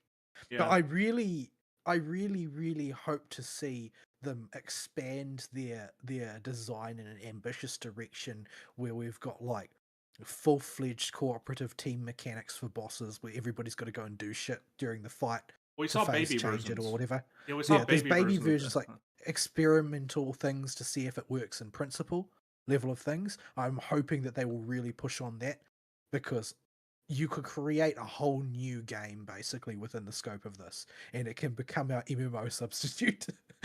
Yeah, they showed some baby versions of it, like needing to have everybody go run around and gather ether crystals, and pop the meteors during the boss fights, and break the crystal to protect you from the wave as a group, or watch your third party member go run off and get dunked on, while we stand behind the crystal. So there's room there for them to expand it. But yeah, because they've got that big juicy clump of potential waiting in the wings, I'm willing to pay out a lot of line to ZZZ.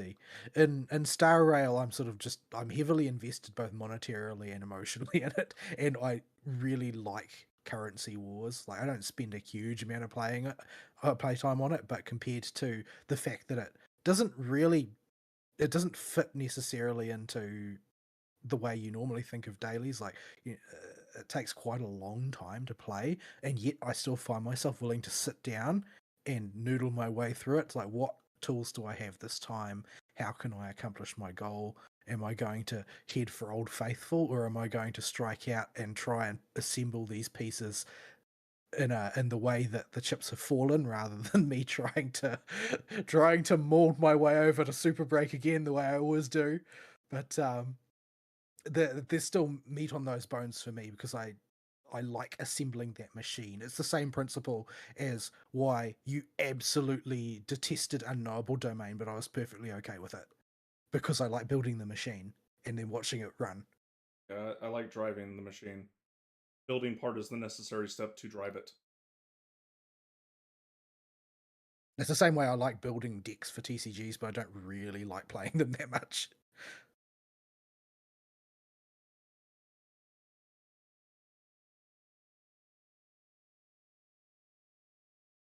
So yeah, that's where Yeah, the Genshin is basically striking out on every one of those counts. They are letting their co-op rot despite its potential, unlike ZZZ. Their general sort of like general deployment of all of their mechanics and the way they all fit together in the game feel is just inferior to WoWa in terms of like being able to tool around with mechanics in a pre-planned and intellectual way. They can't do what Star Rail does for me. Like it's just not delivering. Or rather, it's delivering at a subsistence level rather than attempting to advance its art. yeah. Well, they're advancing it just on the aspects of the game we don't care about. Milliastra Wonderland. I mean, maybe that's what they want it to be. Maybe they sense that they don't really care to push it much further in mechanically in the directions that they have developed it historically, and they just want it to become the ultimate UGC game. Yeah, it'd be a bold move, Cotton. See how it works out for them. I mean, maybe it will work out for them because people like spending money on that shit.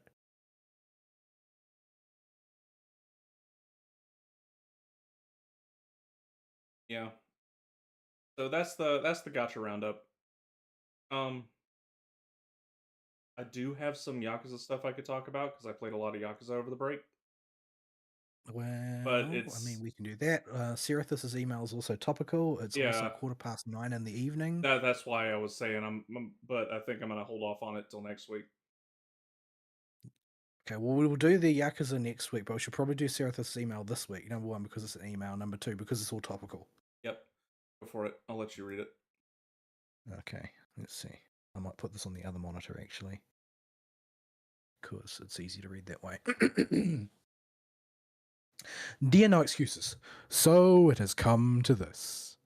We have all been consumed by a gacha, a really sad state of affairs that most AAA games failed horribly at catching my attention, while Chinese phone games won. Props to Silksong and Expedition 33 for keeping Western AAA alive. Well, neither of them are AAA. So, Western AAA is dead in the grave. Yeah, Expedition 33 is double A, and Silk Song is three dudes. So, Star Rail is entering its long drought, and from what I have seen, about 3.8, most people's reaction is an astounding WTF. So is mine. I had to watch a few explainer videos to glean just what was going on in Penacony. My theory is that Dahlia was just checking to see if she can turn TB's head into a mini simulated universe and see what would have happened based on different parameters. ZZZ is prepping for the next big patch and is handing out polychromes like candy. So we got that going, which is nice. Plus all the buffs, free rabbit if you're a furry, and the new apparently top of the line character. Is it me, or when it comes to ZZZ, everything boils down to trying to steal a cursed sword? And finally, we had Woowa 3.0. And oh boy, if I got whiplash from Sandrone just going on a monologue about old Fontaine side quest characters, then the speed at which Rover dumps his shoujo romance manga girlfriend for the Gyaru school mystery girlfriend is on a whole other level. As for biking around, it's fun, I guess. The new zone is huge, but feels a bit empty apart from interaction hotspots that frequently dot it. Perhaps because of the ability to zoom fast, I have skipped on the Gyaru and instead went with the Wind Blonde, who, as you already know, proceeded to do a number on my savings, since she does not have any weapons at all apart from her signature or a 3-star craftable. So I had to pull for her weapon too. Currently, she is being built, but gotta wait for next week with the boss materials for her skills. All in all, I like 3.0. It has a lot of content to do, most of them is collection and puzzles, and I haven't even tried that card game thingy yet. And that's not even getting into Waifu Factorio coming in January.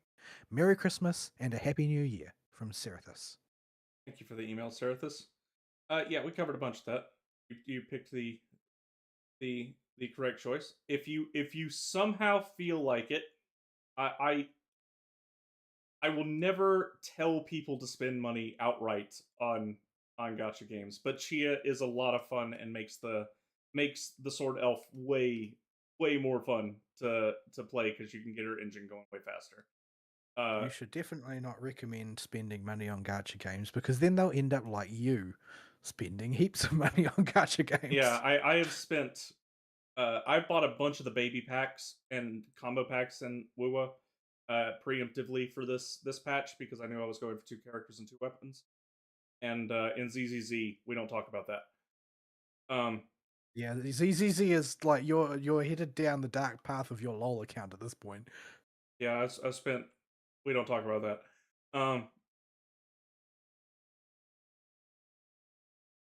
But yeah, I haven't minded spending the money in Wuwa to buy the package value deals, and I even spent some on the boss weekly drop pack in the store, just because that is Wuwa's biggest character building foible. Is they really need the ability to spend stamina for more stamina for weekly boss drops. Yeah, I wonder if the fact that they've put it in the store for real money means that they're just not going to go down that road, though. Yeah, because you just get, especially the later and later it gets you coming into the game and needing to build up teams. Like it's a lot of materials you need, and that's just the 666 plus all the minor traces. Yeah, I still don't have anywhere near what I need in that count. Trying to prepare for Mornier as well as complete Linne at the same time when I couldn't really get started on either of them. Well, I was able to get started on Mornier, but it was coming at the cost of something else. But Mornier uses Hecate bits, so I have to go visit Hecate again. I think I've got enough now. I think I have enough parts for to max out Linne, but enough of boss drops, yes. Not enough of the weapon and skill materials, which become monstrously high requirement once you get a ways into it. Because I'm at like 991099 at the moment. Do you still have any boxes with monster drops in them? I do.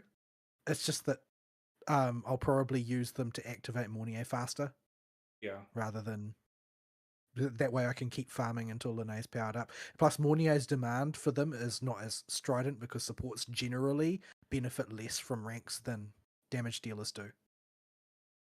yeah. Because a lot of their buffs are static and attached to the use of a thing in your kit. They don't scale with the skill rank. It's just the damage component, which is already trivial for most supports. Need Most to supports that are not a triple wave Banshee anyway. you need to dip into the pocketbook and get yourself you know. I'm not a feat people. No, but we can go full retard arrow team. It's true. And she is really fun to play, but no. But no. No, I mustn't. I mustn't. We need to get Fernan. Like Augusta is just a really, really good first pull for a starting out account. Yeah, If you can't get Shorekeeper and you're going for a DPS instead, then Augusta's the path to go. I would take her over if it was just for raw efficiency. early on, like she's probably better than Galbraina. And she can be supported by Mortifi. Yeah. Well, She's a Galbraina heavy can be type, right? supported by yeah, Galbraina can be supported by Mortivi too, but it doesn't. The way her kit works makes it hard. Well, Galbrana has like weird echo interactions or something, so It's I don't really understand how Galbrana works. yeah, it's echo skill and heavy attack interactions. But yeah, and the most recent main DPS after there's Augusta, Galbraina, and who was before Augusta? Probably Or Cartwheel. Augusta. Yeah, it was probably Cartwheel. Yeah, Cartwheel. probably Cartwheel because so everybody else has been sort of like um, mostly semi supports that you can use as your on field damage dealer if you are so inclined. Like they're sub DPS, but if you really get in a wacky spot, you could maybe use them, like and Luke. Yeah, but if Yeah. you just need a main And but DPS, Augusta's probably the most just. could be Frolova, but she's sort of in a special category. Yeah. Does Frolova interact with Galbrana at all? Yes, she counts. Her skills, she can't build it up to full for whatever reason with Galbrana. And it only works with her skills used when she's actively on the field. But her stuff does contribute towards 1 pip of Galbraina's bar. She I can't. guess it's because it's the same echo over and over again. Yeah. Not like But Cantarella and the bamboo. I almost said a slur. Urai, dude. Uh, they they're the only ones that can max out Galbraina's bar right now. realistically, I think that there should be a lot more characters that count. Like, for instance, I think Rocha should count because her case is basically an echo, and Jinshi should count because her skills summon a functionally an echo because she's a resonator. Like, there's a lot of characters that seem like they should count. Like, Baizha should probably count because she's using her pet. The Gudra. Yeah. So yeah, Augusta's probably your best start your account character.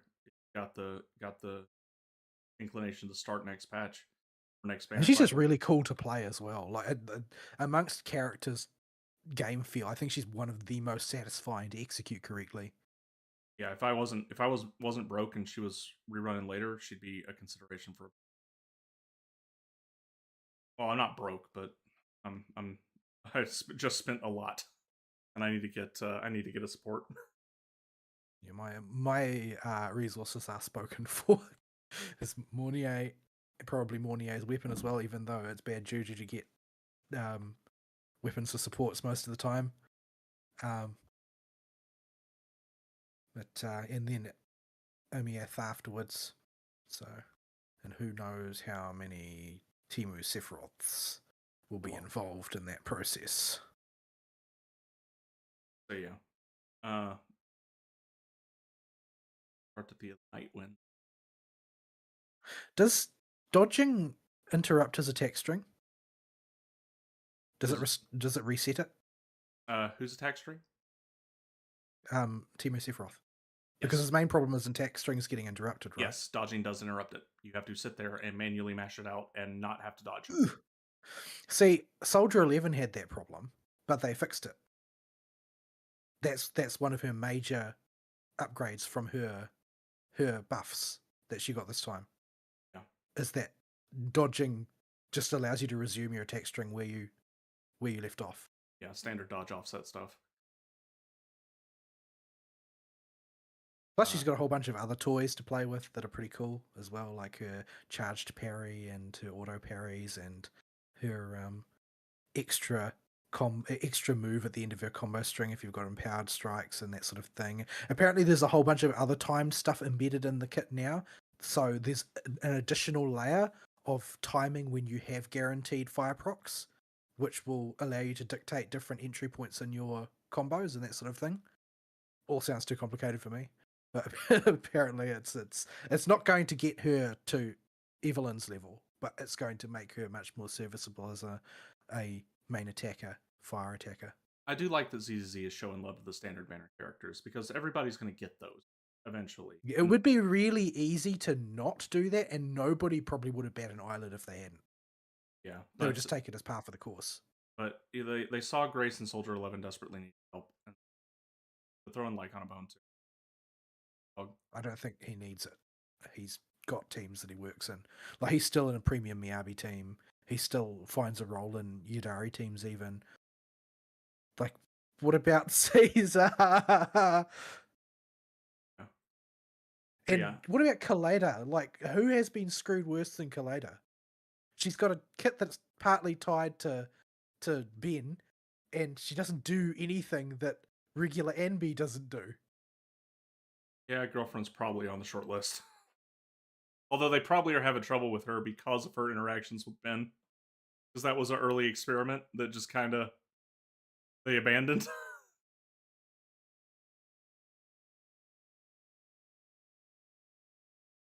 So yeah. All right. Thank you for the email, Serathis. Let us know how your woo adventures keep going.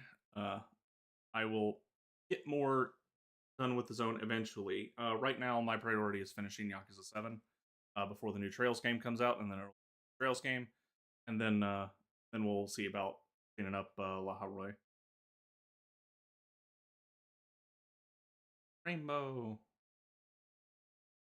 Just a nice place to spend time, really. There are several hot springs around as well. And Yeah. when you sit in them, you can stargaze. And when you have done enough stargazing and spotted enough constellations, there's actually a crest reward for it from Mornier. Oh, I see. Yeah, I've done like one stargazing. Hot spring? Oh, might be. They're all activated by the cube puzzles, I think. I think they all were.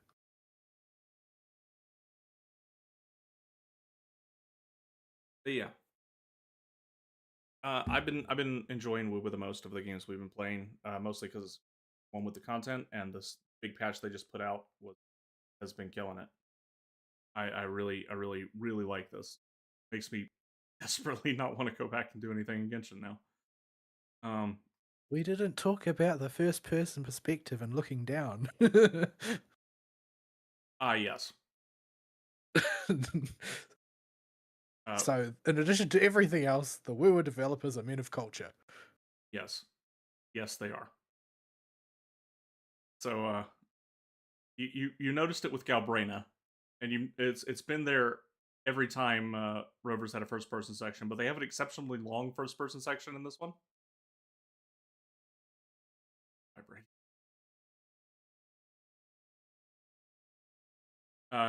Yeah, you can do the check and the physics check when in first person. Now you can also first person on the bike when you're not in multiplayer. I can't get it to activate first person mode in multiplayer. But you can also go in first person on the bike, and while you cannot look down and see anything besides hands, I do really like seeing how their hands look from first person on the bike. I don't know if you've done this and just looked at how their outfits look and check out their nails on the bike. I have. I did check it out because like for instance, Carlotta's gloves are important to her story. Yeah. So I took a look at that. Yeah, Wuwa isn't quite as extreme with Genshin, where they need to give different colored nail polish to every single girl, but have you looked at Linnea's nails? My goodness. But they do have some fun ones.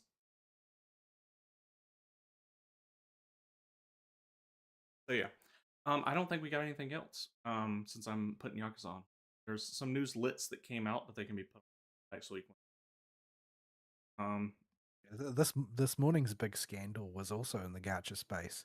I had no Brown power Dust today. 2. Brown Dust 2 is a gacha that has basically sold itself on fan service, on being the lewdest one out there. And today they announced that they're censoring everything. They gave out 180 pulls as a compensation, but that's not going to save them. They needed to make other audiences, general audiences, feel comfortable. And now their game's going to die.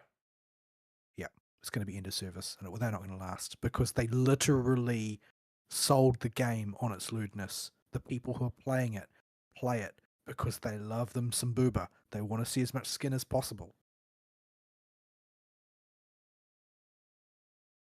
But they're face planted into this, and it seems to be being led by the desire to put it on Steam because Steam has really restrictive content if you're an anime type game. It doesn't have any restrictions if you're not an anime type game. You can put any kind of disgusting debauchery in that you want, but if it's anime type, then it has really tight restrictions, and they are using Steam's rules as the template for the entire game on every platform for some reason. So yeah, that game's end of service now, I guess. Yeah, I would be interesting. It'll be interesting to see a player drop on that. Like if you're gonna go for the booby game, just commit to the bit. There are others that have done censorship in the past. Like Girls Frontline did a tiny bit of censorship. It was never particularly lewd, but they had to comply with China laws. But they added. It's hard to describe if you haven't played Girls Frontline, but you can you pull randomly, and pulling lots and lots of characters is part of the game, and you pull with regular in-game resources a lot of the time, and you can skew the odds of who you pull by which types of resources you spend and in what combination of numbers. And they set it up so that if you insert a certain particular combination of resources, it will remove the censorship filter. And then they just sort of allowed this knowledge to leak out into the public without ever announcing it. It's just something that can happen. And in Snowbreak, which is another one that's not quite as lewd as Brown Dust, I don't think, but it's not too far off. In that game, they just left a switch in like an INI file that you can change where it downloads the art assets from to a different server, and it will download the uncensored ones. So there are actually ways around this.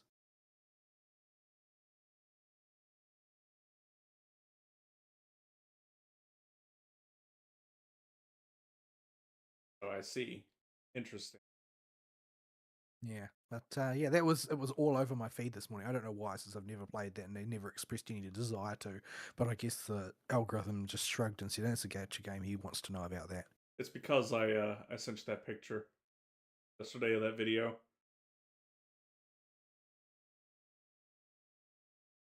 I don't even remember why. Investigating the amount of artwork of a particular type. Oh right. Oh right.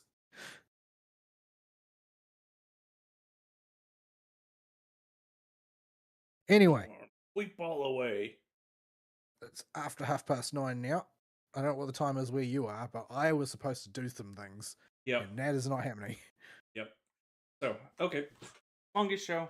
Back to see you folks. Hopefully we'll have a Fern back. He has been very incommunicado. I assume since you had some kind of report, he said something to you. I discussed with him what's going on, and basically it's havoc in his part of the world right now, and he reckons that he's probably going to get about 2 days rest over the next 2 weeks, and then he'll be working 20 days straight. Okay. So, yeah. So he's not dead. No, he's not dead, but the monsoon hit on time for once and has basically ruined circumstances around the place in a variety of ways. One of which is that illicit drugs can't get in or out of his town at the moment, so all the junkies are starting to wig out. I see. Alrighty then. So hopefully we can save Fern from the meth heads, or he can save himself from the meth heads, and he'll be here eventually 1 week, but maybe getting the Arivol show for a while. So we will see you next